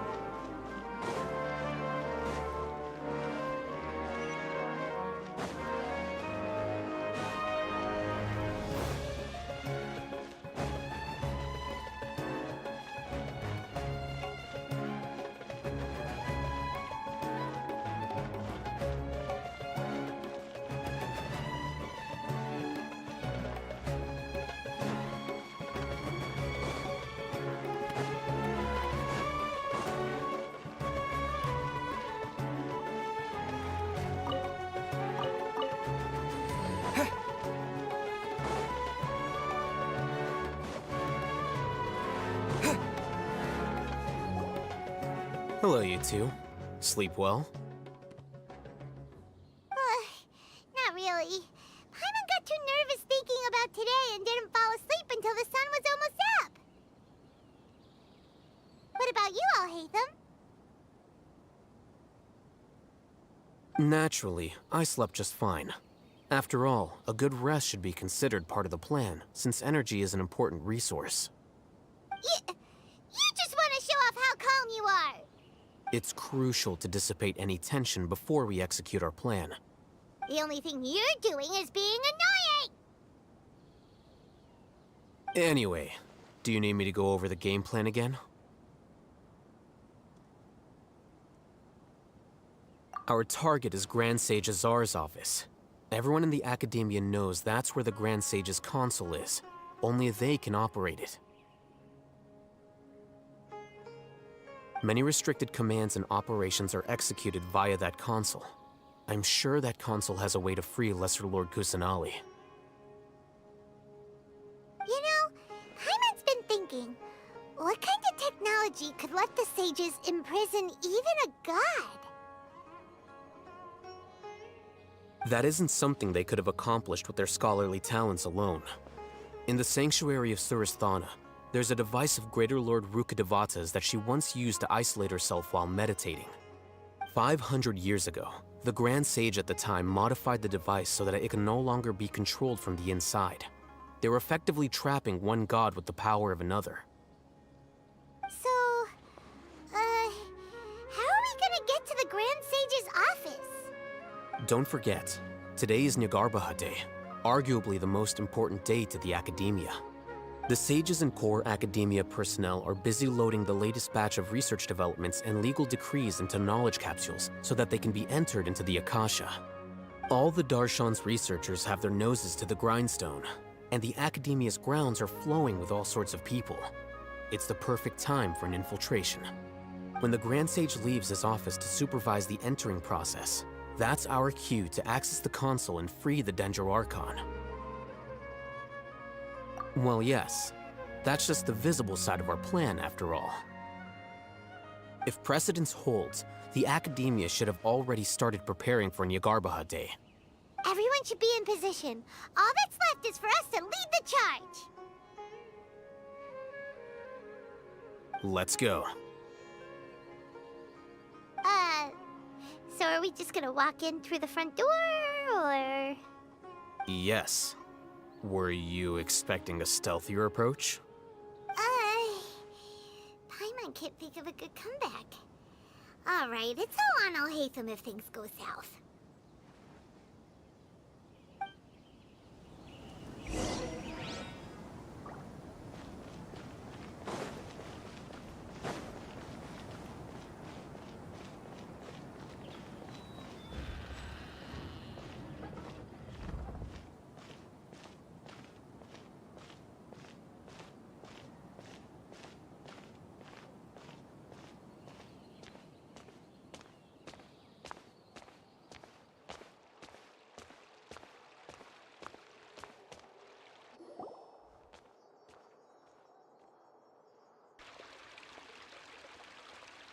Scribe?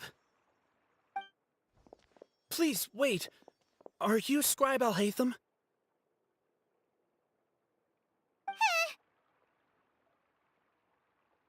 That's me. Is something the matter? I'm in a hurry. No. I was just surprised to see you here. I had heard that the sages were looking for you not long ago, but I didn't know what for.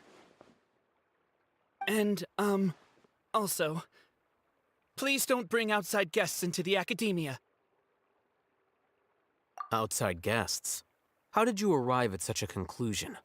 Your groundless inference shames the Haravatat Darshan. What did you say? I'm the top student in Haravatat, and I earned 3rd place at the last Inter-Darshan debate. Don't look down on me! That wasn't my intention. As your Haravatat senior, I just assumed that you possessed a greater aptitude for critical thinking. Look, based on what you already know, the purpose of my return and the reason they're here should be obvious.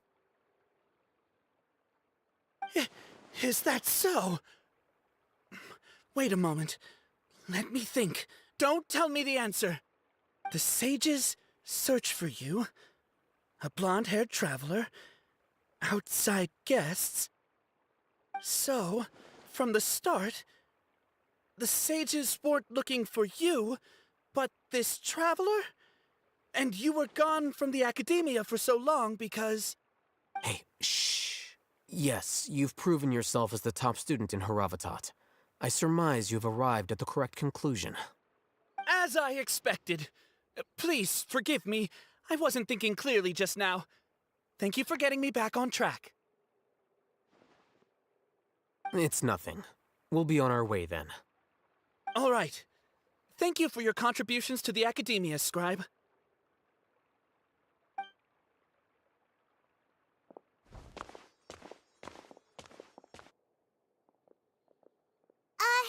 What the heck just happened now? What did he just guess? I'm afraid I don't know either. You have no idea? Mm-hmm.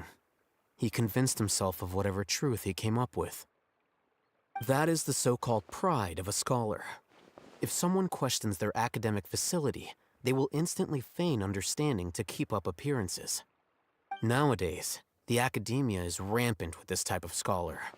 Their obvious farces of intellect only serve to highlight themselves as fools. Wow, so there are special ways to deal with smart people. We don't even need to make up our own excuses. We shouldn't waste any more time.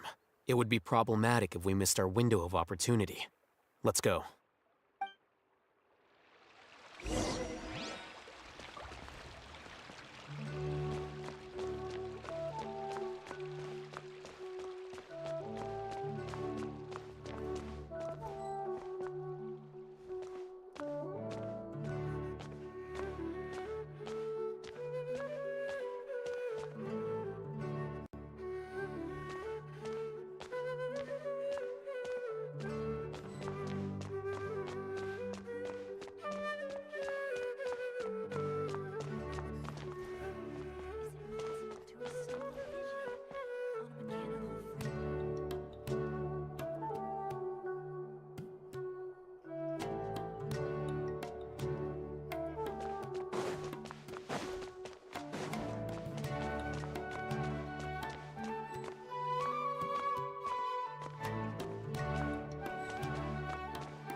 Is this the Academia's library? Indeed. Known as the House of Dana, it is quite possibly the most extensive special collections library in Teyvat. There are a lot of students going through here. Is it really okay just to waltz right in? The Academia marches to a fast beat, especially since it's Nagarbaha Day. They're all occupied with their own matters. Just act natural. Now, hurry along.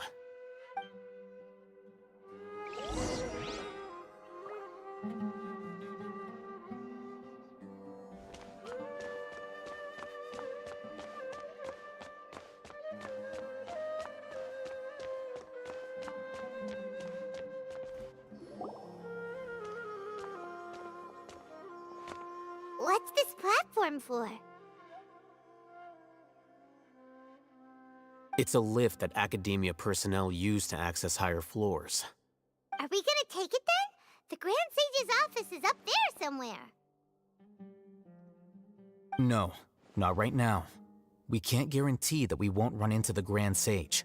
Let's step back and observe for now.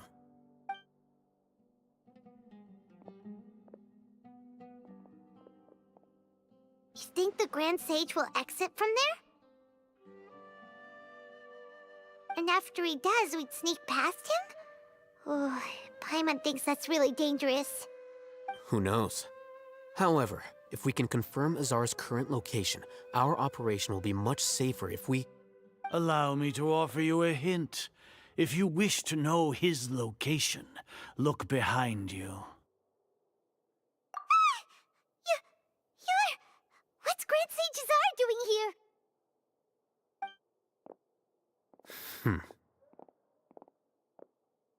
Do not tell me you believed the Academia would not grow suspicious of you after such a prolonged absence, scribe. An eyewitness had informed me of your whereabouts, so I came to personally welcome you. Grand Sage, I didn't expect you to care so much about me. I'm truly flattered. I'm sure, but compared to you, I am far more interested in these two unexpected guests. You are the Traveler and Paimon, correct? It's a pity that only now have I been afforded the opportunity to formally meet two of Sumeru's most esteemed guests. I do apologize for my lack of decorum. Excellent. You immediately initiated discussion instead of attempting to prepare some perfunctory excuse. You clearly understand the situation at hand, and have no intention of making a reckless stand. The foot traffic here renders this place unsuitable for discussion. Please, follow me to my office.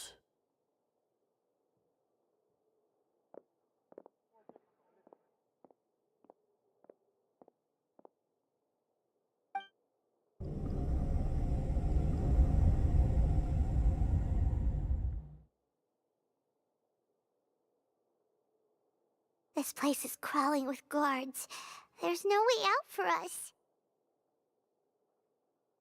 All right then, Traveler. What did you wish to discuss with me? Today is Niagarbaha Day, so I still have many responsibilities to attend to. There is little time for idle chit-chat before I detain you all. You seem to know quite a bit about our endeavors. If that is so, then you should be praising our great work, rather than using your trivial misgivings in a futile attempt to sway me. Trivial? Then tell me, what do the Fatui want from me?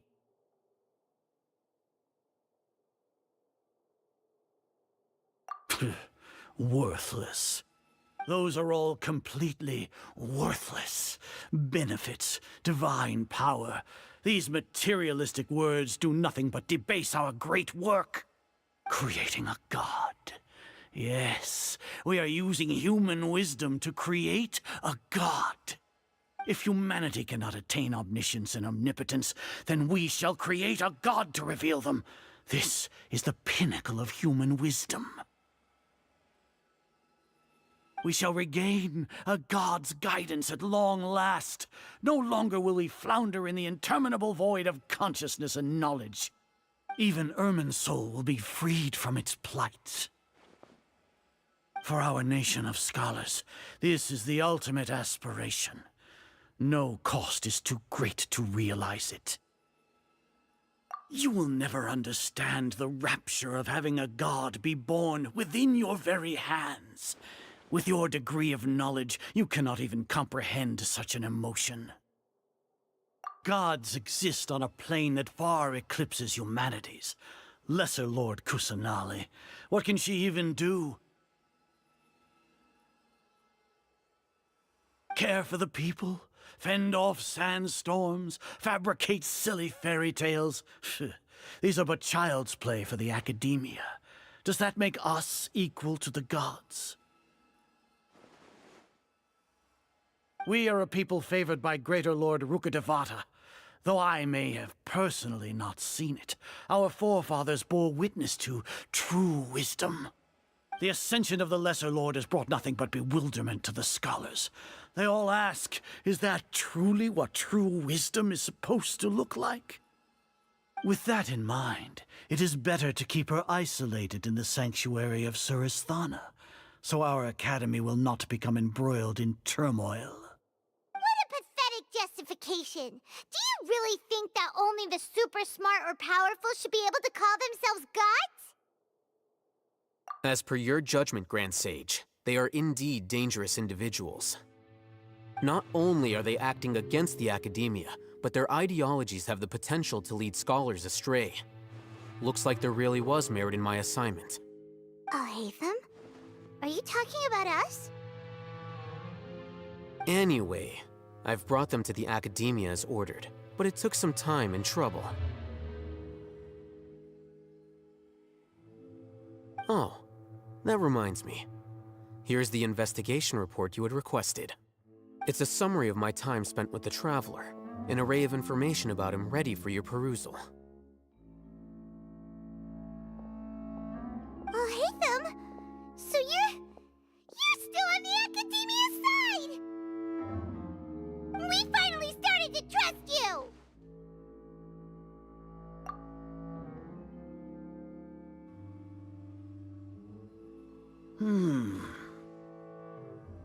Excellent. Detailed contents with no errors. I would expect nothing less than an immaculate report from the scribe. As it is Niagarbha Day, I'll enter the information on you into the Akasha. Surely you know what that means. We'll be monitored, just like Sino. With the Akasha's calculation prowess, all of your actions will be predicted with an accuracy of at least 98%. Furthermore, your data will be updated in real time whenever new information presents itself. To put it into words you can understand, wherever you go, you will be walking under an invisible leash. This is Sumeru's greatest penalty for dishonest persons. Are you not familiar with the concept that great responsibility begets an equally great suspicion? In any case, you are Sumeru's most concerning external variable. Locking you down will greatly decrease the chance of any undesirable outcomes coming to pass. You're despicable! Despicable? Perhaps from your perspective, but I suppose you had mentally prepared yourselves for this, no? Your ploy was to sacrifice the Traveler here, was it not? Lord Azar, I know what you're trying to say, but I've been following your plan this entire time. Why are you doubting me at this juncture? Must I delineate your entire plan? Very well. I will spell things out. First off, I received an eyewitness report that you were spotted with the Traveler at Caravan Ribat. However, you immediately departed for the desert and escaped surveillance range.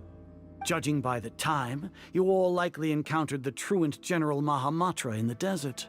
Am I correct? Maybe Paimon shouldn't have mentioned Sino just now. The Academia had not received correspondence from its scribe for a prolonged time. You were also in the company of the Traveler, a close associate of Lesser Lord Kusanali and General Mahamatra Sino, who had defected from the Academia. With their instigation, what was the probability that you would betray the Academia? Rationally speaking, 50%? 70%? What do you think? Regardless, that's only a guess. The facts are that I've brought the Traveler right before you, and I gave you my report. Indeed, your boldness deserves praise. To think that despite status as an outlander, the Traveler is still willing to sacrifice for the sake of your plan. If I'm correct, you have a contingency plan to save Lesser Lord Kusanali and ruin our great work. Sneak into the Academia on Neagarbaha Day, using Alhaitham's status as the scribe, for there is a good chance that an opportunity to save the Lesser Lord will arise. Should your intentions be discovered, Alhaitham will turn traitor and sacrifice the Traveler, thus proving his innocence. He can then stay inside the Academia and continue searching for a way to proceed forward. As for Sino, according to the Akasha's calculations, he will soon return to the Academia and confront me in person. I suppose this is also a part of your plan?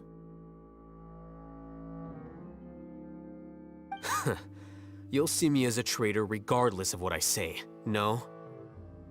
Even if you impugn me, it would have little effect on you all. You misunderstand. Losing our scribe would irreparably damage the Academia's regular operations and the development of Sumeru's future academic systems. However, under the current circumstances, even that is trivial compared to what we stand to gain from our great work. You said that I betrayed the Academia, but you, Azar, you've betrayed all of Sumeru, betrayed its Archon. So flight has turned to fight at long last. Guards!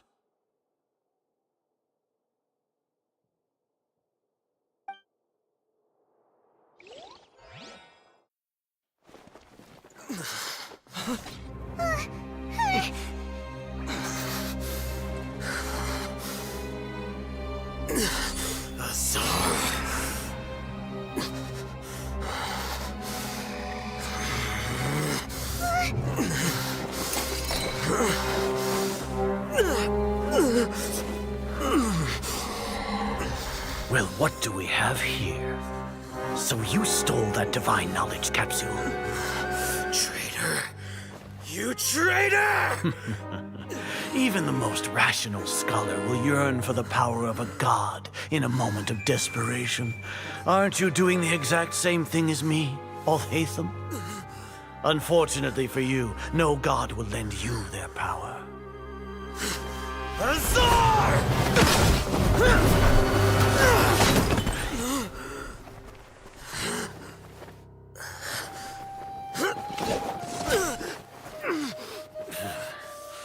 He has gone completely insane.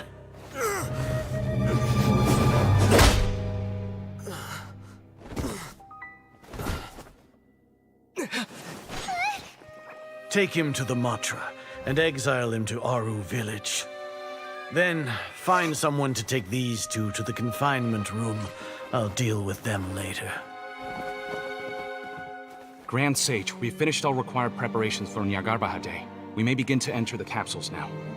Excellent. You may begin.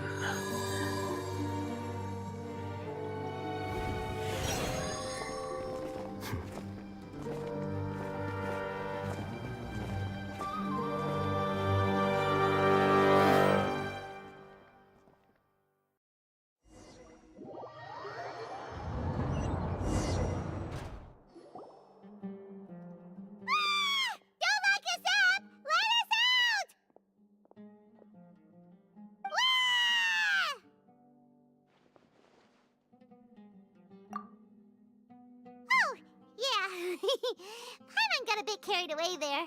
How was Paimon acting just now? Great, huh? Everything's going according to plan so far. We made it into confinement, and Alhaitham's probably done with his part too. We even managed to trick Grand Sage Azar. Alhaitham sure knows how to cook up a plan. What are we doing next? Paimon has trouble remembering things when she's worked up. Right! Paimon thinks it went something like this. Apart from that, we still have yet another goal in the first stage of our operation, which is to send the Traveler to the confinement room. What? Why do we want to get him locked up on purpose? He's always been the person the sages are most afraid of, as well as the greatest obstacle to their successful implementation of their plan. They are very aware of the risk he poses to them. Once the Traveler is imprisoned, the sages will likely think that everything is under control. And with their guard down, the next phase of our plan will have a much higher chance of success.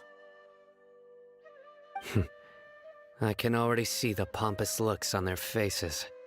Oh, that's a super tricky plan. But Paimon still thinks it's not really worth it. That isn't the only reason, of course. He has a more important task once he's in confinement. According to the Academia scholars in Ramon's custody, Lesser Lord Kusanali has sealed off her consciousness in the Akasha ever since she was captured by the Doctor. That way, they can't pry any more information from her. Even if we break into the sanctuary of Surasthana, it will take time to awaken Lesser Lord Kusanali's consciousness. We need to do that in advance. So our job is to wake up Nahida! Okay, totally worth getting thrown in jail for. The confinement room is inside the Academia, close to the sanctuary of Surasthana. It's a completely enclosed space, and you won't be receiving any visitors. I'll work with Ramon's scholars to make some modifications to your Akasha terminal. Once you're in, get as close as you can to Lesser Lord Kusanali and try to connect to her consciousness. However, as for whether she'll actually wake up, that will depend on our luck.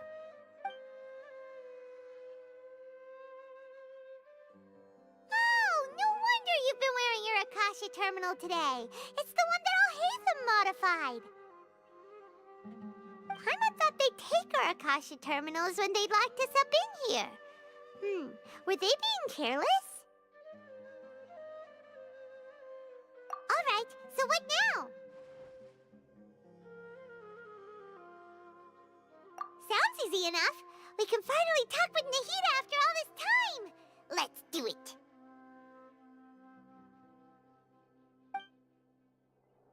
There's a light flashing on your Akasha terminal. It's almost like...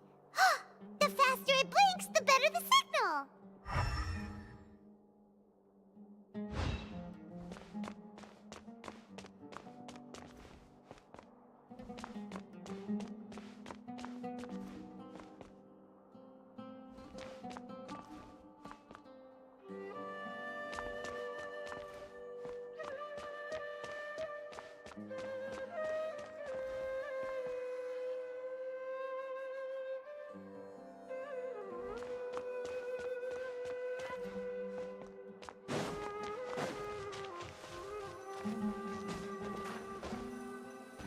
Whoa, it's Mora! Ooh, Mora! No, Paimon, we're not here to hunt for treasure!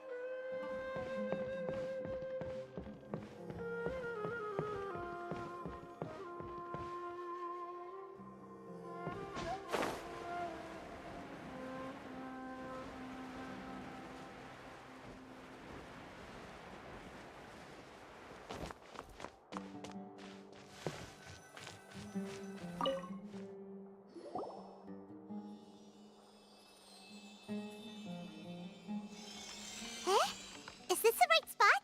Are you getting anything?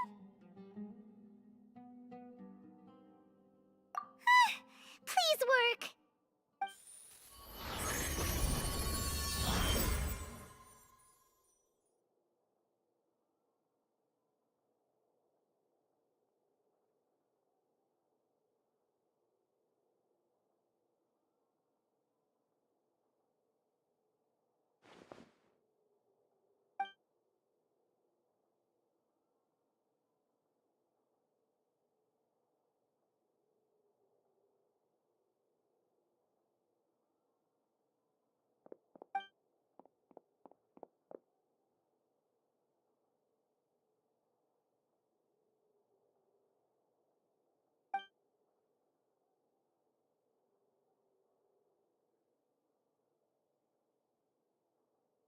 Nahida!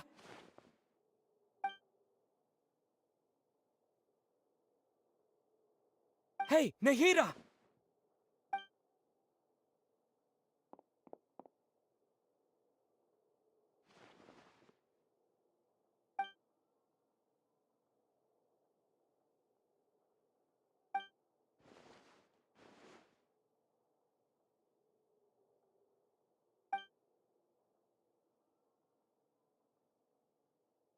When did it first start?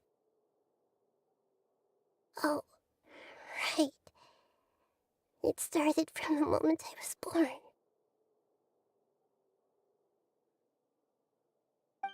I want to become a worthy Archon. So I've kept studying. Kept listening to my people and their hearts. Kept looking for a way to save Irminsul. So I can catch up. Catch up to Greater Lord Rukkhadevata. But I'm stuck in the sanctuary of Surasthana. The sages are creating a god to replace me. And I'm forced to lock my consciousness in this boundless darkness. Nahida!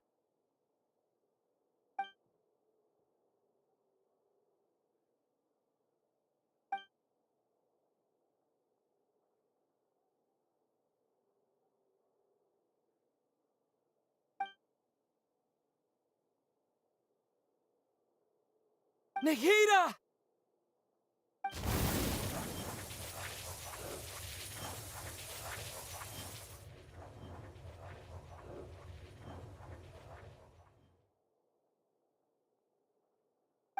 It's so quiet here. Now that I think of it, I don't think I've ever actually listened to my own inner voice. Do Archons have them? Should Archons have them? Have I been doing the right thing? Am I really not needed? How do I really feel about all of this?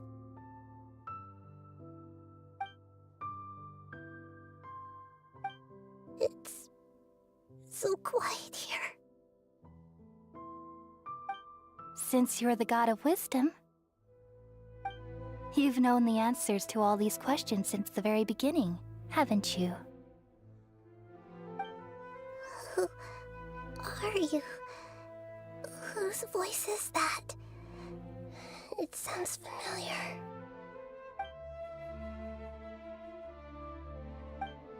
You're right, though.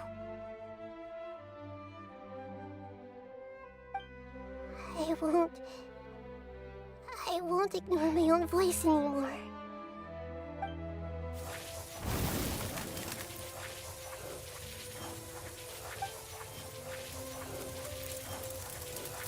Nahida!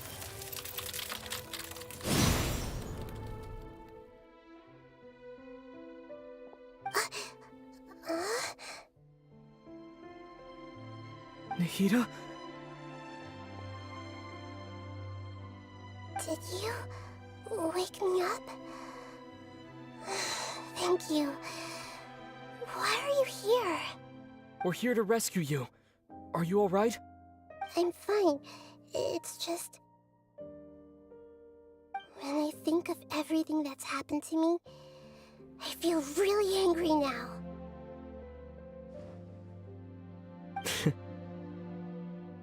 You should have been angry ages ago.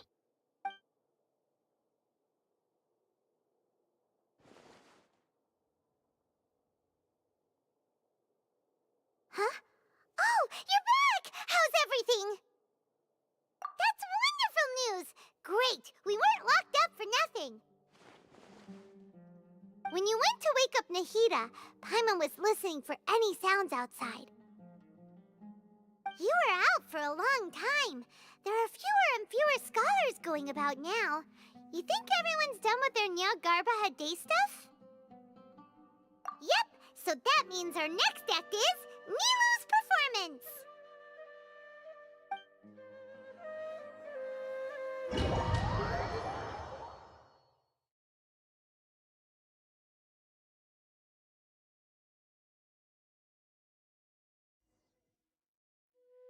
Nilou, are you sure about this? You're taking such a great risk for them. I'm sure, and I'm going. You know that I don't like to pass up any opportunity to dance, and this one is especially important. All right. You seem to have a lot of trust in them, so I won't say more on the subject. But if anything happens, the few of us here may not be able to help you. Don't worry. They've been through worse. Everything's going to be fine. All right. You know, if you really do get arrested, we'll do everything we can to get you back. Be careful, even if it's only for our sakes. Thanks, Mr. Zubair. You're so very kind.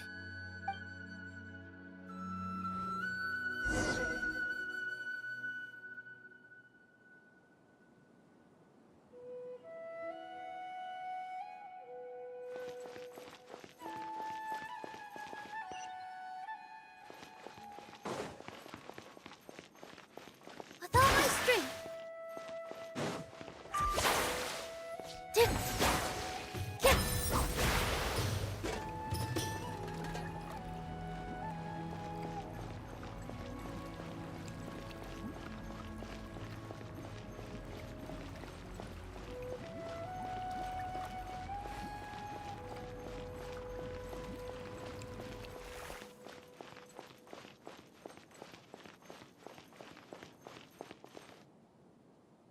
Nilou, how's it going? Nervous? Definitely more than usual. But it's because I'm worried I won't dance well enough. It's okay. Just focus on your performance. We'll take care of everything else. You sure know how to talk. Taking all the credit, even though we came here together to help out. Well, thank you both. I'll have to treat you to a meal after all this ends. I really, really appreciate all of your help. Ooh, that sounds great. Huh? How can we say no to that? All right, let's get back to business. Nilou, we'll be here to keep people from going to the academia so they don't interrupt your performance. I was planning on telling them something like, the Academia's been conducting a weird experiment, and some of their test subjects escaped. It's really dangerous there, so stay away. Oh, you couldn't think of anything better? Oh well, I guess it does sound like something the Academia would do. I think it sounds great. I'm counting on you guys. Don't worry, it'll be a piece of cake.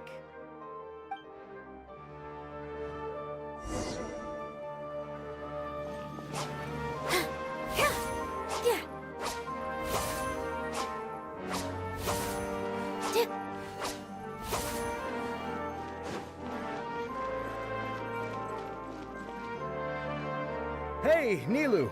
Sorry, it's great to see you, but I'm really busy right now. Our Bait People Away with Yalda Candies plan is working beautifully. Do you want some candy? We have more than we can give out. Vihar, thank you so much for doing all of this. And even dressed up as the Knight of Flowers, no less. I'll pass on the candy, though.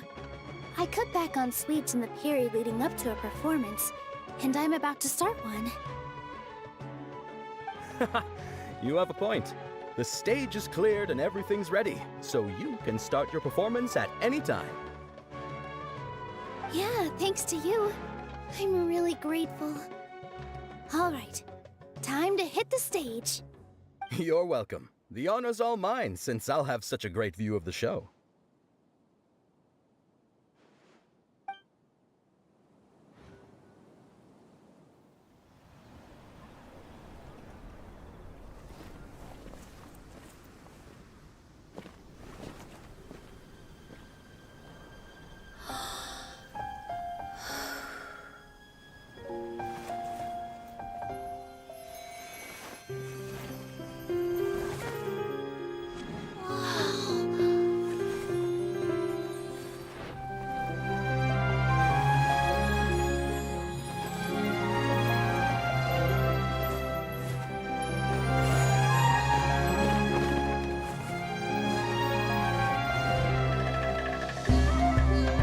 I've never seen a performance like this. This is incredible. Yeah, but I heard that public performances like these have been banned. I can't believe she's doing this here.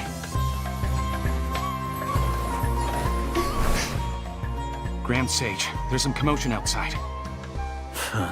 How uninteresting. Issue the new Prohibition Act from the Akasha to the guards. They'll know what to do. Do you think we should, stop her? Let's just watch for a little bit longer.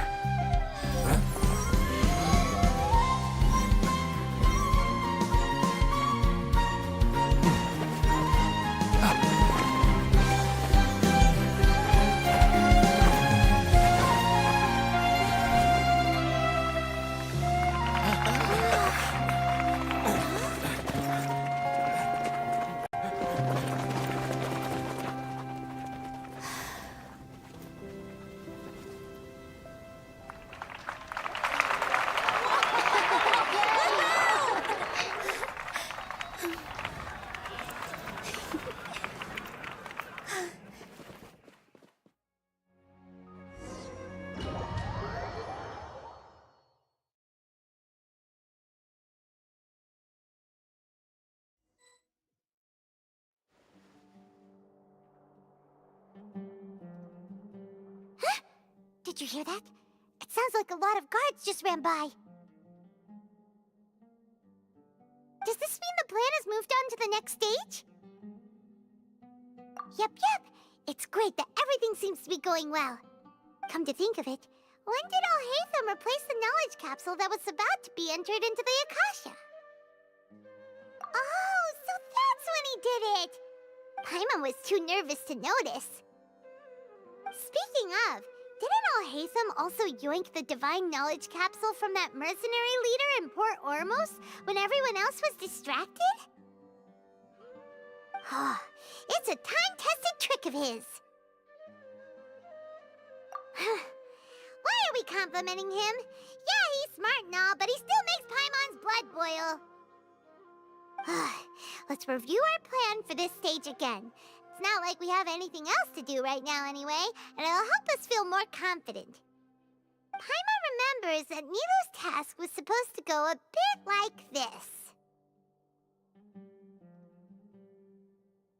Now that Lesser Lord Kusanali's consciousness has been forcefully sealed, the core figures of the academia and their guards have started to wear their Akasha terminals again.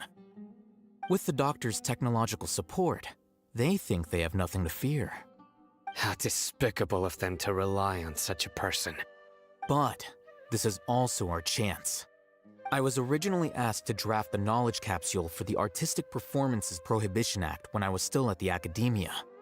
It should be on the Grand Sage's desk right now, and will be entered into the Akasha during the next Nyargarbaha Day. Are they really going to stop all artistic performances? That's horrible! I'll make an identical knowledge capsule, but this time, I'll smuggle some misleading information into it. We only need to find an opportunity to switch the capsules. Once it's been entered into the Akasha on Nyargarbaha Day, if someone were to be seen performing in public, the sages would definitely use that opportunity to announce the ban, and so the misleading information will be disseminated amongst the guards. Sure sounds complicated, but it seems like if everything goes well, we'll be able to get rid of all the guards in the academia without any effort. That's pretty clever, getting right into their heads. I just have one question. Even if we manage to get the misleading info out to the guards, how can we be sure that they'll believe it? People who are used to relying on the Akasha become less inquisitive, and their ability to distinguish truth from misinformation is significantly reduced. They will view everything the Akasha releases to them as the unequivocal truth. The Akasha will turn humans into machines. I've seen it happen many times. Yikes. Good thing I didn't wear it for long when I was working in Sumeru City. At first, I thought it was a good thing too. By the way, this plan still requires a performer, right? Do you have someone in mind? Nilu of Zubair Theater. I know her really well. We can trust, but we can ask her in person. All right. After the guards and the academia are gone, then it'll be time for me and my stowaway brothers to shine.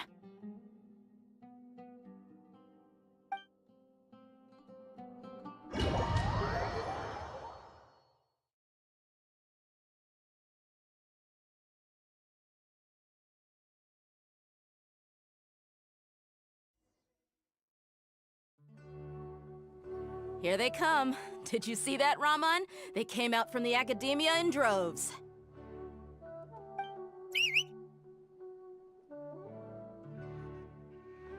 After laying low in the city for so long, this is the moment we've been waiting for. My brothers have already sprung into action. We couldn't do anything to them inside their coop, but outside the Academia, this is our hunting ground. With a lioness like you, the prey sure won't be able to run far. We still need to eliminate the guards as soon as possible. If we give the sages enough time to realize what's happening, the plan's doomed. Yeah, all they've done is to sit on their cushy salaries and twiddle their thumbs all day while we fought and struggled every day in the desert. The only advantage they might have is their numbers. Speaking of which, most of the guards who report directly to the Six Sages belong to the Corps of 30, but they have a completely different reputation. Following those blasted sages every whim, throwing away all the principles of being a mercenary. As someone in the same profession, I'm obligated to teach them a good lesson today. Indeed, the trap has been set. All we need to do is lead them there. All right, let's each take a road and herd those scattered guards back into one place. Make sure to attract their attention. Isak will be the key. You gave such an important task to that child. Will he be okay? It'll be fine. Isak was so determined to help, so let's put our faith in him. Besides, even if he's caught, the guards would be too scared to do anything to him. They've never seen Lesser Lord Kusanali in person, after all. You've got a point. Anyway, I think I see them coming. Let's head out. Good luck.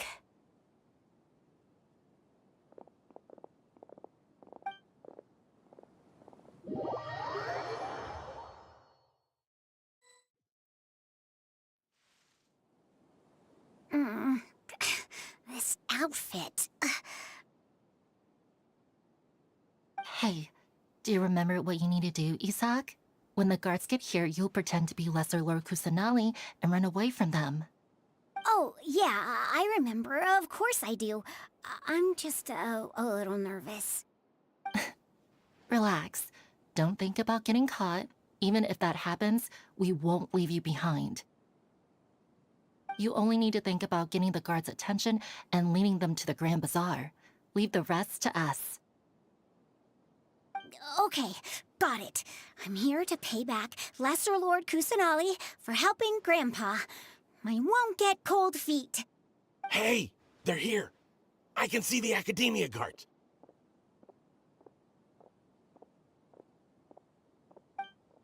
All right, it's time, Isak. Take a deep breath and go. You can do this.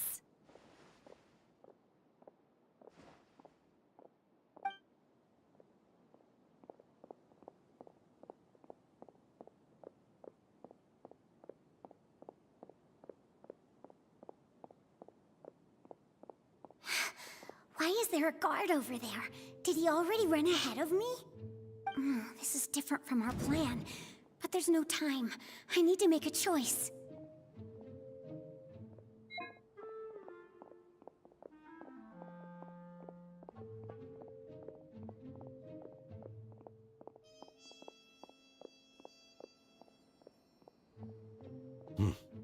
Let's have a look behind the house. What should I do next? Huh. Looks like nothing's here. A wasted time. Luckily, he didn't check behind the tree. What should I do next? The guard looks alert. What should I do next? Doesn't seem like anything unusual's around here. Looks like the guard finally left. I need to go.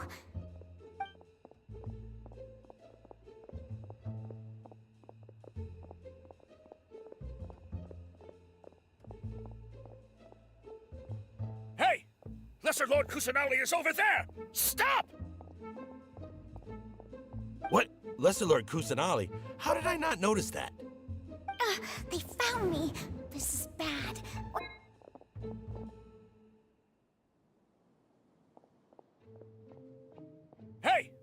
Lesser Lord Kusanali is over there! Stop! What? Lesser Lord Kusanali? How did I not notice that? They found me. The target suspected to be Lesser Lord Kusanali has escaped into the Grand Bazaar. Assemble and arrest her!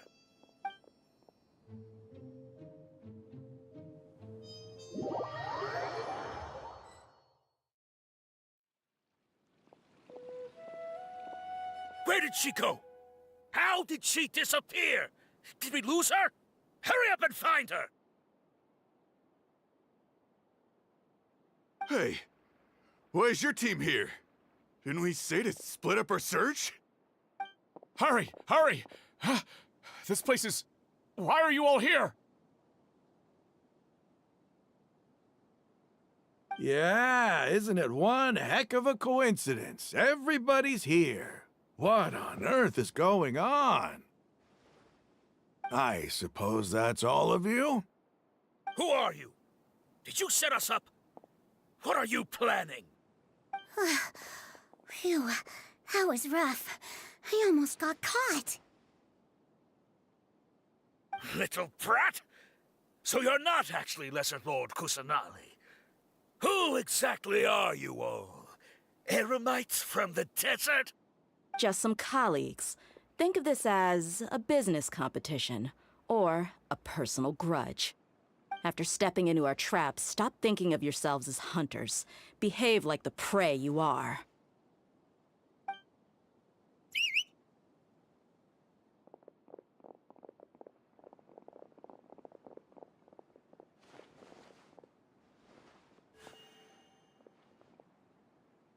An ambush? How's that possible? This is Sumeru City, but mercenaries from the desert somehow ambushed us! You've spent all your time hiding away in the academia. This place has long since become our hunting ground. Brace yourselves!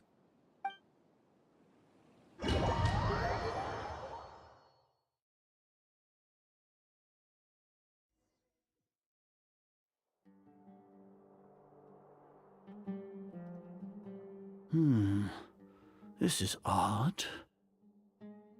The academia has quieted down after the conclusion of the Niagarbaha Day ceremonies, but it's much quieter than usual.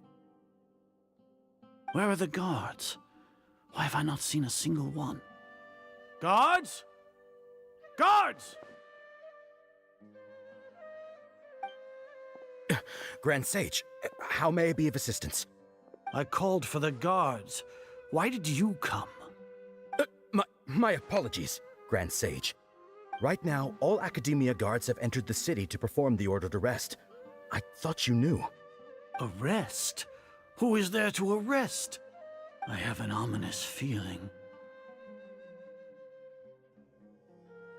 Arrest Lesser Lord Kusanali, right? Is that not what the order was? Lesser Lord Kusanali? You mean she has disappeared? Yes. I wouldn't dare make up something like that. Right now, everyone is in a panic, and many are saying that Lesser Lord Kusanali will take revenge on us. What happened? Just what is going on? Lesser Lord Kusanali somehow escaped? Was it Alhaitham and his party that freed her? That's impossible. The Academia is heavily guarded today, and any order to release Lesser Lord Kusanali would be strictly confidential. Besides, Alhaitham and the Traveler are already in our hands. What manner of trickery did they employ? How could Lesser Lord Kusanali disappear into thin air? Disappear? Wait. How was the arrest order distributed to the guards? It was issued by the Akasha earlier today. Only you have the authority to send messages like that, so I thought it was your order. Let me check.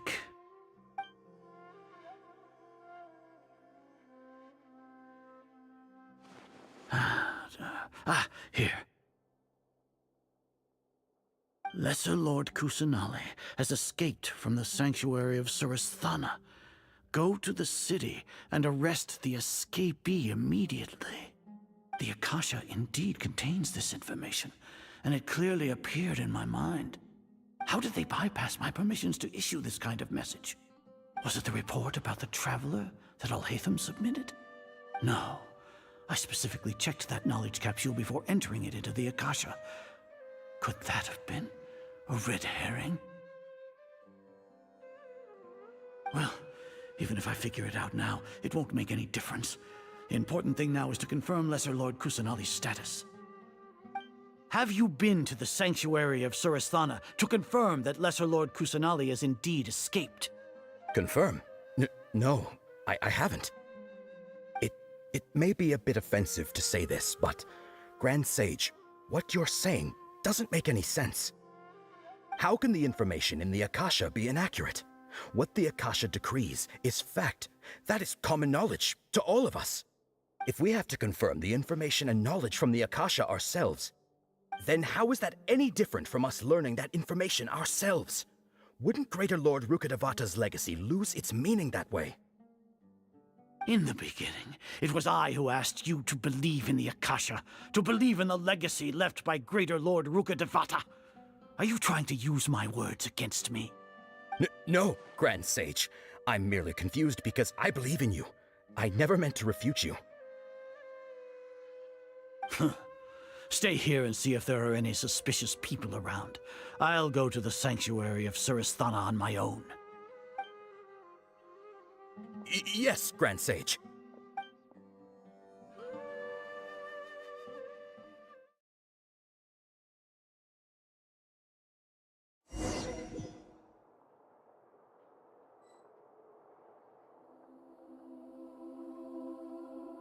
Lesser Lord Kusanali has escaped from the sanctuary of Suristhana. Go to the city and arrest the escapee immediately. How can that be? Stop thinking about it. Stop. It must be a trick of theirs. As long as I personally confirm it. Ah! Impossible. That's impossible. There must be something wrong with my eyes.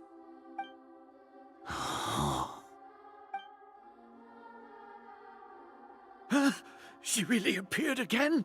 What is the meaning of this? What a comical sight, Azar. Once the Akasha has put certain thoughts into your head, even the Grand Sage can no longer see what's right in front of him. You all can only see the world in your mind, the one you think you know.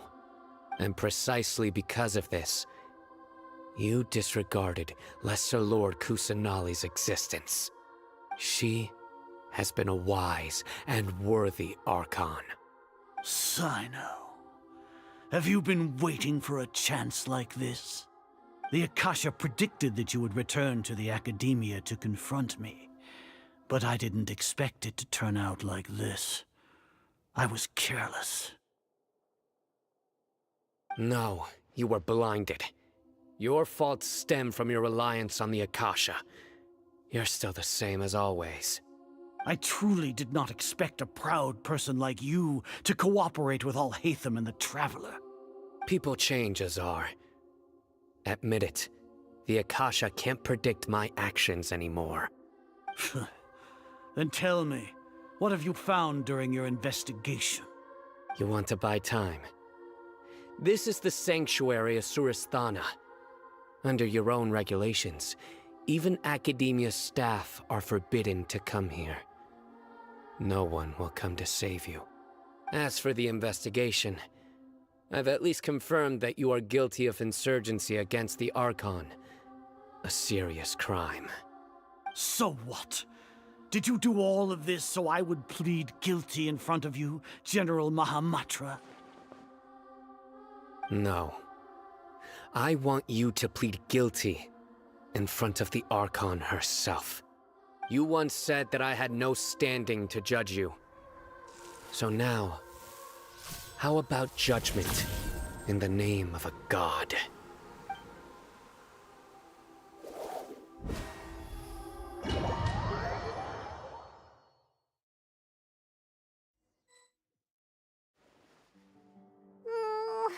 How long do we have to wait?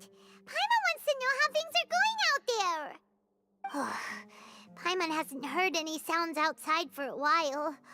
Hopefully something bad didn't happen. Yeah, but aren't you scared that we might be locked up in here for the rest of our lives? Thinking about it, at least Paimon has you. We could still chat like this. When Paimon thinks of Nahida being imprisoned alone in the sanctuary of Surasthana, Paimon can't help but feel sorry for her.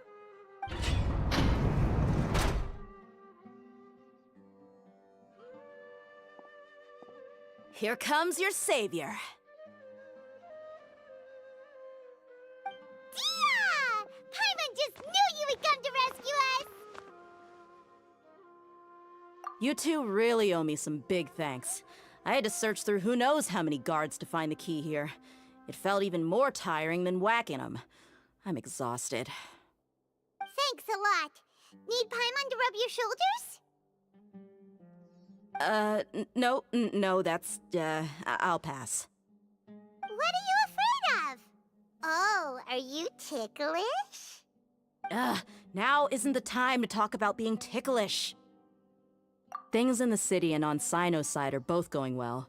The guards that stormed out of the academia are all taken care of. The Corps of 30 is in charge of the city's defenses, but we already talked to Asfand. They've been fed up with the sages bossing them around.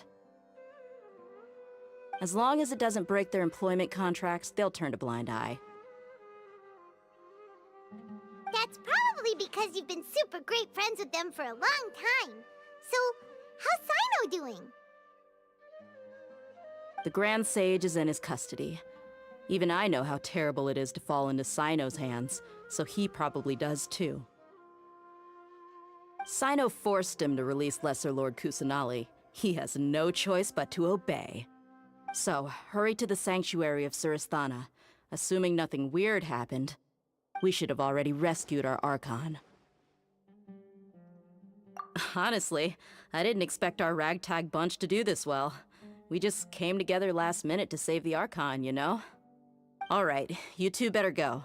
I still have to clean up some messes in the city. See you around.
Should I say it's nice to meet you?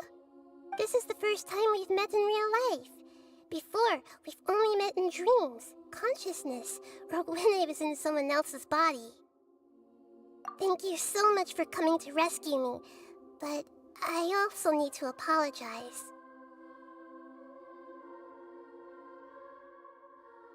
During this time, I did some self-reflection. My sense of inferiority and yielding to the academia led to all of this, and created so much trouble for you all. Exactly! We're here because you're a good Archon and one of our friends! Thanks, you too. Amazing. So this is how it feels to walk out of that cage with my own body. It's like I just had an endlessly long dream. I can't even tell if I just woke up or was only now born into this world. My concept of self has become so clear. But now doesn't seem to be the time to indulge in this feeling. This is really embarrassing. You all just rescued an Archon, And now she needs your help to save her country, and even the entire world. It's okay. With you here, Paimon's sure that everything will work out. There's one more thing. What is it? For all the things the Academia did to me, and for all the folly it committed in the name of wisdom, as their Archon, I will make them pay.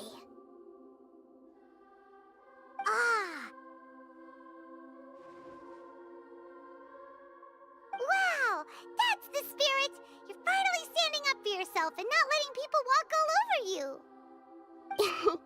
I understand now. To be a better Archon, I first need to better myself. If you haven't even figured out how to be a caterpillar, how can you be a butterfly? Yes, true. That reminds me.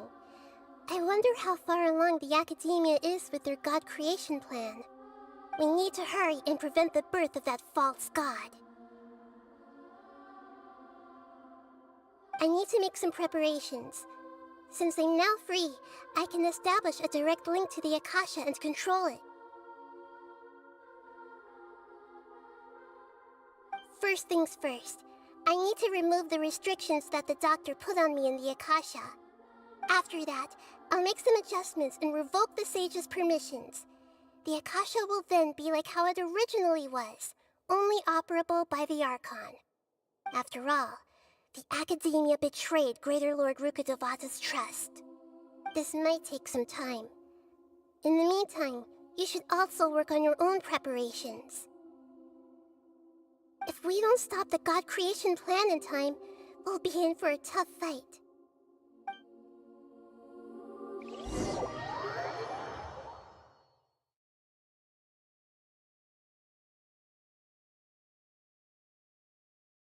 You might as well prepare for a fight.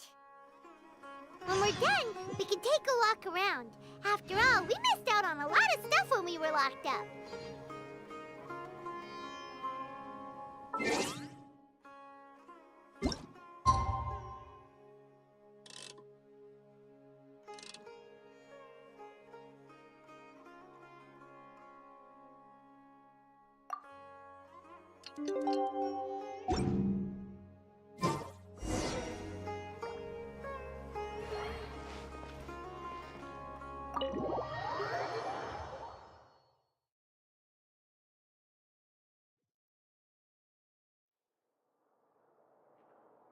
How's it going, Nahida? I'm done with the parts that needed my involvement to complete. Although it's my first time working with the Akasha like this, its internal structure and operation procedures are easy for me to understand. Greater Lord Rukkhadevata's design is truly brilliant. Oh, also, this is for you. Huh? What's this little floaty thingy? It's a small device I put together just now. You can think of it as an upgraded Akasha terminal. You may not need it right now, but it should be helpful in certain situations. Wait! This thing has the same characteristics as Paimon! We're both small things that float! Oh, all the things that make Paimon special got copied! When Paimon appears with the Traveler from now on, people won't remember Paimon because she isn't unique anymore! It's alright, Paimon. It can't replace you. It's only a flying device, but you're the Traveler's irreplaceable friend. You're so good at comforting people, Nahida. If only the Traveler was as smart as you. I was simply telling you what I feel to be the truth. I wasn't trying to comfort you. Nahida, you're natural at this. What you just said made Paimon even happier. By the way, there's something I need to confess. Even though I'm the Archon and in control of myself again, I'm not very good at fighting. You may have heard that an Archon's power is derived from their people's faith. However, I'm not as well loved as Greater Lord Rukkhadevata. If we get into a situation where combat is our only option, I'll have to count on you, and I'll do my best to provide support. I'm glad I can rely on you. So the God of Wisdom isn't good at fighting? That actually sounds about right. I've located where the false god is. Time is of the essence, so let's skip to it.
What is this place? Is this really the way we need to go? Wow. Who would have thought there'd be a place like this hidden right slap bang in the middle of the city? The sages wanted to realize their god creation plan without being discovered. The safest and most convenient way would be to build within the academia itself. That's true. They were already hiding one god, so why not two? Judging from the structure here, the project is a huge undertaking. The sages really saw the god creation plan as their ultimate goal. But this place doesn't look like it could have been constructed by the academia alone. The Fatui under the doctor sure didn't hold back. They provided a lot of technological support. Yeah, or else they wouldn't have been that generous. Is that it, though? I've always felt that this doctor is different from the academia sages. He doesn't seem to share their sense of urgency. Instead of being interested in the end product, it's like he's enjoying the experimental process. The Fatui Harbingers are all such weirdos. So, the doctor being weird is actually normal. So, this Fatui that they're trying to turn into a god is called the Balladeer? We had previously come into contact with his consciousness. He harbors particularly strong obsessions. One is the desire for a gnosis, since he was created to be the vessel for one. The other obsession is probably related to his past. I can't quite explain it. Paimon knows that he was a prototype puppet for the Raiden Shogun before he became a Fatui Harbinger. That's why he wants a gnosis so badly. There's no way he'd willingly be a test subject. Now with that temper and ego of his. It sounds like you know the Balladeer quite well. I see. Tell me more about him and what he's like. The more we know now, the better we can plan for and react to any future situation.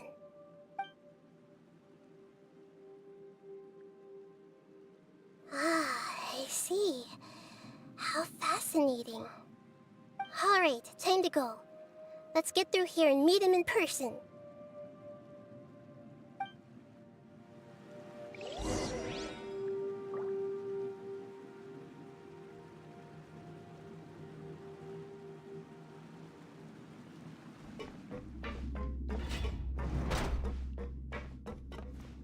Time to work. Let's begin. Work time. A touch of frost.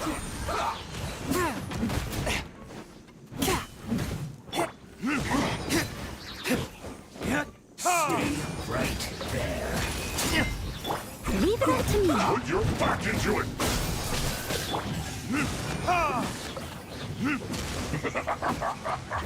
Verdict is... No slacking End this off. quickly. One with my blade. This is bad. From whence you came. My duty. At an end.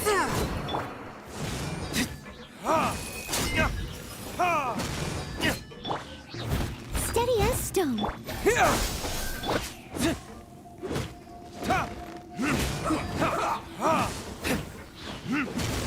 Forth, my blade.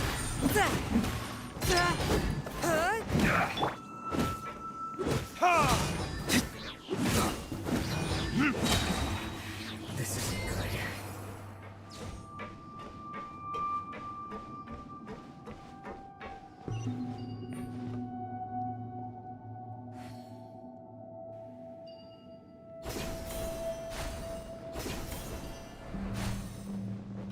It looks like we can climb up these pipes.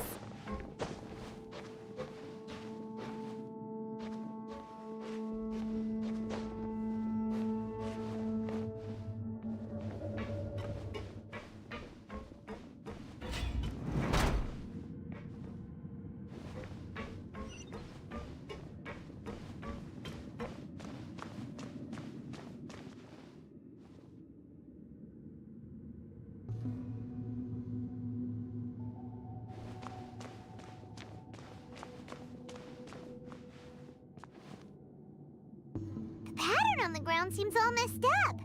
Let's go around and see if there's a way to fix it.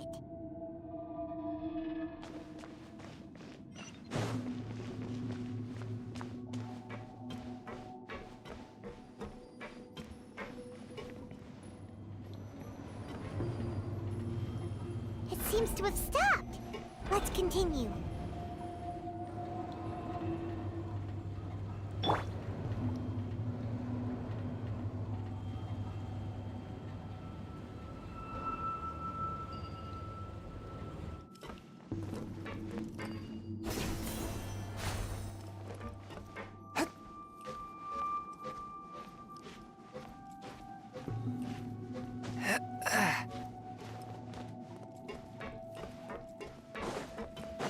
A touch of frost. No more words. Propagate! I must leave no stone.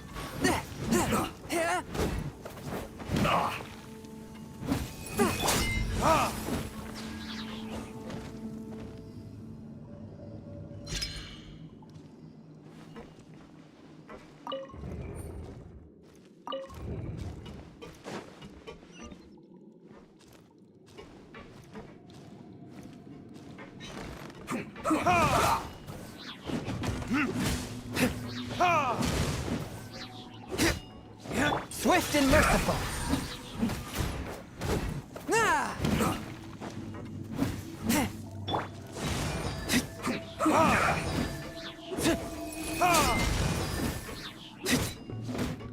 Steady as stone.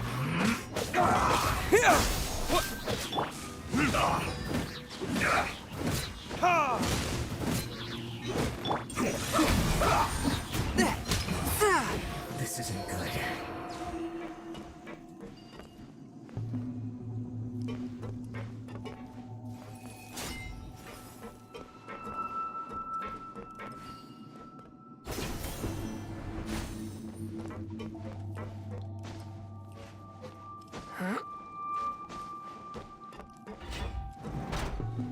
Frozen. Forth, my blade. Crisp. You'll get frostbite.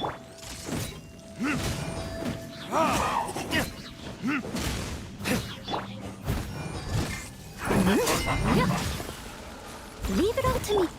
Propagate! For a flash free. Chill to the bone. Burn! It's no problem.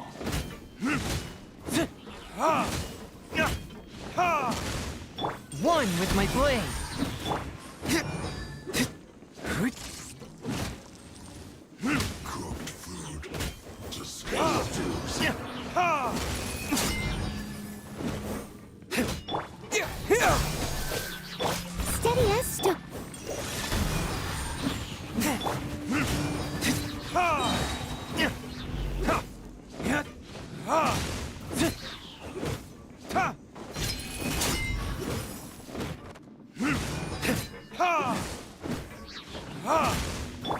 Forth, my blade!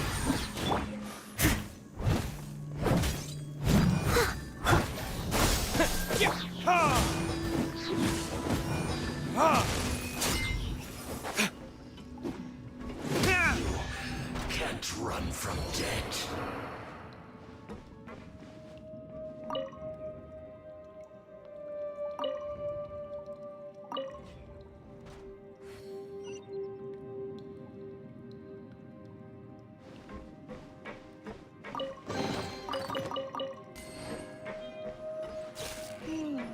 The cart is stuck. Maybe there's something wrong with the tracks. Let's try adjusting the direction of the device to clear the tracks.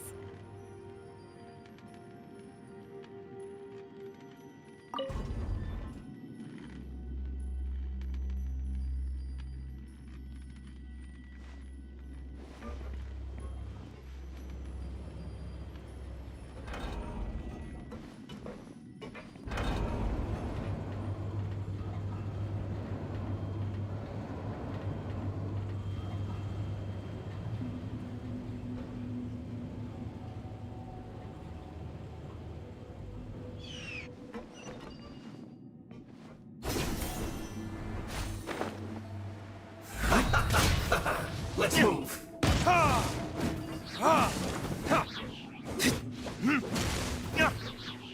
Swift and merciful! Leave it all to me. Scatter!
I must leave no stone unturned. Propagate!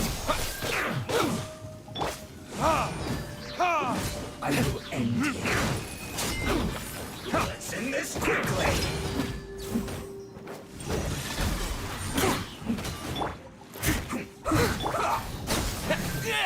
So quiet. I slipped up.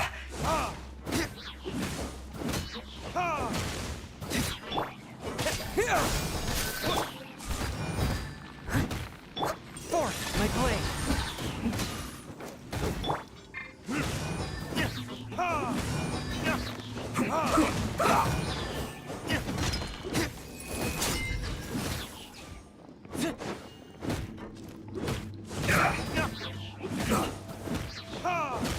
A touch of frost!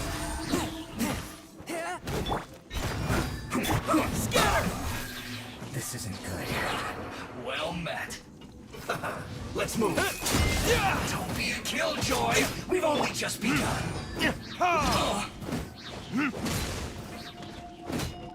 Swift and merciful.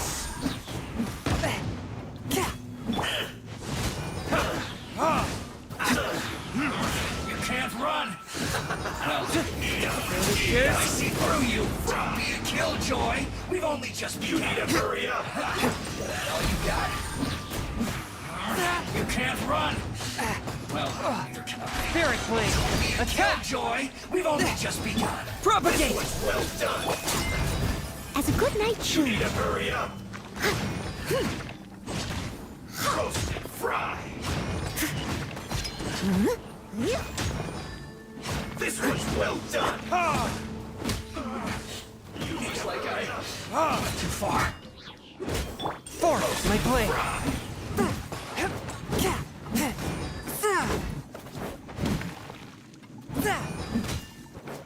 You need to hurry Leave up! it all to me.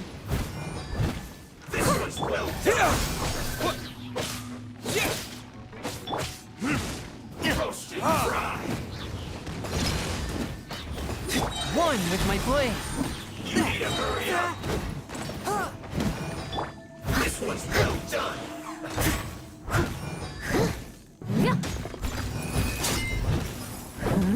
I'll catch up.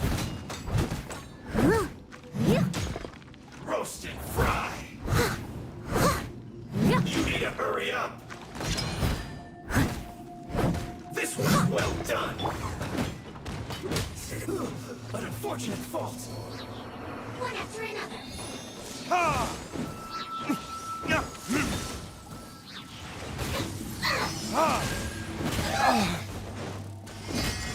Force my blade.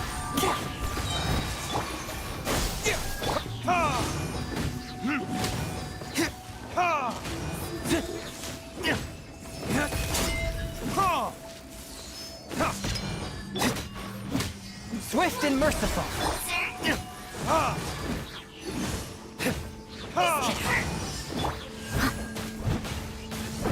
I must leave no stone unturned. Scatter! Not this time. A touch of frost. Help me, please.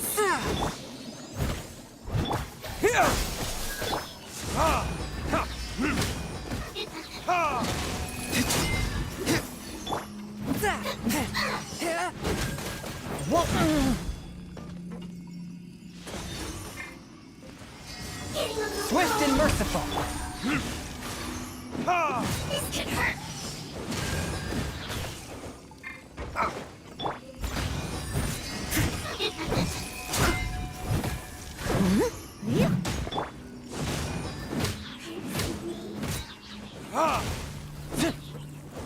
A touch of frost. Propagate!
Looking at its operational status, we must prepare for the worst. The god they wanted to create is likely close to completion or already completed. Oh no! What should we do? Paimon can't imagine how hard it would be to fight against a Fatui Harbinger with a gnosis! Are you nervous, Paimon? If you really want to know, of course Paimon's nervous. Aren't you too, Nahida? Yes, I am. This is probably the first time I faced with a calamity of this degree since my birth. I feel not just nervous, but curious as well. Curious? Curious about what? Curious about our fate. To me, everything we perceive in this world, everything we learn, and everything that happens to us is considered knowledge. And if it's a form of knowledge, then it can be understood. However, only fate is about that which has yet to occur, so it has always drawn my curiosity. So to me, fate is the ultimate knowledge.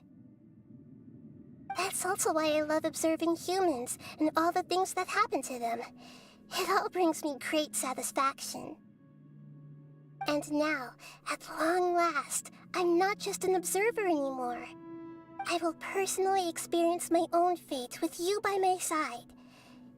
Isn't this such a wonderfully exciting thing?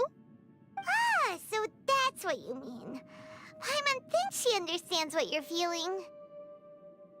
Agreed. Okay, let's continue on. I can sense his aura from here.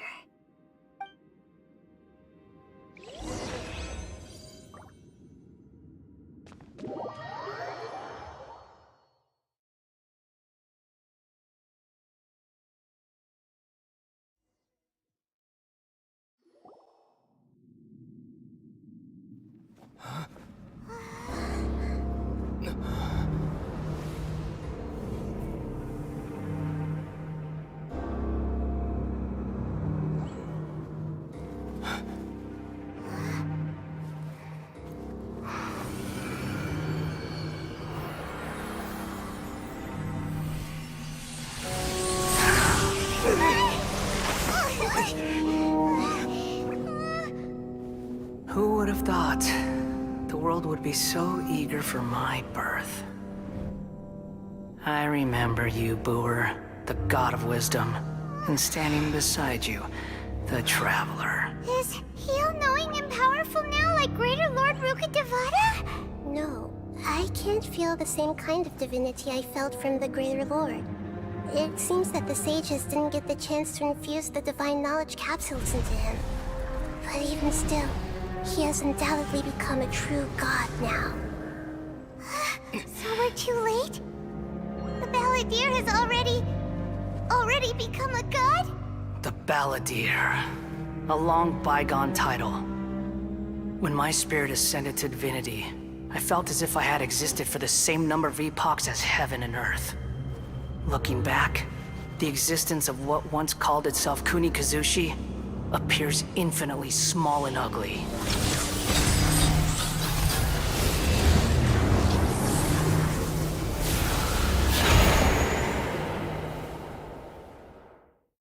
This imposing aura, it really feels like a god's. A body that capitalizes on the Balladeer's original construction as a mechanical puppet, with the Gnosis serving as a constant power supply. How much effort and resources did the sages put into this? From a purely technological perspective, it's a commendable achievement indeed. It's no exaggeration to say, this is the culmination of human wisdom. You sure are something! Dishing out compliments at a time like this? But I don't think he's reached the spiritual height of a god. Strife is engraved upon every god and every gnosis brought forth into this world. Can you feel it? The exhilaration of such power, and the thrill of anticipation for our contention. Nahida wouldn't feel the same things as you! Do you not realize that you are interrupting a conversation between gods? Lowly creature, know your place!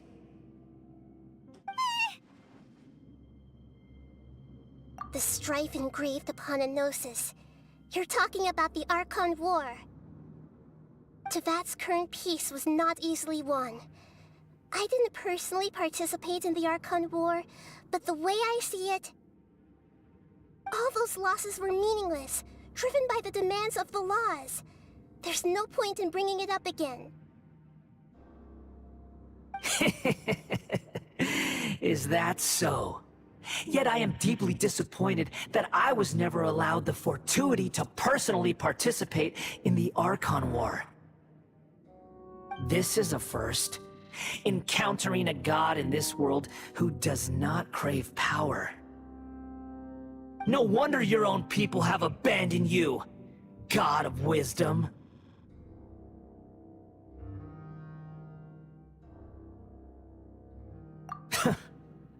Your judgment is as your existence, unsubstantial. This is where everything ends, Booer, the God of Wisdom. You should know that wisdom cannot solve every problem. Like now, where your only option is to face me in combat.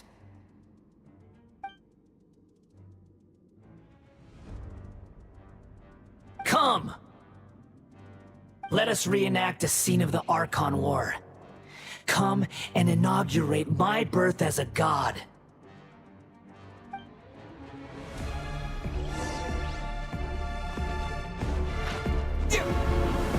Churn!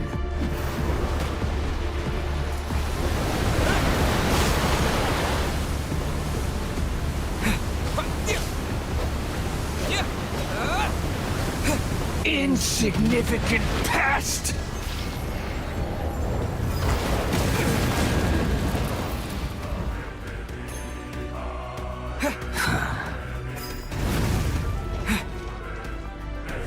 My endless cycle begins!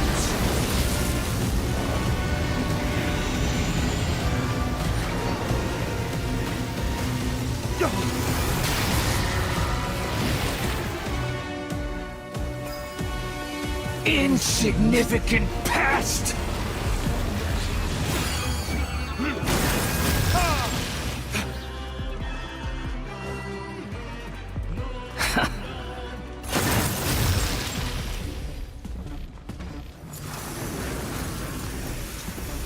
Perish!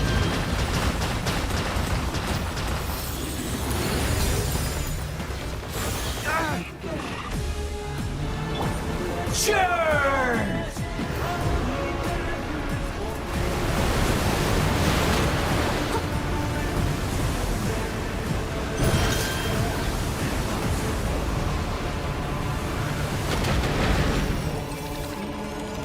At my command, you shall fall.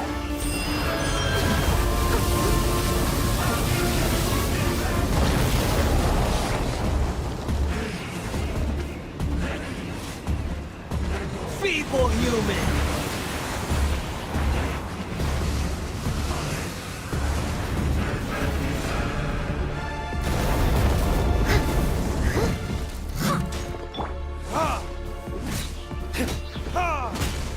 Swift and merciful! Insignificant past!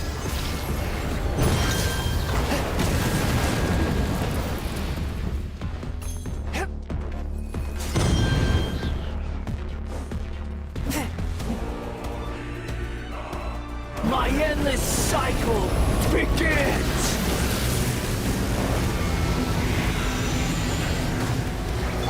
Steady as stone.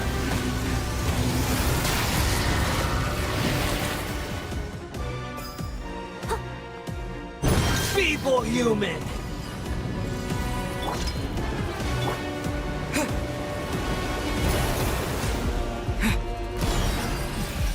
Scatter!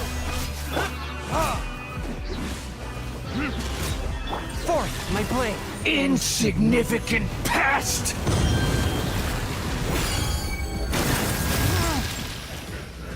Submit for judgment!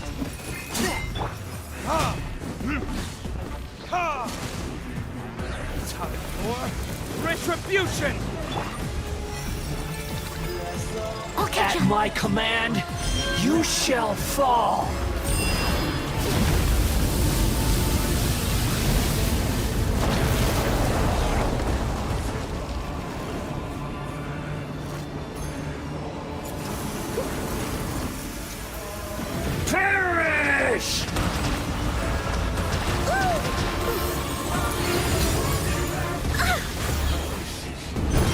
Insignificant past!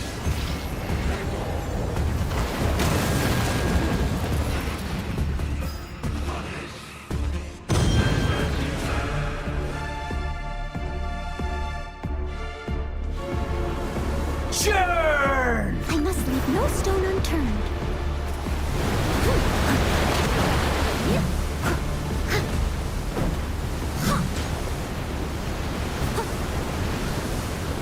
My endless cycle begins! I can patch myself up. I'll catch up.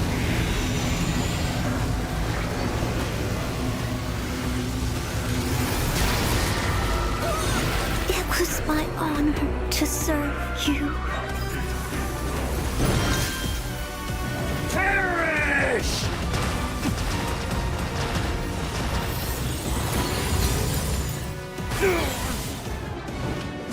Insignificant past!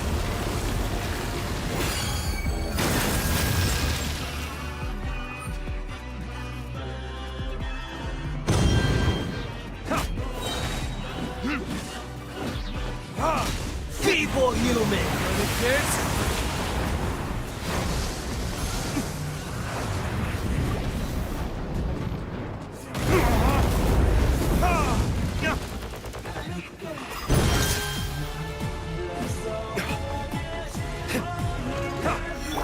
Steady as stone. At my command, you shall fall!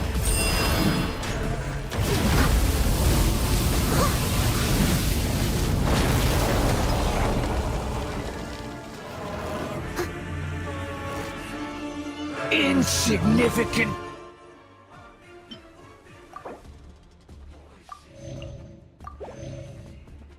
past! Someone needs assistance.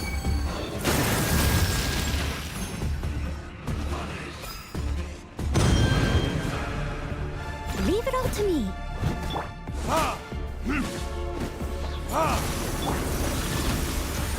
From whence you came! Perish!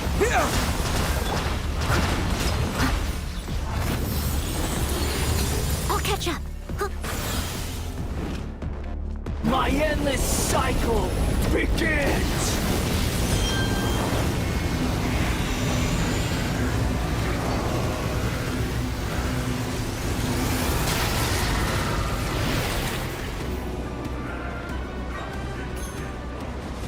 Insignificant.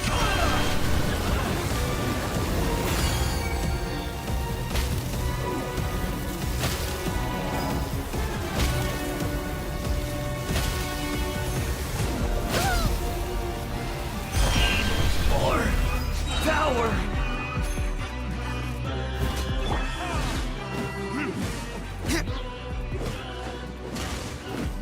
Swift and merciful.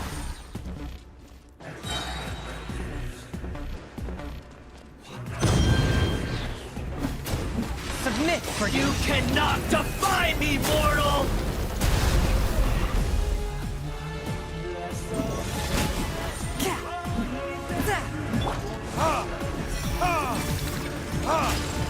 At my command, you shall fall!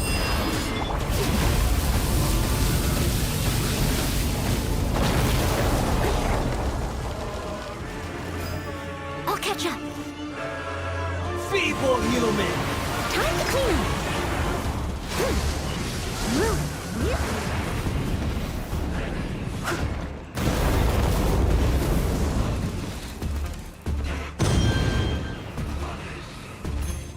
Insignificant I can patch past! myself up.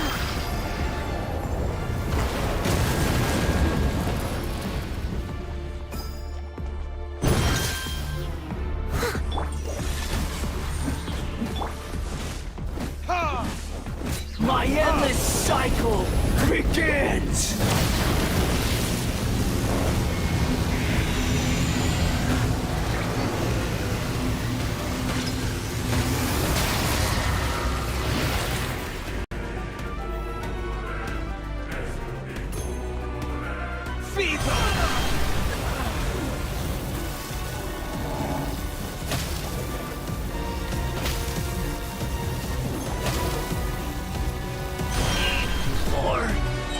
coward! I must leave no stone. Forth, my blade! From whence you came! Scatter! Germinate! You cannot defy me, mortal!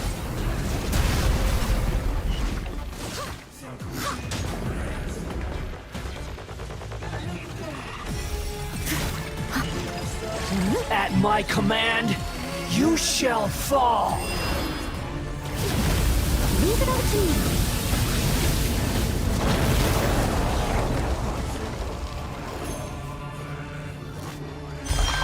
Feeble human!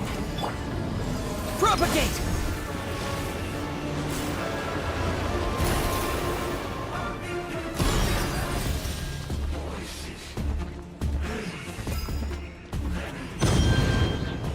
Insignificant pest! Scatter!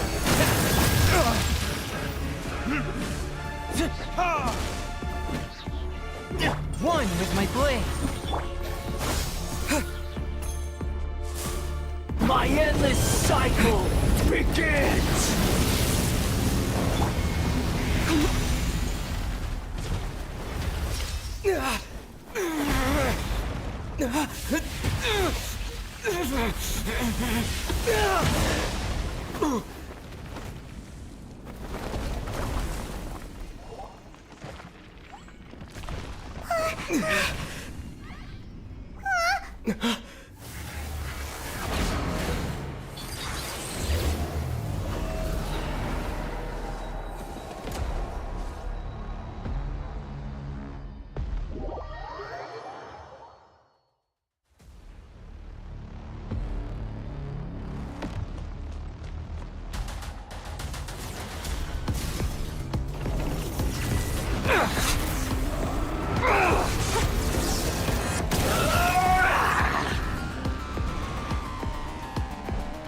Steady as stone. Burn to oblivion!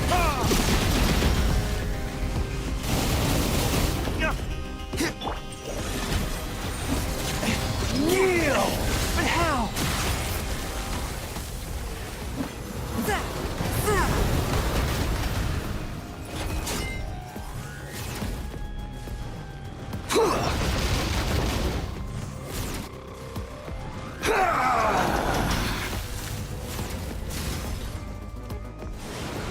Tremble!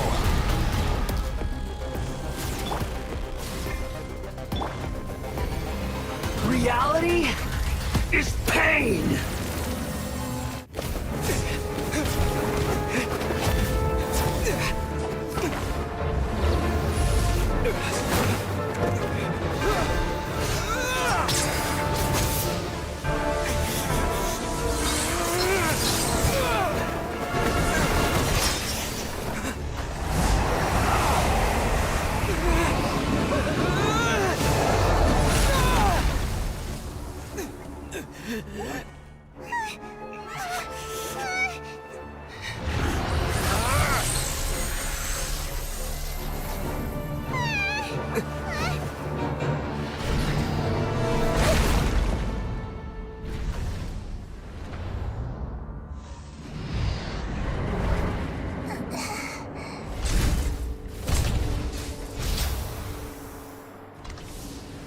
This is supposed to be a battle between gods, yet you choose to hide behind a mortal.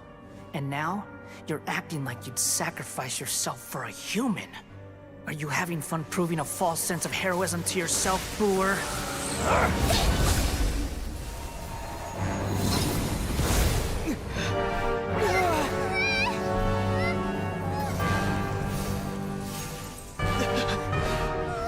The data collection is almost complete.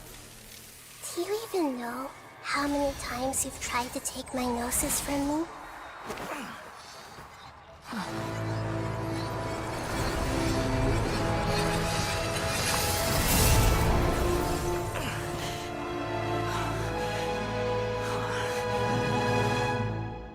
We just concluded the 168th loop.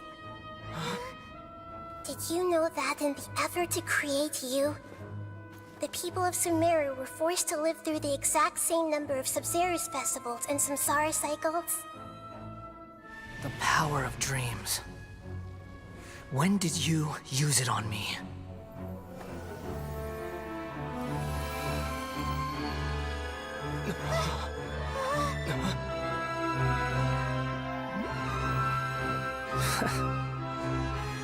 You can't even defeat me in a dream.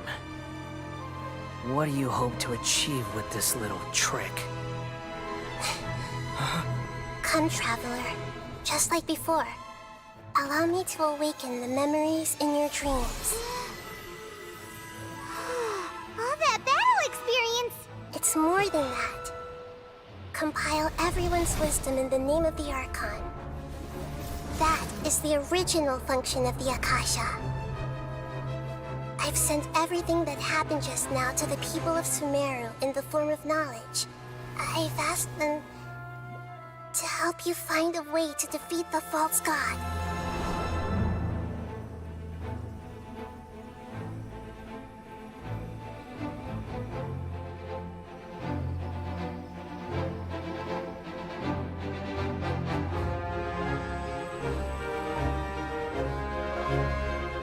Now, all of Sumeru's wisdom is at your disposal. Meaningless tricks won't save you.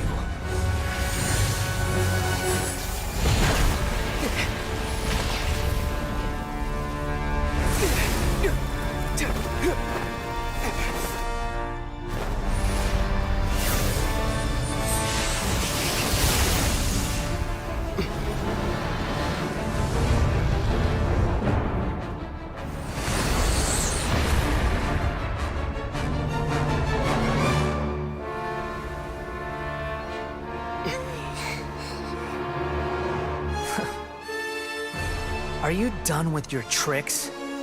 Can I finally take this as a real battle between gods? I'll leave this to you, the first sage of Boor.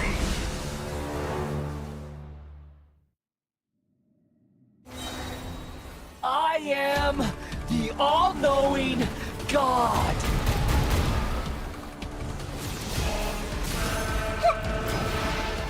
Burn to oblivion! Grow! Kneel!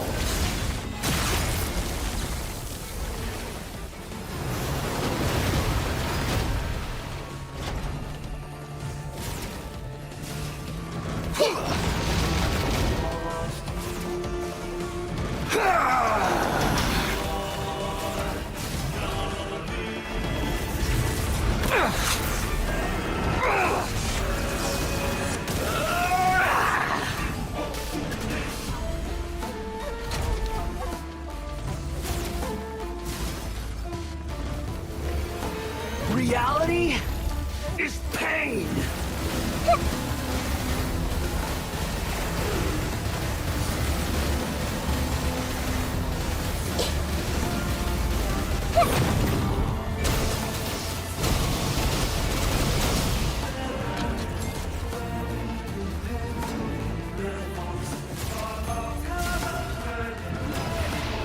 Burn to oblivion!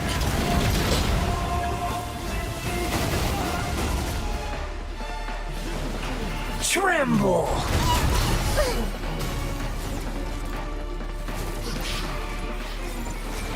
Good riddance, cruel world.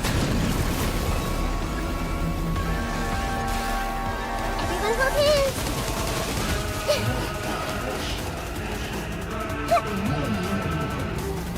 Sharing my knowledge. This way, Traveler.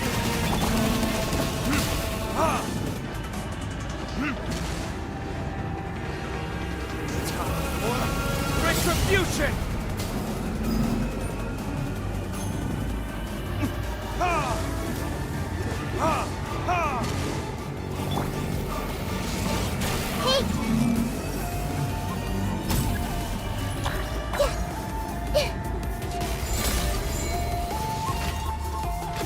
Your new god awakens!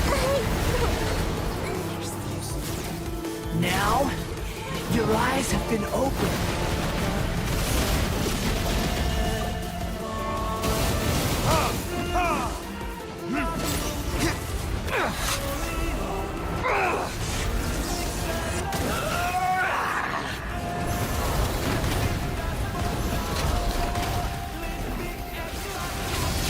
Kneel!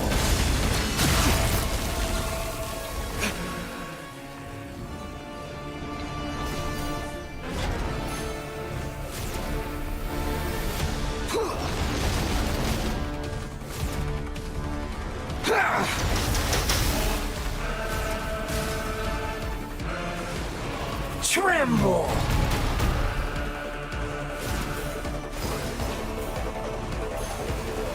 Reality is pain!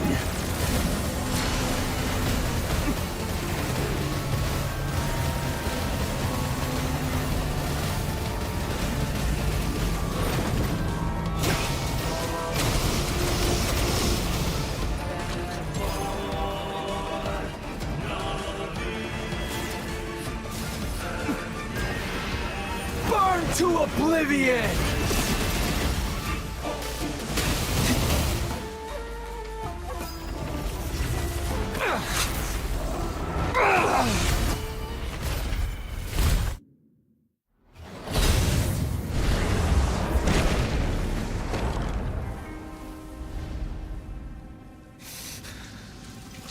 Humans. Filthy humans.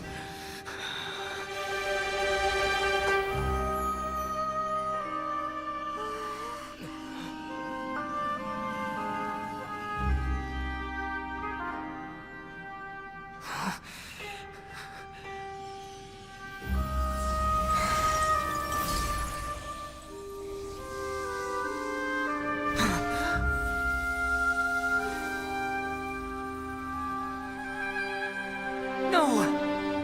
Wait! Please! Anything but the Gnosis!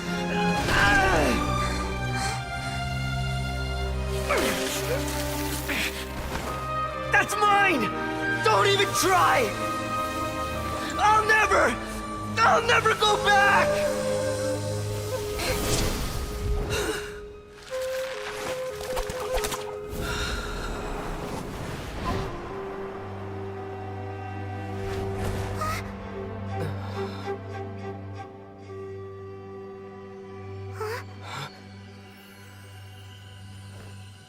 We haven't yet found the answer to the most important mystery. Irminsul is still waiting to be saved. With the power of another Gnosis, we may now finally understand the last memory of Greater Lord Rukkhadevata.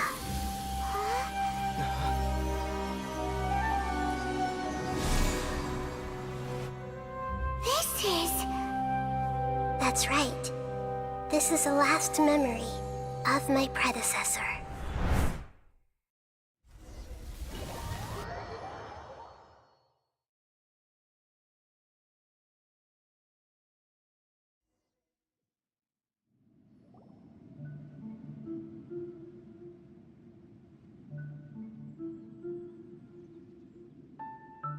Huh. This sure seems very different from what Paimon imagined. Shouldn't Irminsul be in this realm of consciousness? Yes, that is our destination. But I didn't expect the remaining consciousness of Greater Lord Rukkhadevata to be as polluted as this.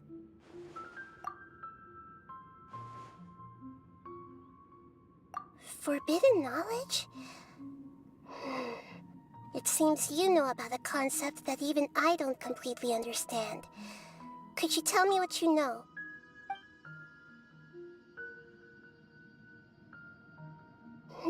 Your inference seems logical enough. Forbidden knowledge once polluted the desert thousands of years ago, but was successfully repelled thanks to King Deshret's self-sacrifice, and Greater Lord Rukkhadevata nearly exhausting her power. Then, a second instance of forbidden knowledge pollution occurred during the Conria Cataclysm 500 years ago. But I'm afraid it is much more serious this time, with Irminsul itself already in danger. So, if we're in the remaining consciousness of Greater Lord Rukkhadevata, and it's also been affected by forbidden knowledge pollution, then does that mean, in order to save us, Greater Lord Rukkhadevata?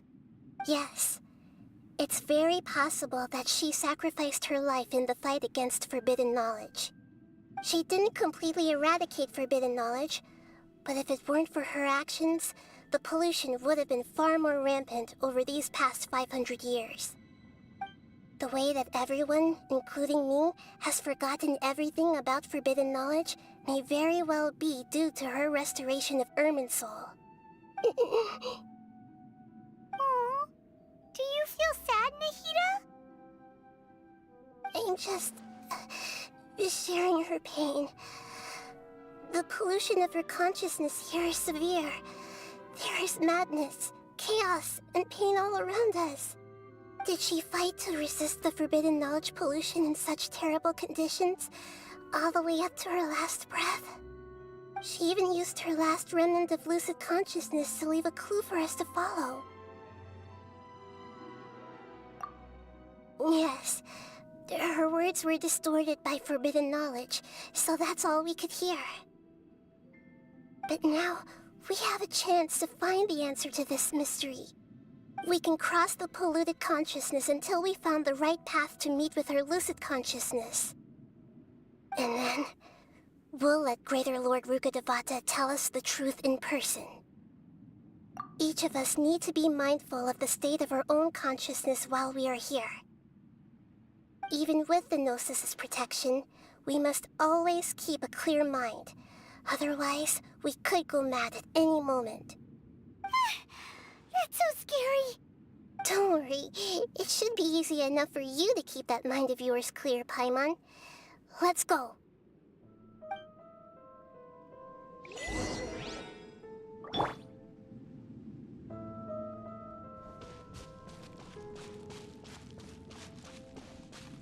Are we in the air? And why is there a huge boat? That's the boat of consciousness, which symbolizes reason here. It's... Wow. What are these?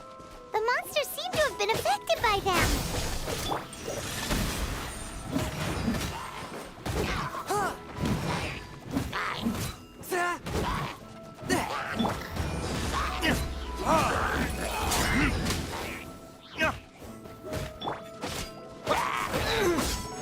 Propagate!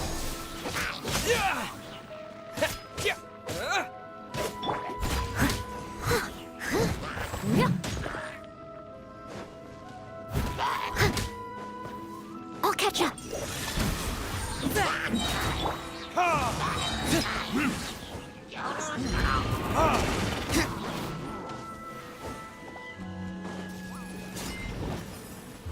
Verdictors?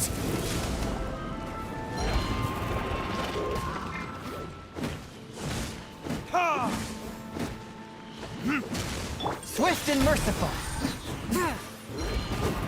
I must leave no stone.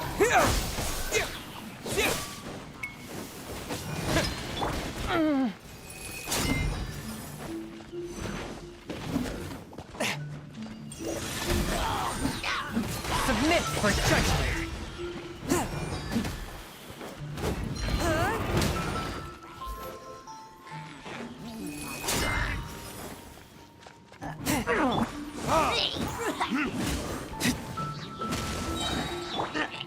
Forth my blade.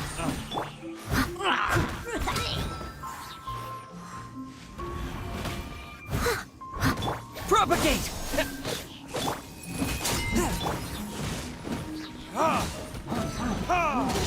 Swift and merciful. Spirit blade, attack!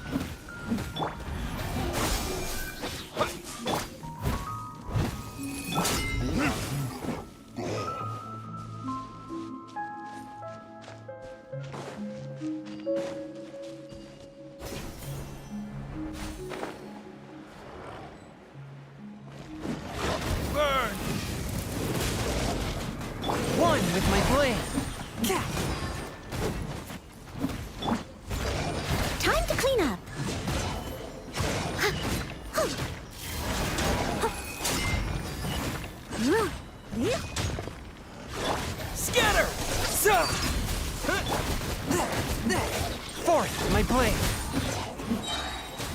From whence you came!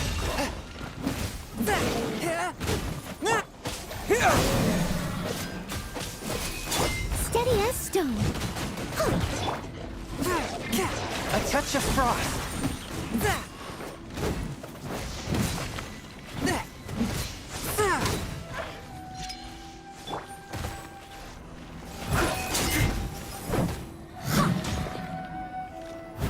I'll catch up.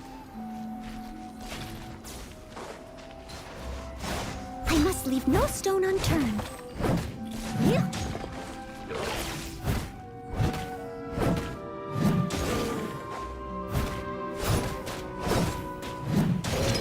Forth, my blade!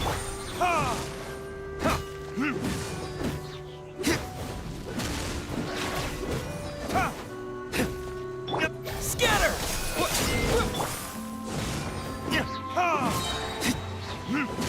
A touch of frost! Submit for judgment!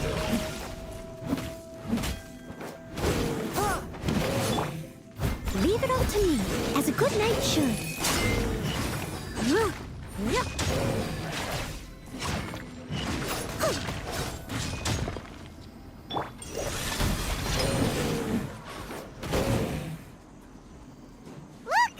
Four-leaf sigils have appeared in the sky!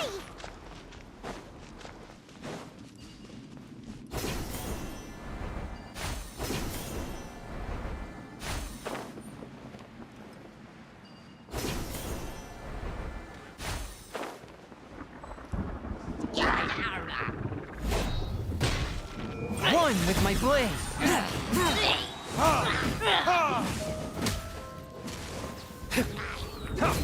Burning curse!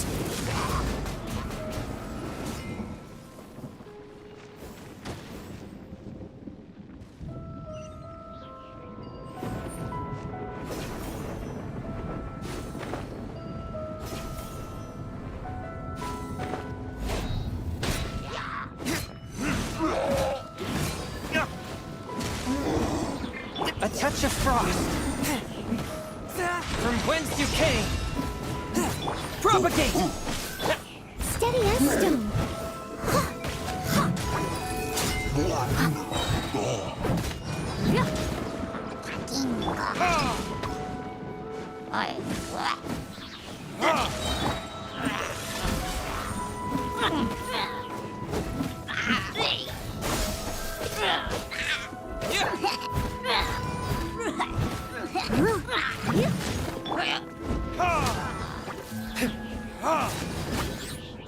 Swift and merciful!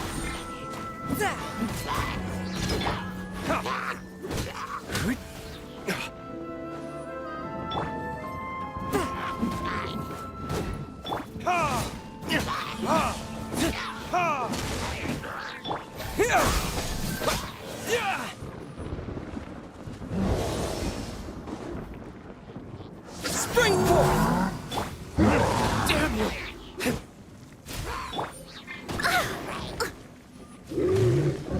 Leave it all to me. Time to clean up.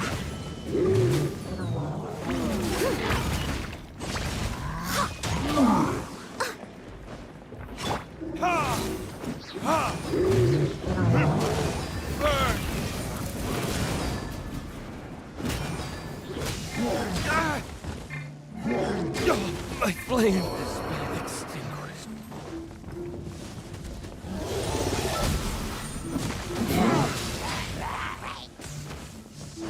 Spirit blade, attack!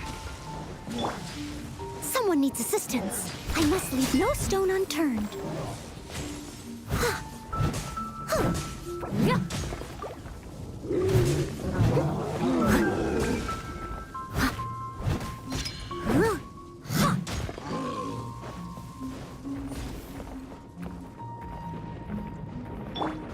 Propagate!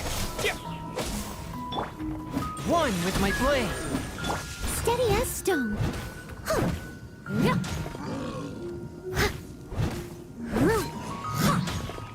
Scatter!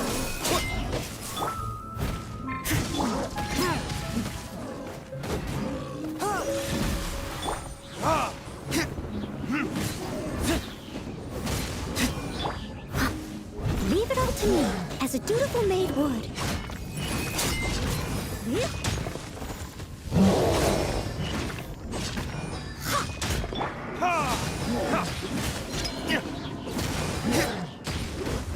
Predators! Forth, my blade! Submit! Propagate! I must leave no stone unturned.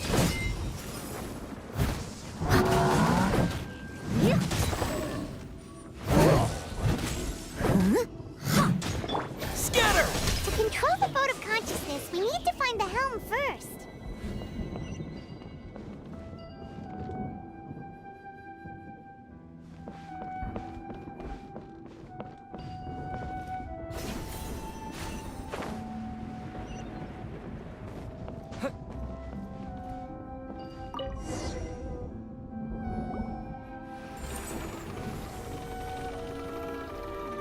We changed direction.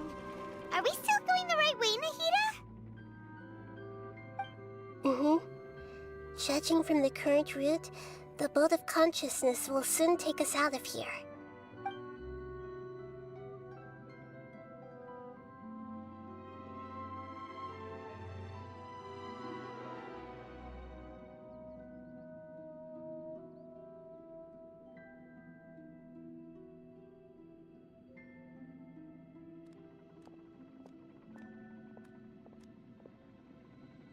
We'll be arriving at our destination soon.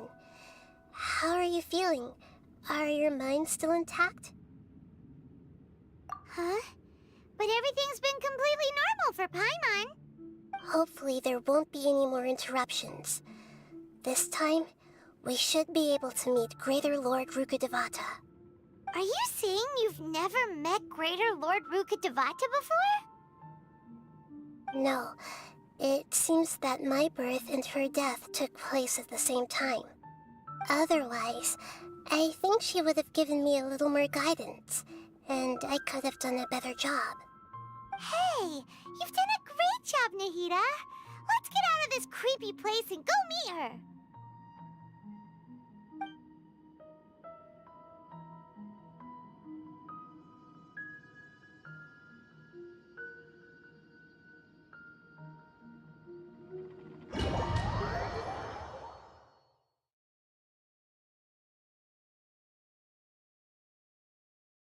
So, is this the place you were talking about?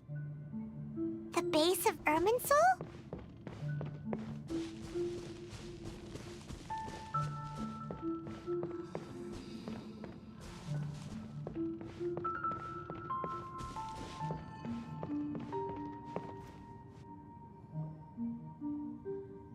Well, this is the place.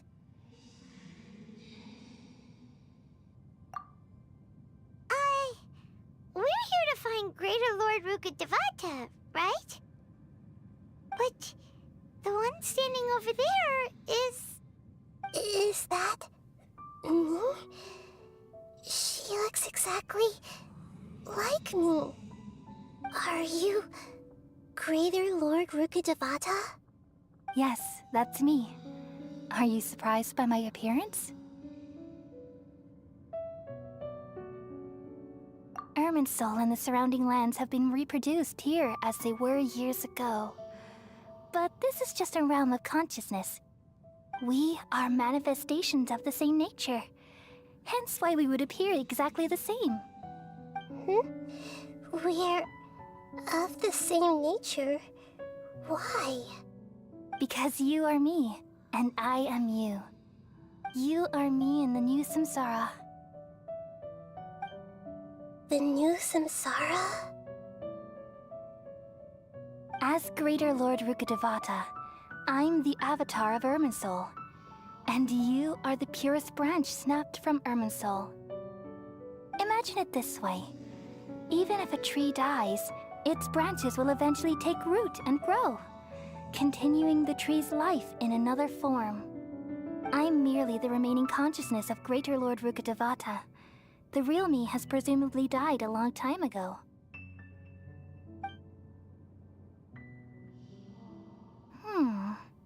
Judging from your appearance, I've probably been dead for 500 years. But you're finally here. My new self in the samsara. If this is true, then am I going to be a great Archon like you someday? Though we share the same nature, our fates are bound to be different. All things have their own fate. When a branch grows into a mature tree, it won't be the same as the original tree. That's why fate is the ultimate knowledge, isn't it? That's a great insight. Yes, very good. It's also precisely why you won't become like me. Really? But perhaps you may become an even greater Archon than I. I already see a determination in you that I didn't possess in my time, and the future that it leads you to will be yours alone. Along with the blessings from your past experiences. Don't worry. The growth of wisdom is like that of a plant. You only need to wait quietly for the flower to bloom. Come to think of it, the sages never had the faintest inkling of the meaning of wisdom. Thank you. Nothing makes me happier than discovering that the Archon I always admired was in fact myself in another fate. It's so nice to speak with you, Greater Lord Rukkhadevata. I've always wanted to meet you. The feeling is mutual. From the moment I snapped the branch off Irminsul and created you, I've also looked forward to talking with you. Could you tell me why you wanted to create me? And what exactly happened when you died? Ah, I see. You're here seeking answers, right? Everything that day, even the sky itself, changed into a color like this. At that time, the seven were all summoned to the nation of Conria. Except for me. I had a more important task to attend to. I had to protect Irminsul. The disaster occurred together with the pollution of forbidden knowledge. At that very moment, with my consciousness connected to Irminsul, I sensed something was wrong. The pain started to torment my mind. By the time I reached Irminsul, it was already displaying signs of corruption. Had I not repelled the pollution of forbidden knowledge with King Deshret thousands of years ago, I might have felt even more hopeless and lost. So what exactly is forbidden knowledge? It's a kind of knowledge that doesn't belong to this world, and a form of truth that can't be understood. It came from the very bottom of the abyss. Even I could never understand it. The world is constantly rejecting it, leading to all kinds of bad phenomena. If we allow forbidden knowledge to pollute Irminsul, I'm afraid the entirety of Teyvat could fall apart. So, there's knowledge that even the God of Wisdom can't understand? At that time, I knew I couldn't repel the forbidden knowledge with my strength alone. Which is why I created a device that compiled human wisdom and named it the Akasha. It's truly the world's most amazing invention. Thank you. For a long time, I thought dreams were the fruit of human wisdom. Though it was selfish to do so, I borrowed people's dreams using the Akasha. Then I compiled their wisdom and all of my own power. Well, did it work? Thanks to the wisdom of the people of Sumeru, almost all the forbidden knowledge was cleared from Irminsul. But things didn't go as smoothly as I thought. I had a terrible headache, which gave me an uneasy feeling.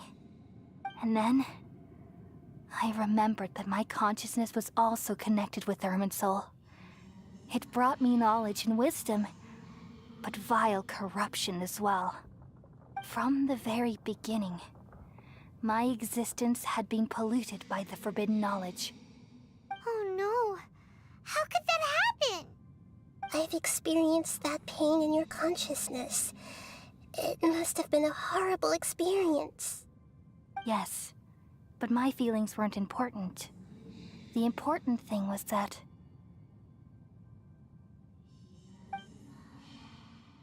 even if I died, my existence and everything related to me would continue to exist in Irminsul as memories and knowledge, meaning that the forbidden knowledge couldn't ever be permanently eradicated.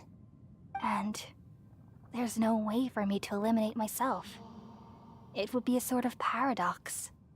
So, I took the purest branch of Irminsul as my incarnation in the next samsara, and left a trail of clues, all in hopes that you would come here and remove me and my pollution from Irminsul forever. Wait, no, I can't. So you realize what that implies? You are very smart indeed. Irminsul has all the knowledge and memories of this world.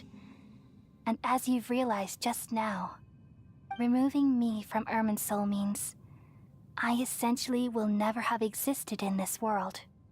But this is the only way to save Irminsul.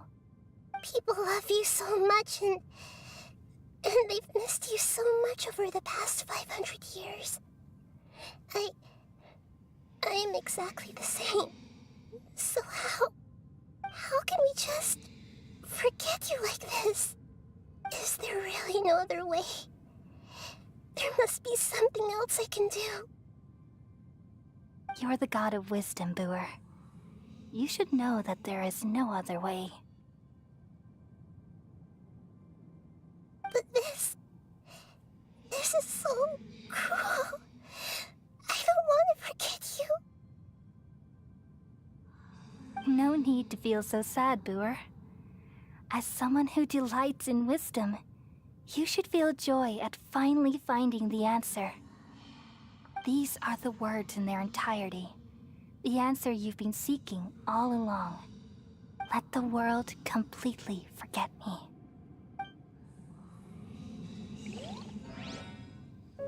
We all nestle under the great tree of wisdom, peering out to perceive the world.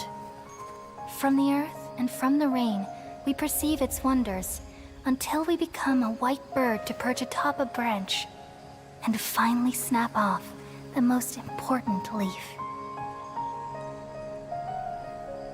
Once upon a time, I alone dreamed in this world. In my dreams, everybody would also dream after they fell asleep. Wild and wonderful thoughts would emerge from their minds. Some tumbled to the ground, and others floated to the sky, connecting all things in the world into one dazzling net. Among a plethora of worlds were numerous smaller worlds, all of fate, finding within the tapestry their brilliant glow. I gradually understood that these indescribable and constantly changing things are the most profound things in the world. Only they can completely repel the madness. Only dreams can awaken consciousness from the deepest darkness.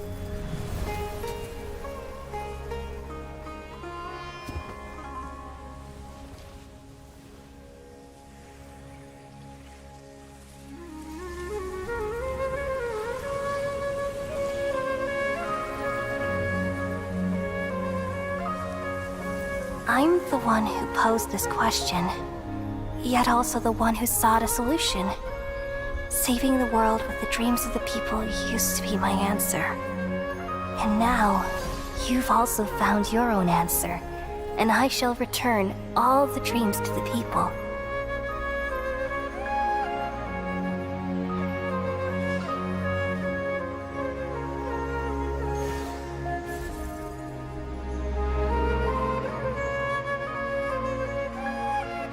Goodbye, People of Sumeru, may you be blessed tonight with the sweetest of dreams.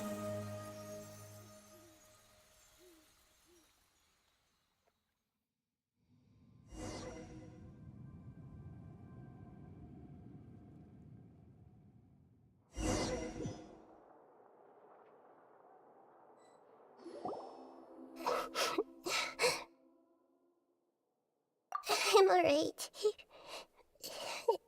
I'm just a little confused. We've just saved the world, right? So why am I crying? I don't know where this feeling inside of me is coming from, but I feel very sad. Just now, we used the power of two gnosis to successfully connect with the Irminsul consciousness from 500 years ago. Then, we removed the remaining pollution from Irminsul. Yeah, what's wrong? Weren't you there just now?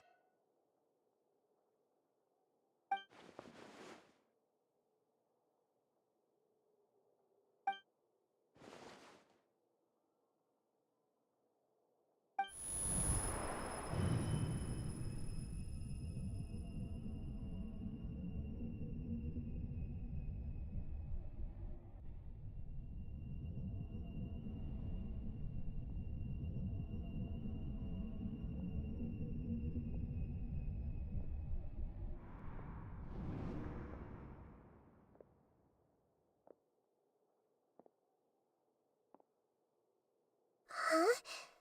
That sound. Traveler! Paimon! I've been waiting here far too long. But finally I have the chance to be alone with you. All the precious time I wasted has finally paid off. The doctor! What have you done? Just a type of sound wave that can quickly put defenseless people into a dream. As I expected, it doesn't have any effect on gods. This is the only thing of interest I found among the sage's research. I thought I'd take it for a little spin. Don't worry. I know you would never forgive me if I actually killed them.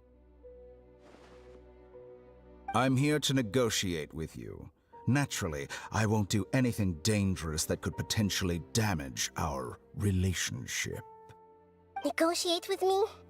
I heard you had already left Sumeru. Why are you here again now? I left Sumeru, but I also stayed in Sumeru. Even the God of Wisdom is restricted by the habits of cognition. How disappointing.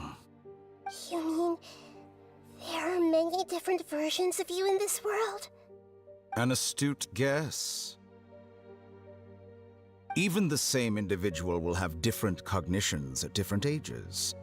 A long time ago, I made a major decision in hopes of preserving all my perspectives of how I observed the world. Observation is the first step of any experiment, but observing the current world doesn't satisfy me. It lacks an important dimension, that of time. So I saved segments of all my ages and made them into independent individuals. That's all there is to it. Indulge me.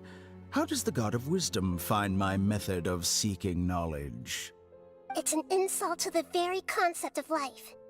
Life inherently has many rules and restrictions, each with its own significance and reason to exist. They can't be broken on a whim. Good. Amazing, even. Indeed, it's difficult for humans to make peace with themselves, not to mention oneself from a different period. Since you were in the academia, why wait until now to show up?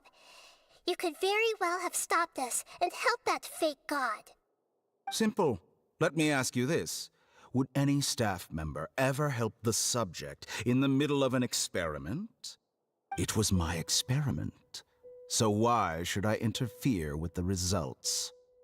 The academia saw the plan to create a god as their ultimate goal, yet you only saw it as an ordinary experiment.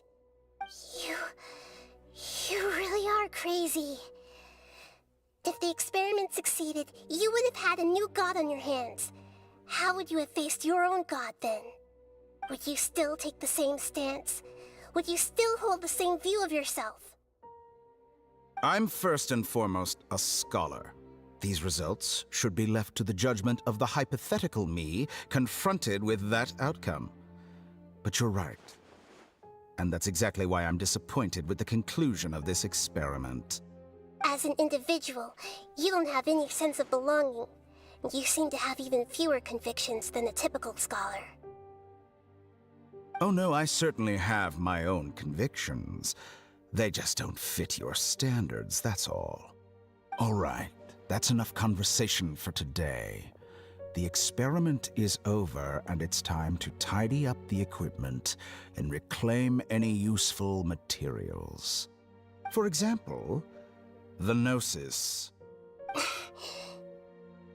Lesser Lord Kusanali, you're an intelligent Archon. I'm sure you understand the disparity in our combat abilities at this time. Besides, you have no way to use that Electro-Gnosis in battle. Didn't you say you were here to negotiate with me?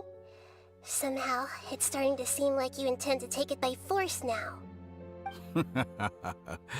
I'm merely stating a fact. After all, I'm also a scholar. Naturally, I hope to show proper respect and dignity to the God of Wisdom. Your hypocrisy is built on absolute confidence. I understand your scheme, but... what if I were to destroy the Gnosis now and awaken the heavenly principles? Awaken the heavenly principles? Do you think that's really possible? The heavenly principles have been silent for many years, but the Gnosis are symbols of their control over Tevat and all the laws. Will the destruction of a Gnosis attract the attention of the heavenly principles? And if so, how do the Fatui plan to deal with the consequences? Do you dare to gamble such a possibility with me? Gamble? How surprising. I thought you would show evidence or use rigorous reasoning to prove your point. The word gamble is the last thing I expected to hear from the God of Wisdom. But this is a clever move. You must have seen through me when I first captured your consciousness.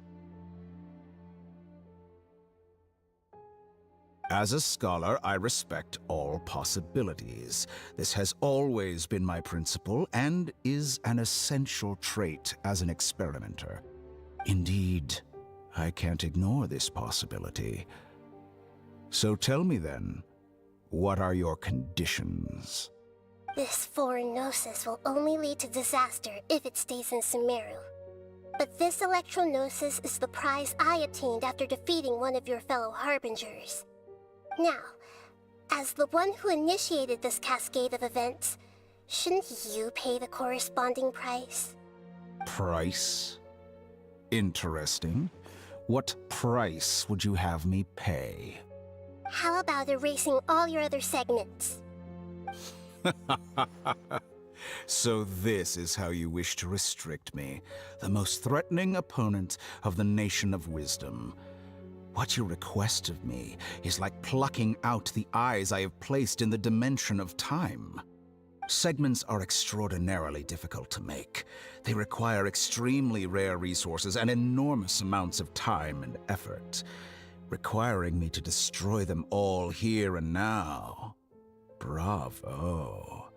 A suitably wise decision on your part. Yes, how very interesting. Can I assume that you have long been wary of me? Among all the versions of me, this segment you see now is the most selfish. If it weren't me, your idea wouldn't have worked. What did you see when you were imprisoned? You were observing me, and that's how you know I've long grown tired of their doubts and endless arguments. Like you said, it's difficult to make peace with yourself. Being as smart as you are, have you managed to do that? I see. If you think all those versions of me are worth a gnosis, then deal. You sure didn't hesitate much. Is the relationship between all the versions of you really that bad? I don't think there's any need to dwell on that. The surplus versions of me can be exchanged for a gnosis. Do you think anyone can offer themselves at a higher price? Besides, with my abilities, it's only a matter of time until I find better perspectives. Perhaps it's best to say, you're just temporarily ahead. But what I'd like to know is, how can you be sure that I've really erased them? I can see your remaining honesty.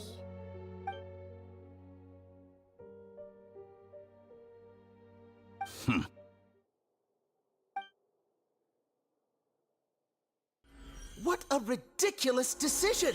You can't be serious! How could I have been so short-sighted? You think this is the end? Wait, I'll have my please wait! You'll make Good this moment riddance. count. You will regret this! Well, have you confirmed that it's complete? Here, take it. The future of Sumeru City will be in my hands alone. I will shut down the Akasha and let curiosity and the thirst for knowledge drive the realm of academics once again. There won't be any further gaps for you to exploit. It truly pains me that my academic achievements have never been appreciated in my homeland. Of course, I have no interest in being rejected by this city for a third time. Another chess piece. And where is your dendronosis? Don't be greedy, Harbinger of Snezhnaya. No, this is a different transaction. If you intend to turn off the Akasha anyway, then there's no further use for the Gnosis of Sumeru, is there? Besides, isn't it the Archon's duty to deliver what's desired of the Seeker? Oh, judging from your expression, you don't seem to find the idea very agreeable. Then let's think of it this way. Since you're the god of wisdom, how about I exchange some knowledge with you? People exchanging knowledge with the god of wisdom is the stuff of legends. Yet here you wish to exchange knowledge for the god of wisdom's property. Arrogant as that is, it has piqued my interest. Let me ask you, have you in all your mighty knowledge ever heard the rumor that the skies of Tevat are fake? Huh? That's the secret hidden by Irminsul concerning the truth of this world.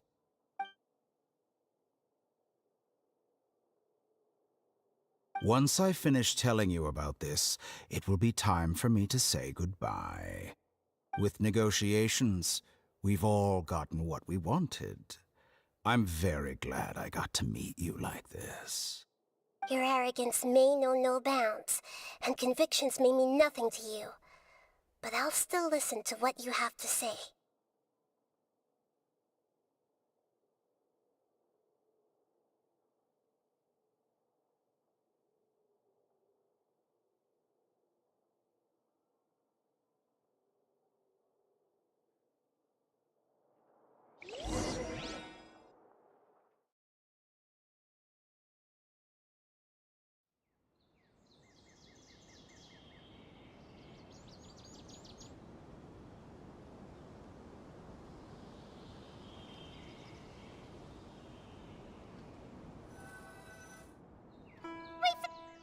Together! Okay. Wake him up.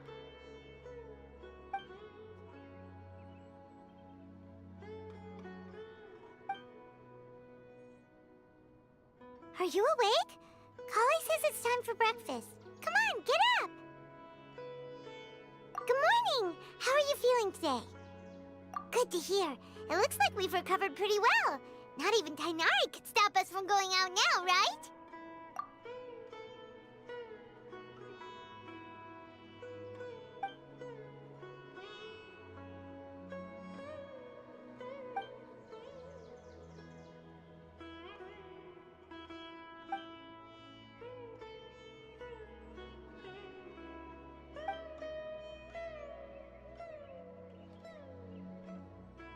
on, Traveler. Let's go.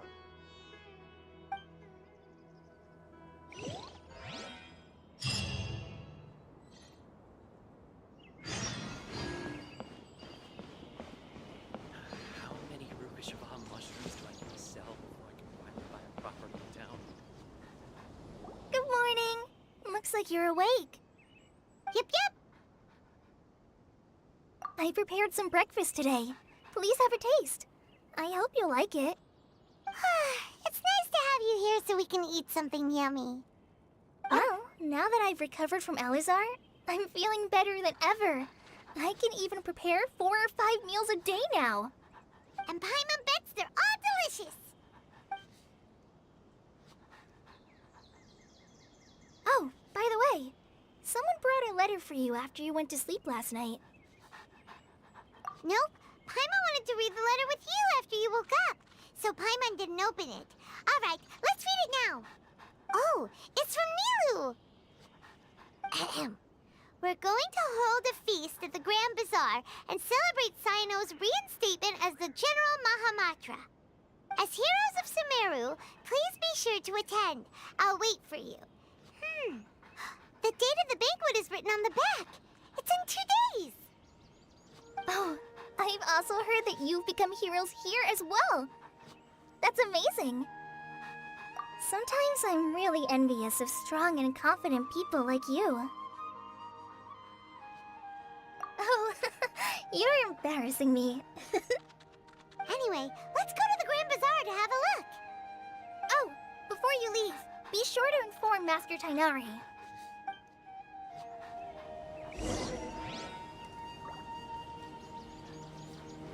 Yesterday, total of 5 dusk birds.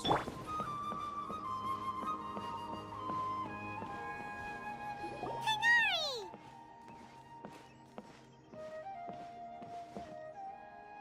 Ah, good morning. How do you feel today?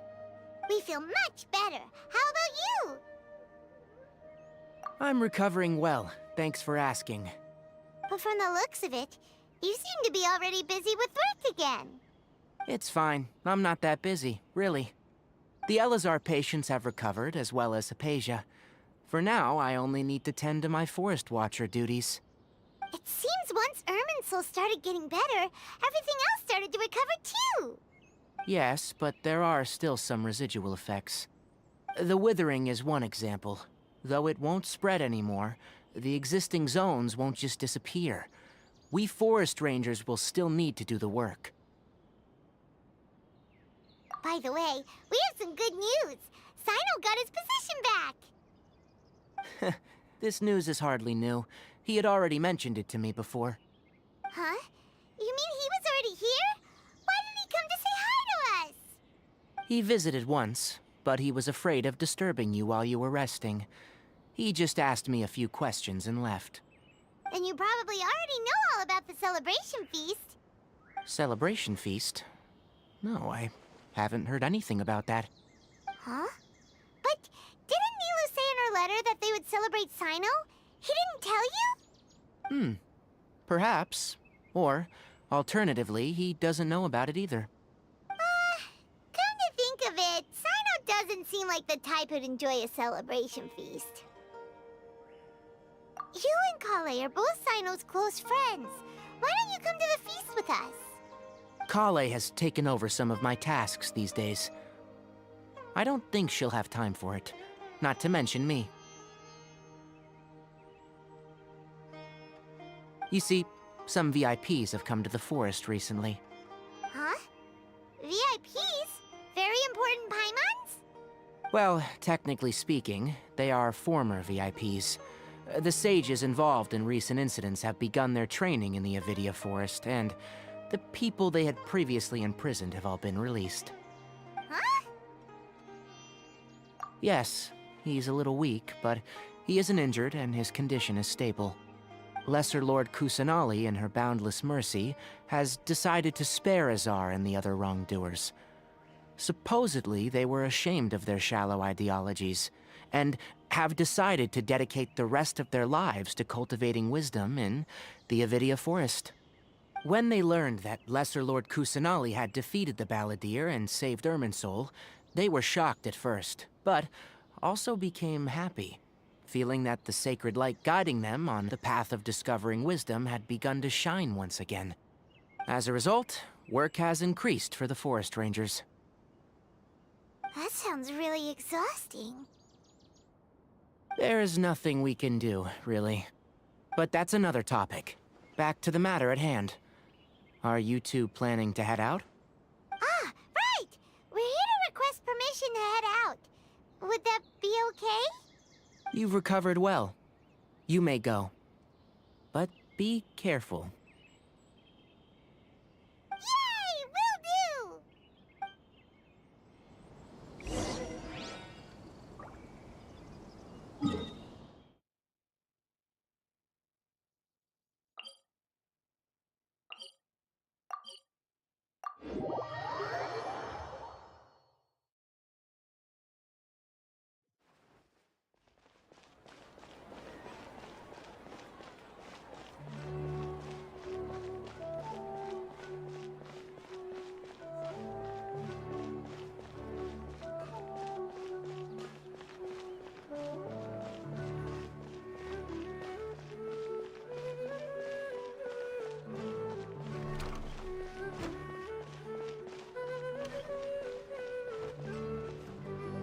Well, there won't be any problems if the feast starts at that time.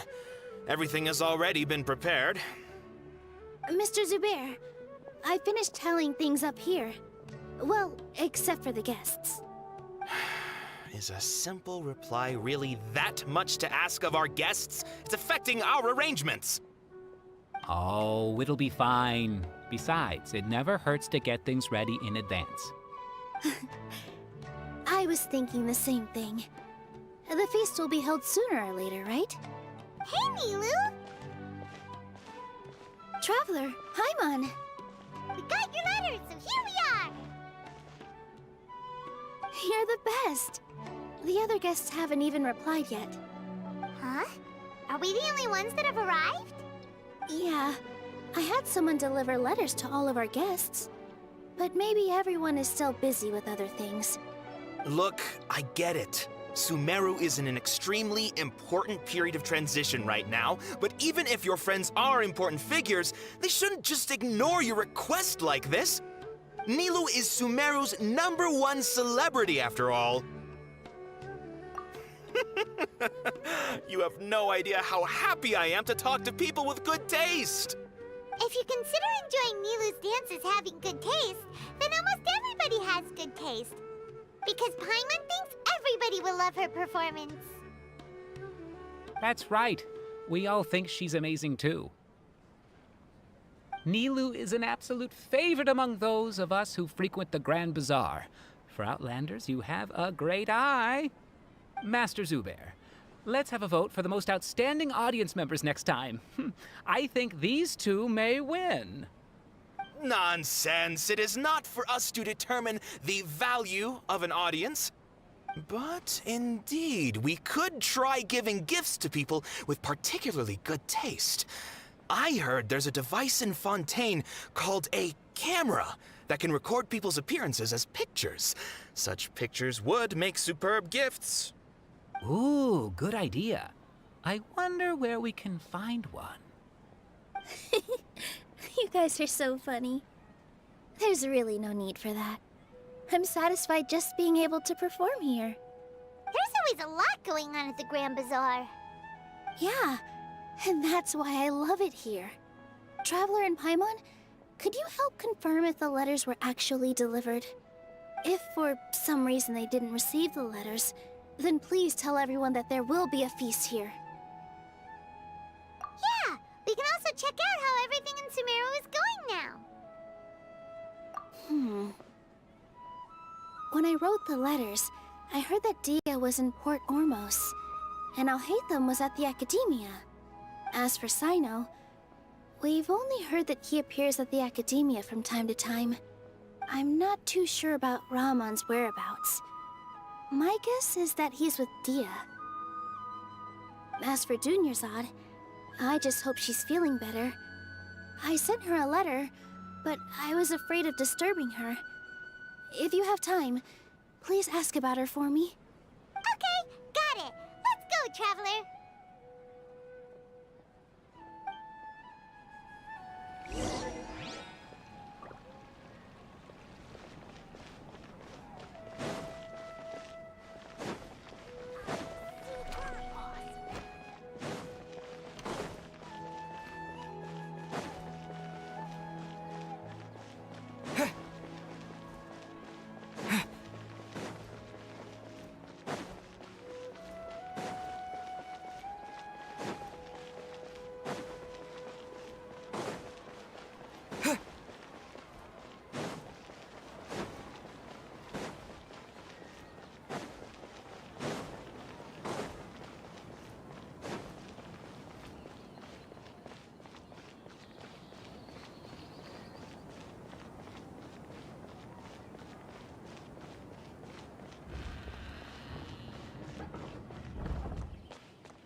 We haven't seen Alhaitham anywhere.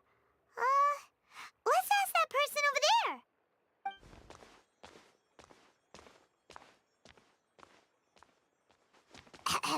Hey there, have you seen Alhaitham around? Yes, it seems Scribe Alhaitham has gone to the House of Dana.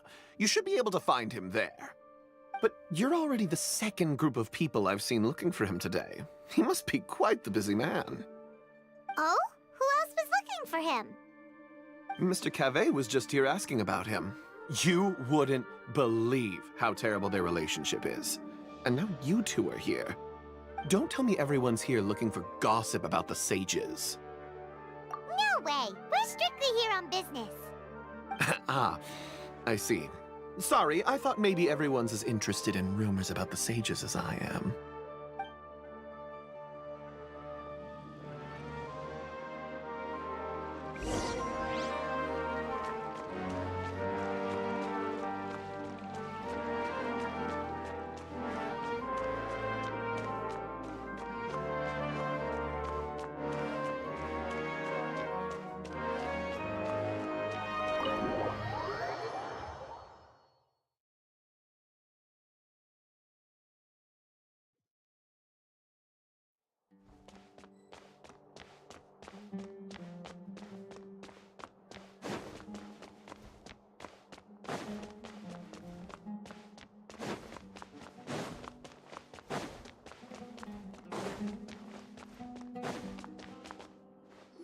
Alhaitham should be around here somewhere, right? Oh, he's over there! But it looks like he might not have time for us. Just put down that worthless book and tell me what happened in the academia. This is not just some worthless book. Do you have any idea how difficult it is to find a physical book like this in Sumeru? It doesn't matter. It's probably just another thing that you used your authority to get your hands on anyway. Just put it aside. Listen, I came back today only to hear that the sages have disappeared. Oh, you sound surprised. I thought you would already know the inside story. Would I be here asking you if I knew? You're the scribe, not me. So just tell me what you know already. Well, I almost became a sage. Huh? Oh, don't sound too surprised now. You're the renowned Kaveh, light of the Kashara War. Besides, as a master builder and craftsman, chances are you'll be appointed as a sage too. Why do I feel like you don't really mean it? Huh. What makes you say that? Why would you question my heartfelt sincerity? Maybe it's because you've never said anything good about me before. Yeah, well, I share a similar sentiment, and anyone who knows you as well as I do would surely do the same. Oh, you... See? This is why I hate discussing anything with you. Your ridiculous and arrogant attitude always gets in the way. It seems that you really can't stand my personality. Ha! What was your first clue? Well, then you might as well move out of my house.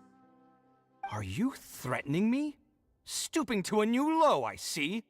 Ugh, and don't change the subject. You, a sage? What a joke. The academia might as well just close tomorrow. Are they having a fight? Forget what's going on with the academia. Haven't you been busy with your construction project? Tell me, when are you going to build yourself a mansion? Don't get me started. I get angry just thinking about it.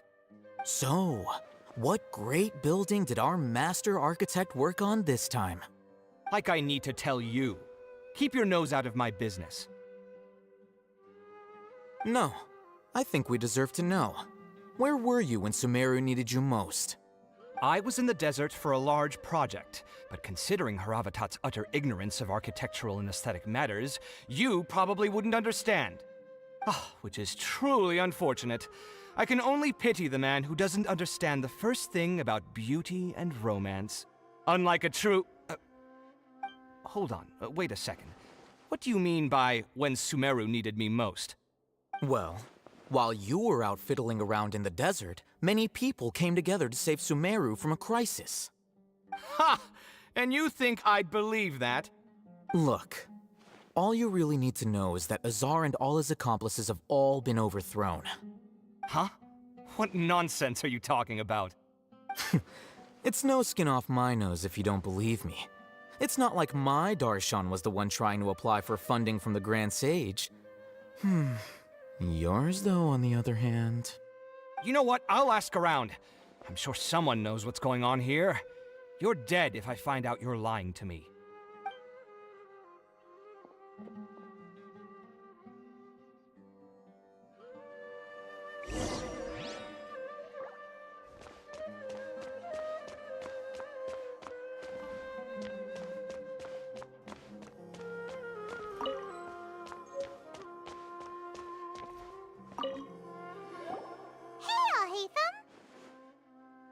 Oh, it's you two. What's the matter? We're running some errands for Nilu. Have you received her letter? Letter? Nilu said she sent out a letter inviting everyone to a celebration feast in 2 days at the Grand Bazaar. We'll also be celebrating Zaino's reinstatement as General Mahamatra. If she addressed the letter to Al-Haytham of the Academia, then the letter should have gone to my office. I've been busy these days, so I haven't had time to check for any new mail at my office. I only now have some free time to attend to personal matters. Have you always been so busy with your work? Of course not. I'm only busy these days because several sages have been dismissed recently and the whole academia was practically turned upside down. Kainari told us they all went to train in the Avidia Forest. Apparently they will spend the rest of their lives there. That is already the best possible ending for the likes of them. 4 of the 6 great sages were possessed by their desire for power and attempted to create a new god. In order to pull it off, they even imprisoned the other 2 rational sages. To imagine such things could take place in the academia. I don't know where to begin. Yeah, you're right. Huh. Feels kinda strange to hear them called that after all this time. But then again, the 6 great schools sounded pretty impressive too. Yes, at least that's how they're supposed to sound. It's said that when the academia was first founded, the Dendro Archon herself established the 6 great schools, each representing one of the 6 different types of wisdom. Numerous Darshans have sprung up and faded. Only the 6 Darshans attaching themselves to the 6 great schools have stood the test of time and obtained permanent seats in the academia. Now, the 6 Darshans are nearly synonymous with the 6 great schools, and the leaders selected for the schools are the 6 great sages. Among the 6 great sages, there is one central leader, the Grand Sage. Unfortunately, only the sages from Vahumana and Amorta remain now. They were imprisoned for opposing Azar, and were only rescued after Azar's downfall. So who's managing things in the other 4 schools now? Do they need to find someone new? Yes. Normally, new sages are selected based on a strict set of criteria. Oh, didn't you just say something about becoming a sage? If they pick you, then we'd have a huge connection in Sumeru. Yes, about that. You didn't let me finish my sentence. The person in charge of personnel affairs nominated me to be the Grand Sage in place of Azar and help Lesser Lord Kusanali manage the academia. But I refused. Huh? But why? Ugh, can't you be a little more ambitious? I'm not even interested in being one of the 6 great sages. Like I said before, I don't like being a leader. Oh, all right. So are you busy these days trying to find others to take the job? That's not my job either. I'm only responsible for handling important affairs within the academia before the new sages take office. And the first thing I'll do is reject Kasharawar's application for funding. By the way, who was that other person just now? Is he your friend? Do we look like friends? Paimon doesn't know. That's why Paimon's asking. His name is Kaveh, my roommate. You could say he's the representative for Ksharawar scholars. Which is exactly why he always has so many problems. So everything that's happened recently must be a huge change for the people of Sumeru. Such is the work of the Academia Scribe. Well, anyway, no matter how busy you are, since you are our planner, remember to attend the celebration feast in 2 days. All right, I'll see you there.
This is Port Ormos. Now where could Is that Paimon I hear? Huh? Oh, it's been a while. How are you doing? Dunyarzad! It's been so long since we've seen you! I'm doing well. I can go as far as saying I have never been happier in my entire life. I don't know if you've heard, but Elazar has completely disappeared, and all the patients have recovered. You kidding? Knowing them and the connections they've got, I'm sure they've heard about it. That's right. My lady is feeling better now, so I'm accompanying her for a walk. Why do you still call me that, Dia? You've already informed my father of your resignation. I guess I'm just used to calling you my lady. Old habits die hard. Resignation? You mean you're quitting? Yeah, I might start losing my edge if I keep being a bodyguard for the Homayanis. You know that my parents and I are fond of you, and that we appreciate you very much. It wouldn't be a problem if you wish to continue to be our bodyguard. I'm not a woman that's easily persuaded. You should know that by now, my lady. When I took this job, I'd already decided that I'd quit as soon as you'd recovered. It's time for me to get back out there and chase that horizon. So what are you gonna do now if you're not gonna be a bodyguard anymore? I want to take a risky job and put my body to the test again. Huh? But we literally just finished one of the most dangerous jobs ever! Are you getting bored already? I know. If I hadn't joined in that plan with you, I wouldn't have come up with this idea. I guess I still get fired up by that feeling of going all out in a fight. It made me realize that I'm still a mercenary through and through. Life is short, and I'm happy that I got to be a part of that operation. But the whole thing also made me realize that there are still many problems in Sumeru. And as a desert dweller, I'm still not completely ready to settle down on this side of the wall. Well, I remember a friend had someone bring you a message. You mean I'll hate them? I didn't expect him to still remember that. I thought he was joking. We just came from talking with Alhaitham at the Academia. Did he tell you that he suggested that I come work at the Academia? What? I heard that a czar and his cronies fell from power, and Alhaitham told me that now was a good time to find a job in the Academia, but only if I wanted to. Whoa. Paimon can't see you being anything other than a mercenary. Me neither. But I think Dia would look great dressed up as a scholar. Ugh, forget about it. I wouldn't last 10 seconds in there. Alhaitham probably just liked the way I worked and knew I'm good in a fight. So he suggested I find some work in the Academia. But you know, if you take him up on the offer, Sino might actually agree and let you become a Matra. Because you're super amazing! The Matra have all the talent they need as long as they have Sino. I prefer to be free to live however I choose. In fact, I chose this job from the very start because I knew it'd be right up my alley. Even if being a mercenary means facing all kinds of danger. A lion has to return to the wild sooner or later. If anything, being your bodyguard has been unfamiliar territory for me. I don't want to see you go, but I'll respect your decision. I'm glad to hear you say that. Come on, no need for the sad face. It's not like we'll never meet again. Once the whole Dendro Archon thing is settled, everything in Sumeru will take a turn for the better. That makes me happy too. But a peaceful society will probably mean less demand for mercenaries like me. Before long, we'll be a dying breed.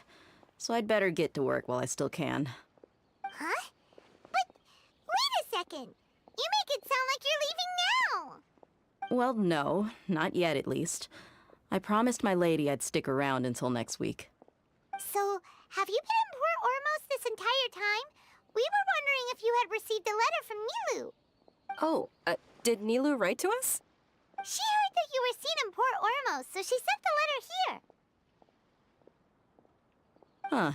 It was probably sent to the inn that we're staying at.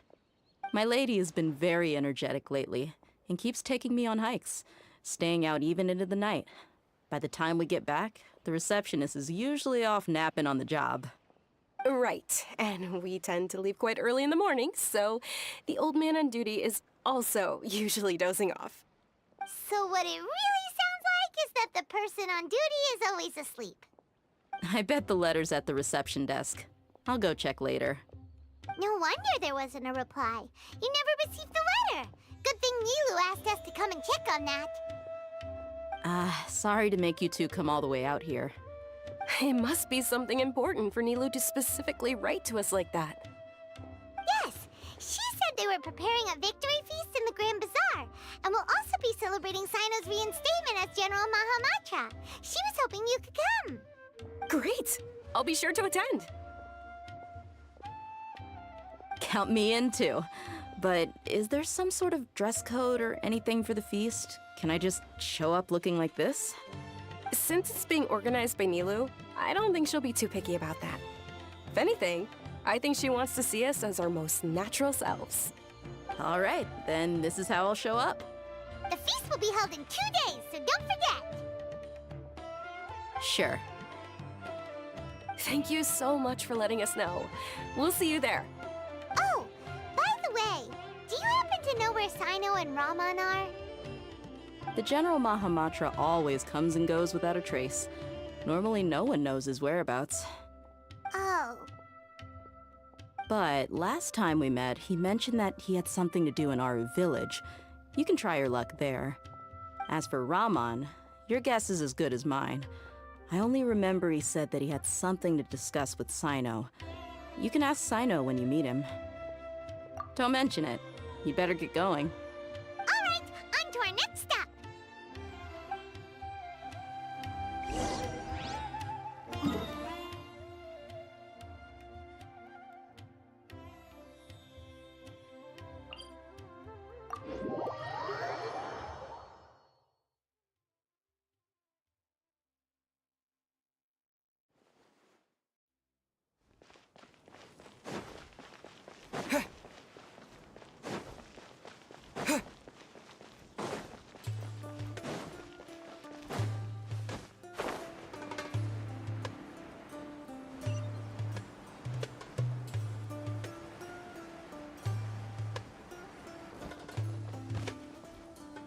It's been a while since we last visited Aru Village. Ah, there's Sino!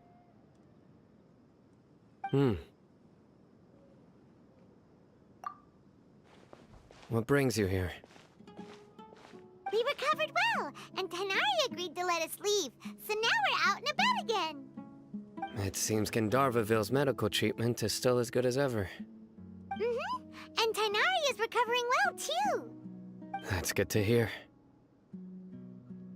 Yeah, you're the one who brought us to him when we lost consciousness, right? Thanks for that. You're welcome. Tighnari has excellent medical skills, and Kale is quite attentive. It was the best place for you. But why are you just standing here like a dead tree? I'm meeting some people. Oh, you mean Candace? I've already talked with Candace and the village chief. They're still at the usual place. You can go there if you'd like to see them. But you know one of the people I'm meeting as well. Oh, by King Deshret's blessing, my friend suddenly appears in the desert. Don't tell me you've run into trouble and need us to help now. Roman! And... huh? Sataria? Oh, you know me? Oh, well, you're pretty famous in the academia. Don't worry, these are our friends. No need to be so guarded. I see. I'm doing well. Many good things have happened recently. Same here. Really, I feel that my whole life has started to shine after suddenly finding a new direction. Oh, tell us everything. Yeah, you go ahead. Alright, well, I suppose I should start by saying I've decided to leave the academia. What? It's not that I've given up on being a scholar. Instead, you could say I've found a new identity.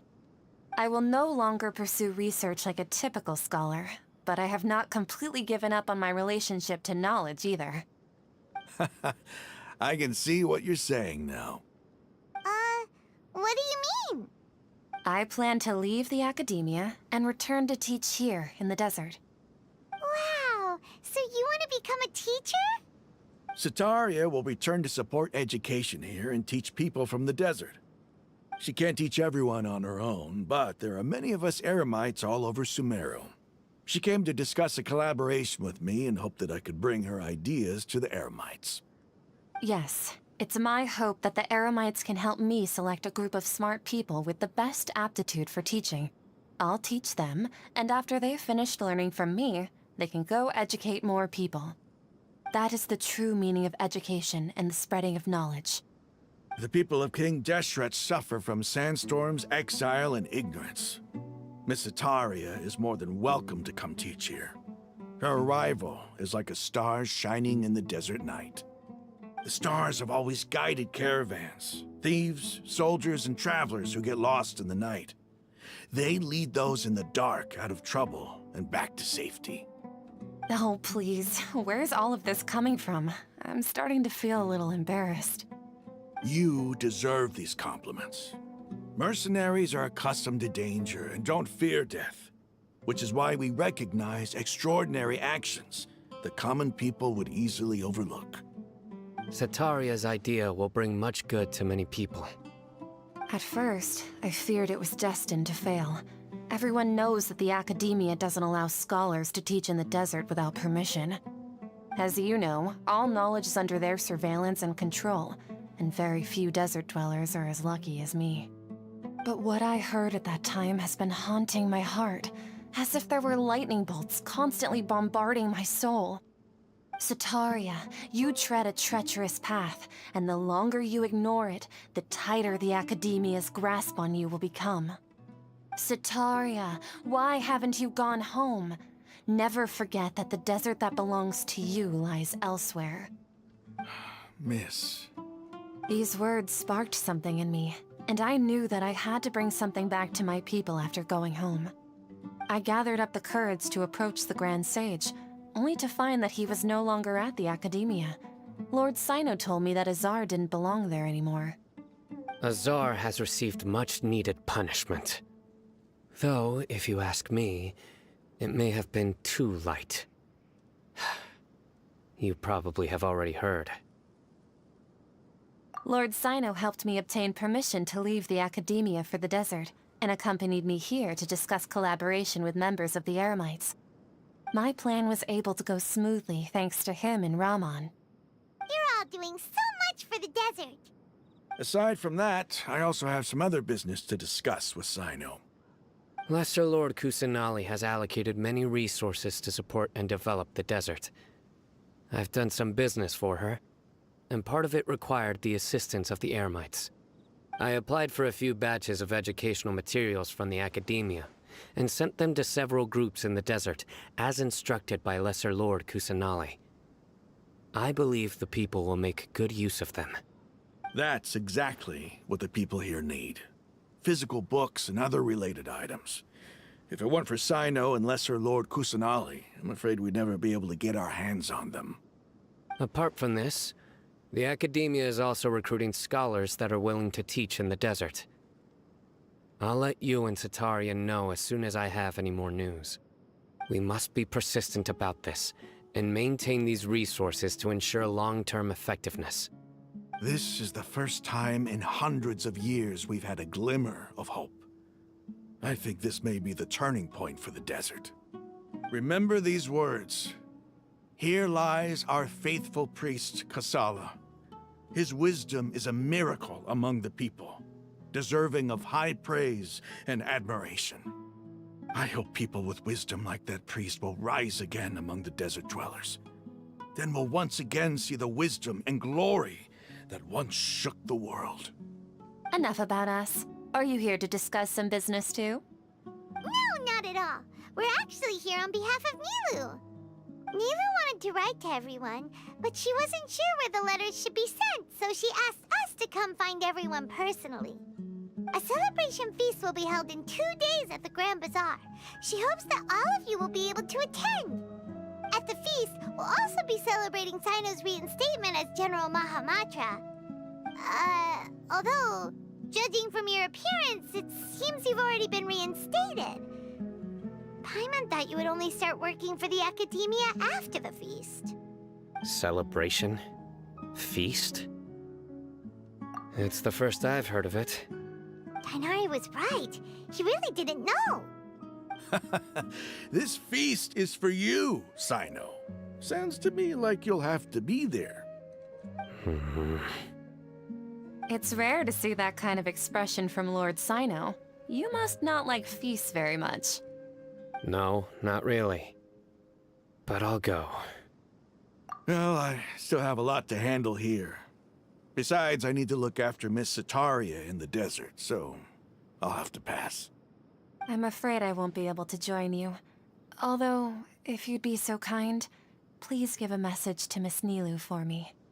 The message is, I'm sorry for how I treated you before, but now I understand the beauty of your dance. It's like a light shining in the sky. You and the art you symbolize are not only beautiful, but also lively and powerful, so much so that it was prohibited. Please keep dancing, and someday, I'll be able to appreciate your art in person. Okay, we've got all that down. Our job here is complete as well. Oh, Sino, remember, party's in 2 days. Make sure you're there. Got it.